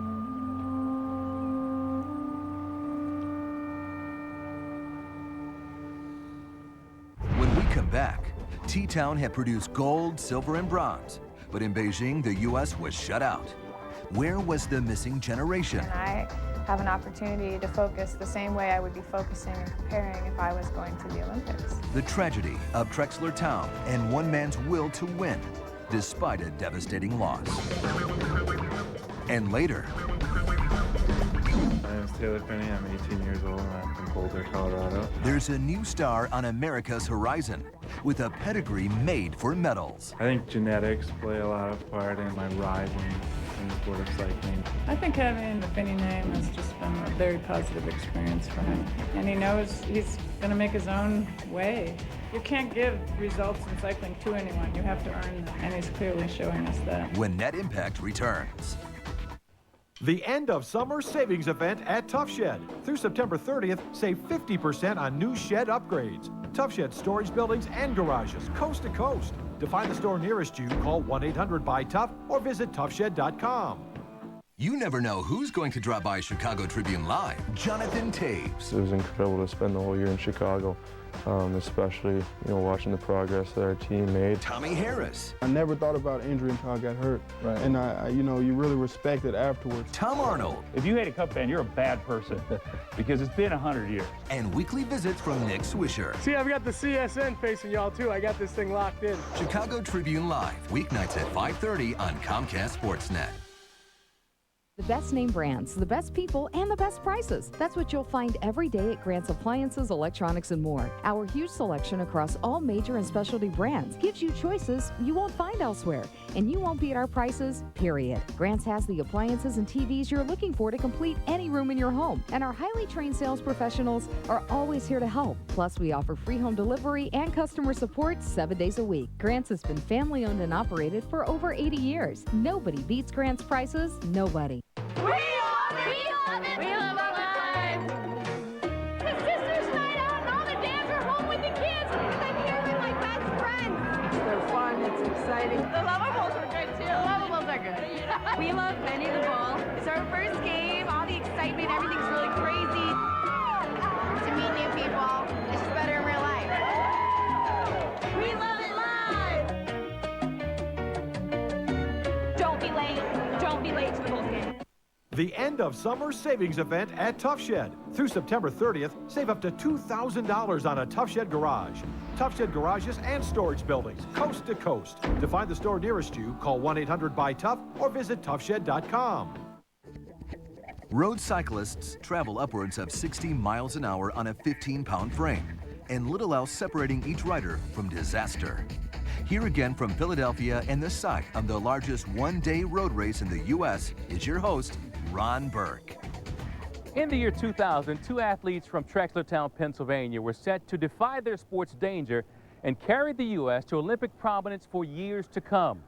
Scott Hansen has their story with the help of one rider's proud father. If an epitaph were to have been written for the Lehigh Valley, it might have read, "Here lies a steel town, once prosperous and proud. The industry, after all, has long since passed away. What's left is a rusted, cracking community, still strong in character and grounded in God." Lean not to your own understanding, but in all your ways acknowledge and recognize Him, and He will direct your paths. Mike Reinhardt preaches what he practices. Does anybody know what faith is? Be brave. Very good. That's one part of it. He shares insight laced with anecdotes to a youth group that years ago included his daughter, Nicole. We took her to the store to buy a tricycle for her, and Nicole was so excited we couldn't even carry the bicycle out of the store. She rode it out of the store. And this is where the Lehigh Valley, religion, and cycling come together, thanks to the faith of a local landowner and prominent publisher. Because Bob Rodale is part of Rodale Press, and he donated the land to Lehigh County. That's our local government here. They took the land and started building the velodrome. Our cycling coverage is being held out in Trexlertown, Pennsylvania. Now, if you don't know where that is, doesn't matter. I didn't know where it was either. By the mid-'70s, Bob Rodale's vision of a world-class velodrome became reality. So literally, that's the reason why we've got a velodrome here in Trexlertown, Pennsylvania, of all places. Well, the track became famous, and a lot of people from all over the world wanted to come to this track. A few of my pictures. People like Heinz Walter from Germany. Walter, a world-class cyclist and coach, stores memories in his Trexlertown basement in a house he wishes he had never bought, though images of a better time don't quickly say why. There's his son, Michael, a world-class rider himself, until this. One picture stops his thumbs from thumbing and starts his blood pressure rising. And I still, after all those years, from 78, I wake up in the middle of the night and think it's a bad dream, but it's not a bad dream, it's the truth. While cycling just miles from the velodrome, 18-year-old Michael was hit by a drunk driver and paralyzed from his shoulders down. And then he was so long in the hospital, we decided to buy that house. The Walters' devastation would become their new neighbor's unapparent good fortune. Here's the father. The story is folklore in T-Town of two brothers, Jason, age 11, and Marty, 13. Marty, when he lived in the Lehigh Valley, when he was a kid, he was naughty. I mean, he used to throw stones at his neighbor's house. One day we decided to have a rock throwing contest and see how far we could throw rocks. When I pulled up to the property, I see all them white stones laying. We could throw them pretty far, and far enough to bounce a few off the neighbor's roof. So I go in the house, my son is inside. I said, "What happened, Mike?" He said, "They threw stones at my house. The stones kept hitting the house left and right." At that point, we didn't think anybody was going to be home, but we got caught red-handed. So I picked up the stones, and I went over there, knocked on the door, and the two boys come out. Of course, denied it. We didn't do it. So I said, next time somebody throws stones at my house, I will break their arm off. And I dropped the stones right there, and I walked away. My mom drug us over by our ears and made us apologize. What do? I take them down here in the basement, right? I show him all this team equipment hanging there. He basically threw up a challenge. He knew we were very athletic. He knew we excelled in sports and asked us if we would be willing to try a developmental program at the velodrome. And we said yeah, and one thing led to another, and here we are. In the 90s, Marty Nothstein became world champion. Not once, not twice, but 3 times. Internationally, he became famous, known as the Blade for the way he sliced past opposing riders. In his own backyard, however, only cycling insiders knew of his dominance. Marty's goal was to win an Olympic gold medal. So he headed into the 96 games in Atlanta to fulfill America's definition of success. We have home track advantage here, and I plan to take good use of it. So I want to win here and win convincingly. Instead, Nothstein's home track Olympic experience resulted in a loss to Germany's Jens Fiedler. And you know what? He didn't win an Olympic gold medal. Marty won a silver medal. But that's not bad. To win any medal is great. And it resulted in a picture and a memory that lasted 4 years. I look at it, but again, I don't look at it in bitterness. I don't look at it and going, geez, I should have, would have, could have. I look at it saying, hey, I won an Olympic silver medal, and I gave it everything I had. Over the course of the following 4 years, he would claim not to think about it much. Every so often, but not too much about the Olympics. But the further he rode, winning that silver medal, it'll put a good taste and a bad taste in my mouth. And the more he suffered, think about it quite a bit, the more Marty Nothstein's training was interrupted by memories of that moment. You know, you usually know if you had it or not. And, at the Olympics, I could have swore I won that race. But the camera proved differently. I think about it pretty much on a daily basis. 4 years later, there he was in Colorado Springs. There he was after winning his 22nd national championship. There, the truth erupted in confident candor. I would have had Olympic gold medals, but I mean, maybe that much, who knows? I mean, it's just, I still look at the photo some days and can't tell the difference. I ended up with a silver medal. And it doesn't matter sometimes when you don't win, whether it's an inch, a yard, or a mile. When you don't win, you don't win. But Marty did something that's important, and Nicole did the same thing. And it's one of the most important things people that are real champions do. They didn't let that stop them and say, oh, well, I can't do it, I quit. Marty went back to T-Town, where Mike Reinhardt's daughter, Nicole, had developed into one of the premier sprinters in the country. Growing up in Trexlertown, I learned like every level of racing a racer can learn. They were both from Emmaus High School. They were both local kids. And like Marty, Nicole was looking forward to competing in the Sydney Olympics, but funding proved difficult, so the course she chose veered off the Velodrome Oval. She had to readjust her goal and say, I'm going to get to Australia for the Olympics, but it may not be on the track. That's going to be my backup. And she said, I'm going to go and change to the road. The road led to Mississippi and the Olympic qualifying race. The winner wins the race, gets to go to the Olympics, and Nicole was favored to win. It was a day that unfortunately belonged to someone else. I had a really good chance of winning there, and I didn't. And so for me, you don't always get what you're aiming for. The stage was set for one rider to win gold and redemption, while another likely would have carried on T-Town's winning ways 4 years later and possibly even in Beijing, had it not been for one wrong turn. What Marty did and what Nicole did when they lost, they set new goals or different goals, and they changed the way they were.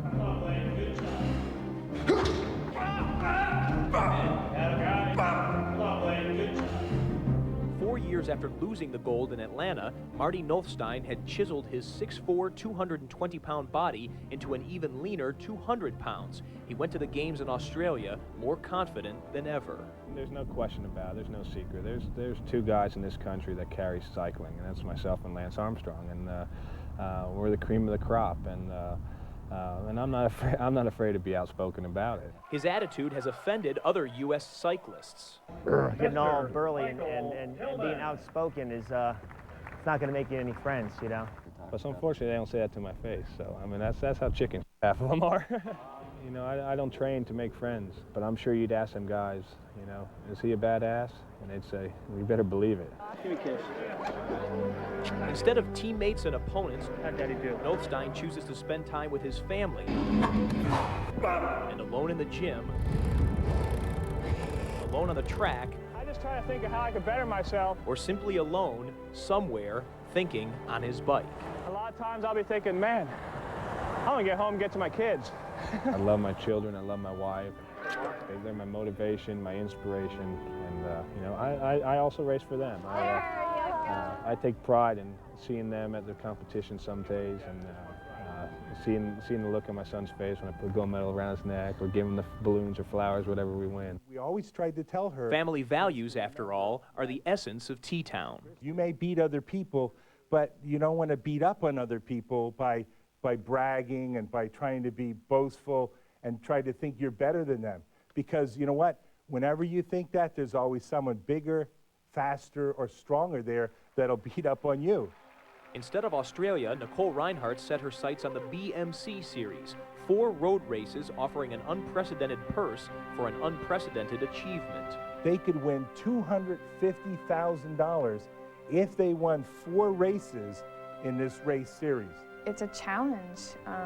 They expected it to be hard and they didn't want it to be easy, and I have an opportunity to focus the same way I would be focusing and preparing if I was going to the Olympics.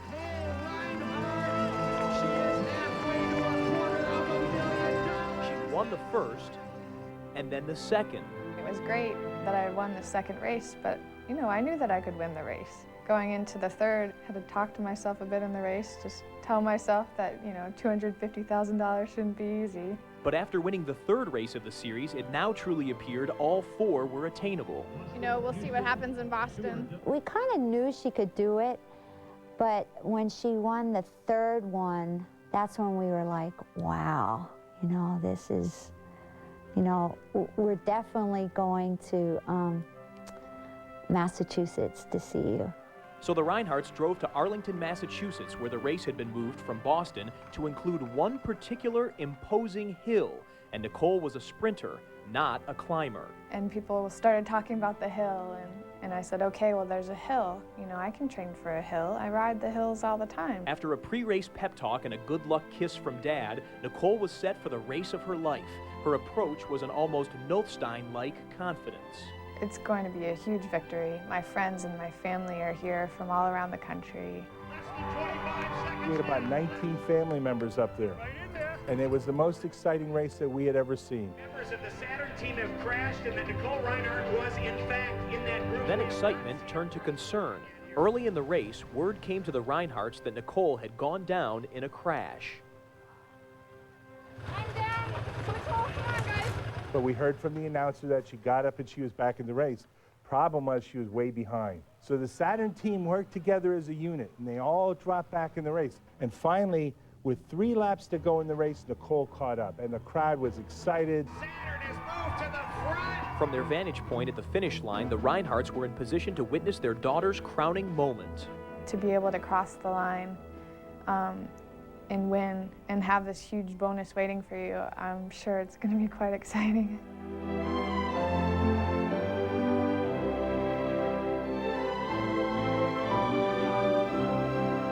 As pulses raced, time slowed down just long enough to remember words long ago. Nicole, God's gift to you was your body. What you do with your body is your gift to God.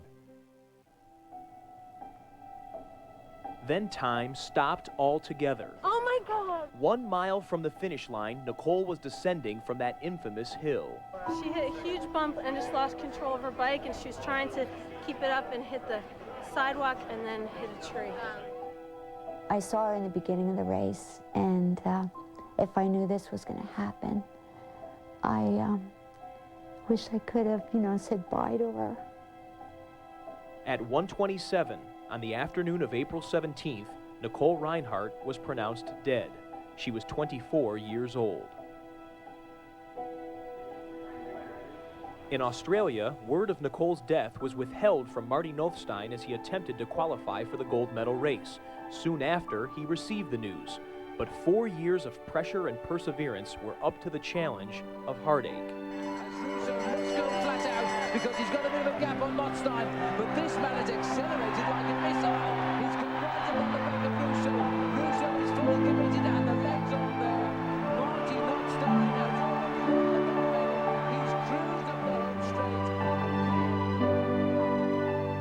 That afternoon on the track in Sydney, father held his son while his mind raced back to T-Town. But in body, Marty could not arrive in time for the service honoring Nicole. As a result of cycling, Marty Nothstein came home an Olympic champion. I knew the service was today. Our thoughts are with her. Unfortunately, we couldn't get home in time, but our prayers are definitely with her. Oh, Nicole. As a result of a cycling tragedy, Nicole Reinhardt will never come home again. I will miss you. The day would have to be shared. Nicole and Marty grew up together on the track in T-Town, grew to race, and grew to win. Somehow, on one day, this cycling community found a way to deal with their ultimate loss and still celebrate their ultimate achievement. So when I don't understand what God's doing, and trust me, I don't understand why he took Nicole so young, but he did, or why Mike was paralyzed. But there's a reason and a purpose, and someday I'll understand. But I know I have confidence and faith to know that Nicole was a gift from God. A gift, more precious than gold, yet this medal was forged out of rocks thrown at the house of Heinz Walter. See, now I'm still the schnook and he's the champion. I said, if you keep this up, wrapping up championships like this, you could throw some more stones at my house. And he said, when I get home, a big one is going to come. When we come back, the U.S. may have been shut out of cycling medals this year, but one American rider is poised to take the sport by storm for years to come. The son of two cycling legends, when Net Impact. Golfers, play more and get more with the Chicago District Golf Association. The CDGA is for everyone who plays the game. For more than 90 years, the CDGA has promoted amateur golf for beginners, juniors, men, women, families, seniors, and everyday champions. We service the game and over 90,000 members. Located at Midwest Golf House, the CDGA is at the center of amateur golf in the Midwest. If you're passionate about golf, the CDGA has what you want. Upgrade your basic membership to a CDGA Platinum membership to receive special...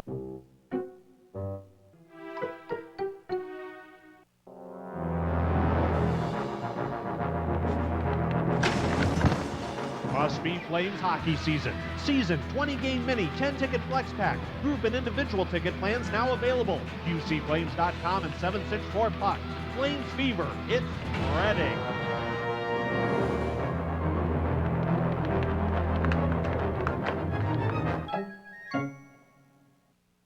Palmer Hills Golf Course in Bettendorf is a public 18-hole course and driving range. It's home to 100-year-old oak trees and features rolling hills with creeks and a pond coming into play on 11 holes. A wide variety of tee options make Palmer Hills playable for golfers of any skill level. We also offer professional golf instruction in both group and private settings. Our new clubhouse features a fully stocked pro shop. And for food and drinks, visit our new Palmer Grill. If you enjoy playing golf, Palmer Hills is for you. Beautiful, scenic, enjoyable. Play Palmer Hills Golf.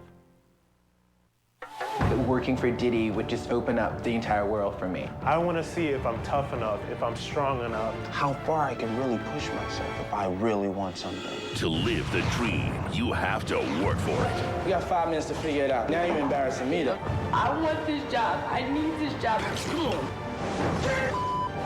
This is what it's like in the heat of battle, baby. I Want to Work for Diddy. Mondays at 9. This is going to change my life. Only on VH1. At the turn of the 20th century, a man named Major Taylor was the fastest cyclist in the world, yet he lived in virtual anonymity in the U.S. The same could be said for American writers that followed, including Davis Phinney.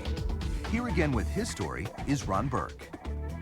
Davis Phinney and his wife Connie both have had tremendous success racing on the road and track, so it should not be surprising to find their son being equally successful in whichever he ultimately chooses. Comcast Versus Network caught up with the first family of cycling in the midst of this year's Tour de France.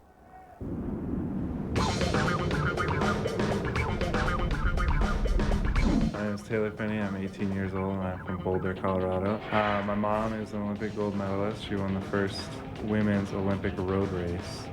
My dad is a 2-time Tour de France stage winner and a bronze medalist at the Olympics. I like the pressure that comes with the name that I have, and so I just take that and roll with it.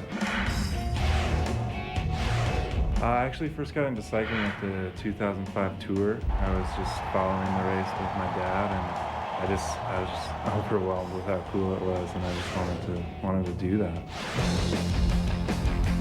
We didn't have any assumption that our son would necessarily follow in our footsteps and become a cyclist. I think that we hoped so. We knew that if he started racing, he would probably do pretty well. It wasn't until he actually went to the Tour de France, he got to ride up some of the passes and felt the energy of the crowd, and that really turned him on to the sport. I won the Junior World Championships for the time trial in August of 2007, and that was sort of my big breakthrough moment in the sport of cycling. I think he has more pressure on him than I ever had. Like he would say, it's the start. It's not the end of his career, it's the start of his career. Winning is the greatest feeling in the world. That makes it all worth it. Having just turned 18, Taylor Phinney made the Olympic track cycling team. But it's expected he will make his real mark by following in his father's footsteps on the road, something that will further inspire Davis Phinney in a battle of his own. And it was Phinney on your right at the line. I'm utterly amazed. Can't believe it. I got involved with cycling as a sport, actually just from seeing a race, and it just looked so inviting to me, the speed, the energy, the excitement, and I just stuck with it. Won quite a few races here in America, won a couple stages of the Tour de France, won an Olympic medal, so it was a great career. My life is considerably different now. I have Parkinson's disease, and I spend most of my time speaking to Parkinson's groups on behalf of my foundation, the Davis Phinney Foundation.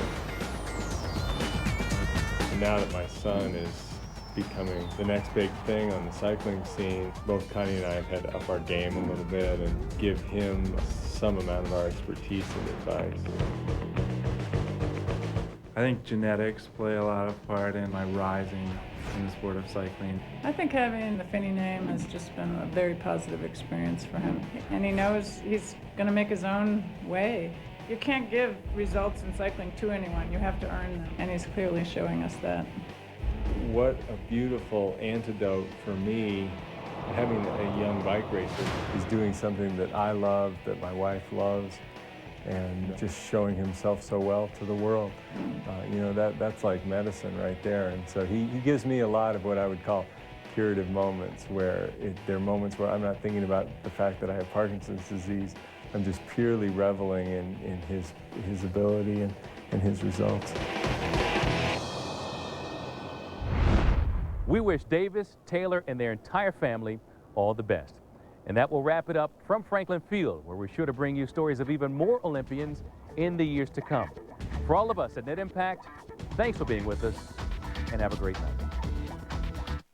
Get your game card in tomorrow's Sun Times for your chance to win up to $25,000. Play Scratch to win all week. See suntimes.com/scratch for details. Every week, Bears Blitz is the show for you, the die-hard Bears fan. Wednesdays, it's all about the offense, as Lovie Smith, Kyle Orton, and Ron Turner address the media. Thursdays, the defense has the mic as Lovie Smith, Bob Babbage, and Brian Urlacher talk X's and O's. Plus, Dan Jiggets tells you this week's keys to the game, and William Jackson has exclusive interviews from Hallis Hall. Bears Blitz, every Wednesday and Thursday at 4:30, only on Comcast Sportsnet, fans' best friend. You're watching the home of the Bulls, Blackhawks, Cubs, and White Sox, Comcast Sportsnet. Hi, I'm Mark DeRosa. And most Cubs games play right here on Comcast Sportsnet. Coming up on Sports Night. We have to find a way to win these games. If you can't deal with this, then you don't deserve to go to the playoffs. The time is now for the White Sox as the Showdown Series at the Metrodome could stamp their ticket to the postseason. Sean Marshall takes on the Mets ace in New York. And is Lou any closer to setting his playoff roster? We have an idea of what we want to do. Plus, Cold Steel on Ice is back. Savvy Squad hosts Columbus in the preseason opener. Hey, we just call it like we see it on Sports Night now. This is Sports Night, presented by Land Rover. Live from the Comcast Sportsnet studios in downtown Chicago.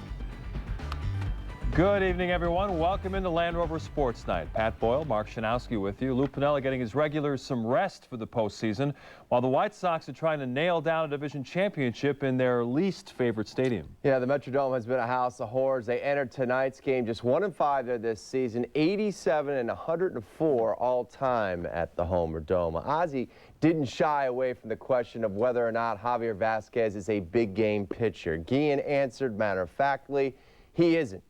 It's hard to argue with the comment. Vasquez defines career 500 pitcher. 127 wins, 127 defeats entering tonight's action. Maybe Ozzie's challenge would cause Javi to disprove his critics. After all, Vasquez 5-0 with a 3.19 ERA in his last 2 seasons against the Twins. Sox began tonight 2.5 up on Minnesota. Ozzie's offense with a big chance here in the second inning. First and third, nobody out for Griffey. Twin starter Scott Baker gets Junior to ground into a 4-6-3 double play. Tomey would score, but they needed more. Sox up just 1-0. Bottom 2, man on for Jason Kubel. Bell-tied changeup, a mammoth 2-run homer. 5 of Kubel's 19 jacks have come off Sox pitching. It's 2-1 bad guys in the fourth. Kubel leading off. The pitch. Oh, he laces one to right center. Griffey going flat out, can't make the catch. Kubel all the way to third with a leadoff triple. Next batter for Gardy's boys, Delman Young. And he just pops one up down the line here, and yeah, it's going to find some real estate. Kubel scores, Young in his second, 3-1 Twins. Later in the inning, Young at third with Nick Punto at the dish, and the squeeze is on. This is what the Piranhas will do to you. Young scores, Punto slides in safely at first. It's all downhill from there. Punto stole second. Carlos Gomez, soft liner to left. Gets down, it will. Punto scores. Vasquez yanked after 4 innings. Sox down 5-1. Top of 5. A.J. Pierzynski at the plate with the bases juiced and 2 outs against his old mates. Baker gets him to ground short. Punto goes to first for the out. Sox waste a huge opportunity and leave him loaded. Bottom 5, Clayton Richard in, Justin Morneau out. Off the wall in right center, Joe Mauer hustling around from first. 6-1 Twins at this point. But wait, there's more. In the 7th, Boone Logan into pitch. Kubel. His second homer of the game, 13 of his 43 have come against the Southsiders. Next pitch from Logan. Young dials long distance. That's Kirby Puckett country there. Kubel and Young, each with 3 hits apiece. Ozzie can only watch as the Twins crush his team.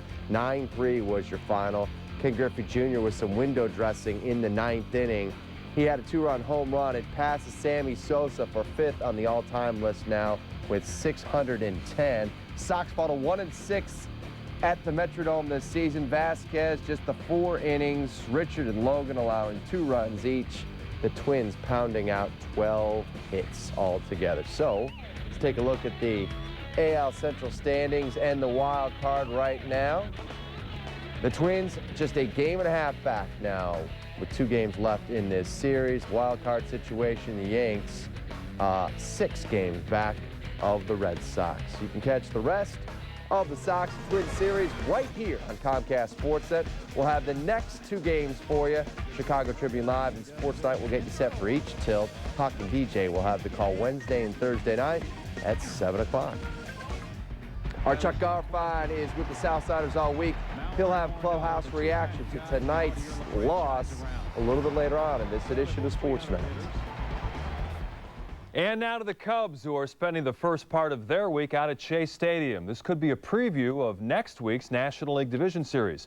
The Mets began the night with a 1-game lead over Milwaukee in the National League wild card race, and they had their ace going, Johan Santana, facing Cubs fill-in starter Sean Marshall.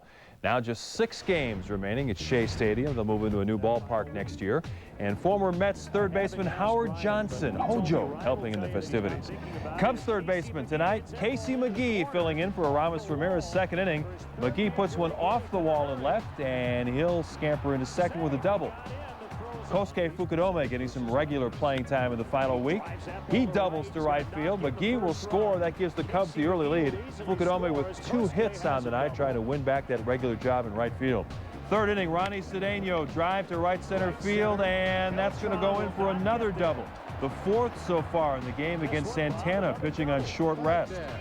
Then it's Reed Johnson batting over 500 in his career against the ace lefty. He singles to center. Carlos Beltran bobbles the ball. Cedeno comes in to score. It's 2-0 Cubs. Things are looking good. But in the Mets half of the 5th, Santana, ground ball, the ball in the bat going the same direction. That was pretty strange. Santana gets an infield hit. Take a look at this again, the old slug bunt. And the bat hits the ball a second time, really messes up the potential fielding on that. Cedeno had no chance. 2-out walk, loaded the bases for David Wright, and he's been clutch all season long. Base hit to left. Nick Evans and Santana will cross the plate. That ties the game at 2. Some bad luck for the Cubs in that inning. More Mets in the 6th. Chad Godin trying to lock up a spot on the postseason roster. Not going to do it this way. Juan Castro, the grounder. Godin chases the ball and then flips it wildly past Derek Lee. Carlos Delgado scores on the air. Mets take the lead 3-2. Later in the inning, Kevin Hart now on. Bases loaded for Jose Reyes. Line drive down the right field line. That gets into the corner. All 3 Mets will come across to score on the triple by Reyes. A 4-run 6th, and the Mets in front 6-2. Santana still pitching in the 8th, and he fans Cedeno to start the inning. Then Derek Lee, he goes down swinging for the 2nd out. 10 Ks on the night for Santana. Then with 2 on, 2 outs, Santana gets McGee to ground out to end the inning. He goes 8 strong as the Mets beat the Cubs to even the series at a game apiece. Sean Marshall did a pretty good job filling in. He gave up 2 runs on 4 hits, struck out 7. But as for Godin, he did not help his chances to make the postseason roster. Charged with 4 runs on 4 hits in just a third of an inning. Game 3 of the series tomorrow night at Shea with Carlos Zambrano getting the start for the Cubs.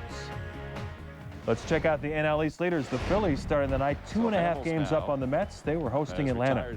Top 6, 2-1 Bravos. Casey Kochman at the dish, and he drives the Cole Hamels pitch deep to right and out. A solo homer, the 3rd time Kochman has gone deep against Hamels this season. Bottom of the 9th, Phillies down 1. The potential winning run at the plate. Carlos Ruiz grounds into the game-ending double play. Braves beat the Phillies 3-2, so Philadelphia's division lead is down to a game and a half. And here's an updated look at the National League wild card standings. The Mets in front of Milwaukee by a game and a half. The Brewers are hosting Pittsburgh, and right now they are tied in game 1 of their series 5-5 in the 9th inning. So if Milwaukee can pull out that game, they'll stay within 1 of New York in the wild card race.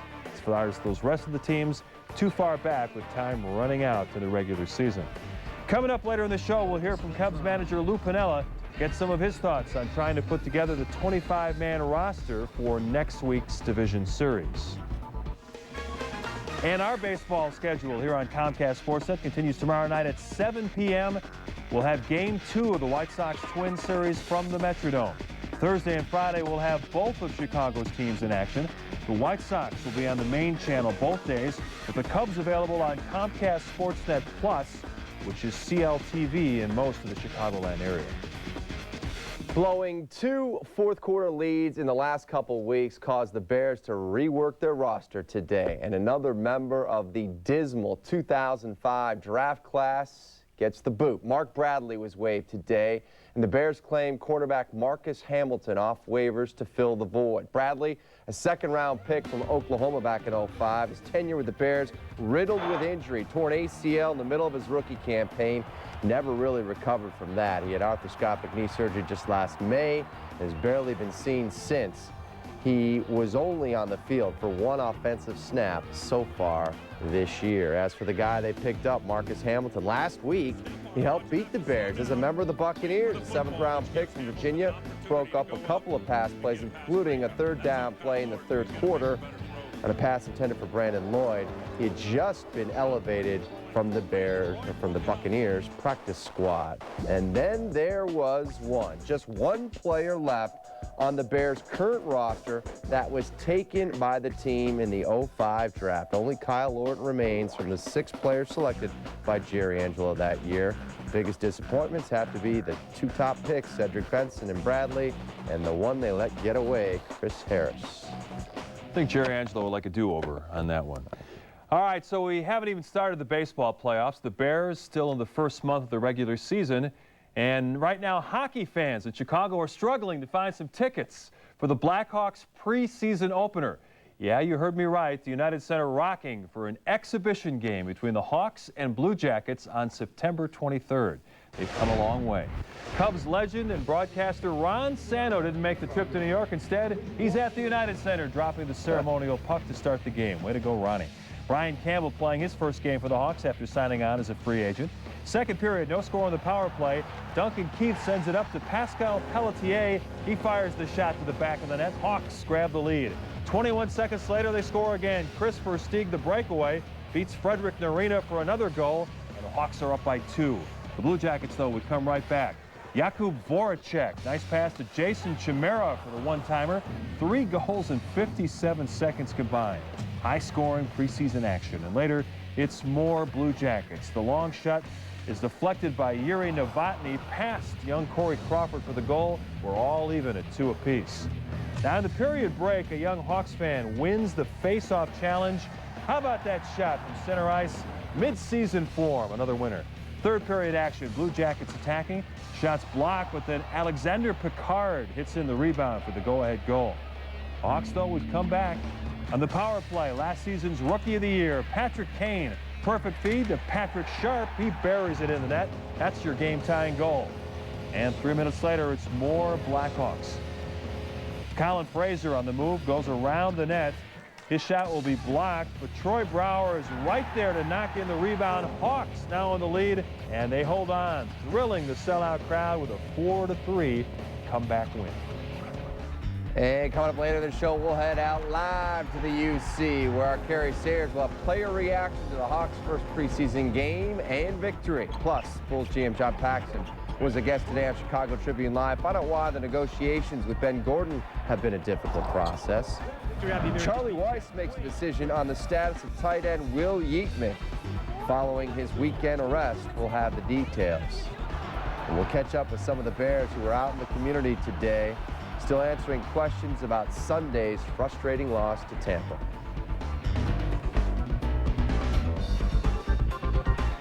Land Rover Sports Night is driven by the fuel-efficient 2008 LR2. Now with a 22 miles per gallon EPA highway rating. For the Chicagoland retailer nearest you, visit LandRoverIllinois.com.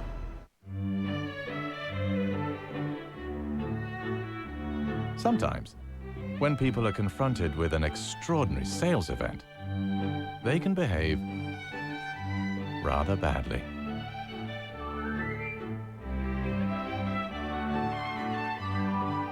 So it's with some trepidation that we announce the Land Rover 60th anniversary sales event. Extraordinary offers on all models until September 30th. Remember, behave yourselves.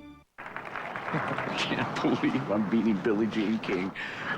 You're not beating me. In fact, you haven't even got a serve in. Okay, you might want to take a gander at the scoreboard. Whoa, what's with the Geico sign, Billie Jean? They're sponsoring all this. I get it. I quit, but I get it. Oh, look at that's hilarious. Geico. 15 minutes could save you 15% or more on car insurance. Tomorrow, it's War in the Twin Cities. Don't miss the Sox battle the Twins for the Central Division crown, followed by U.S. Cellular White Sox post-game live. White Sox Twins in HD tomorrow at 7 on Comcast Sportsnet. Fans' best friend. Countdown to kickoff every Thursday at 11 only on Comcast Sportsnet. Fans' best friend.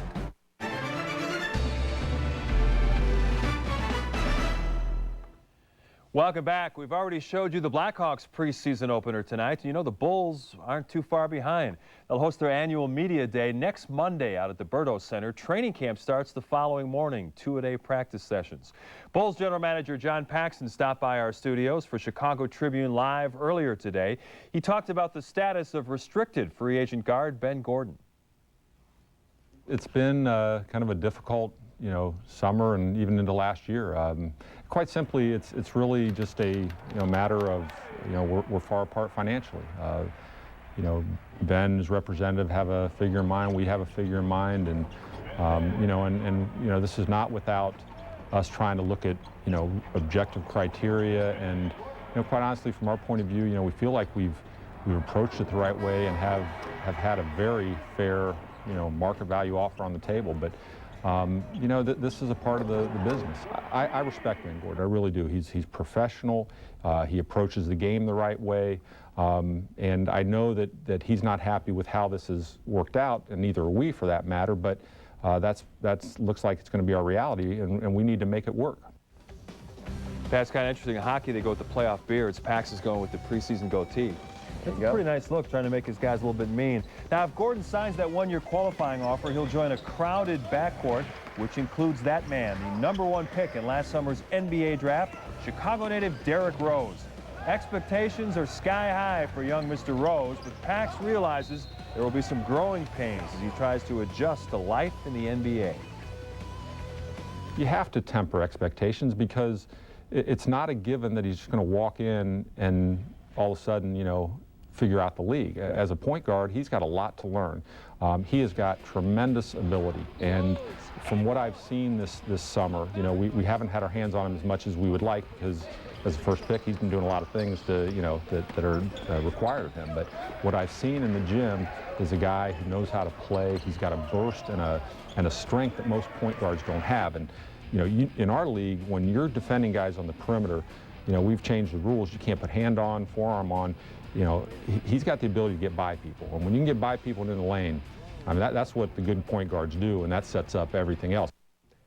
Now to Pax's alma mater in South Bend, and Charlie Weiss kicked off his weekly media powwow with reaction to the weekend arrest of tight end Will Yeatman and freshman center Mike Golick Jr., whose dad is with ESPN and played at ND. Both were arrested for underage drinking. Yeatman was also charged with false informing and resisting arrest. Now, this isn't the first time he's been in trouble with the law. Last January, Yeatman was arrested for DUI. Here's how Coach Weiss plans on handling the matter.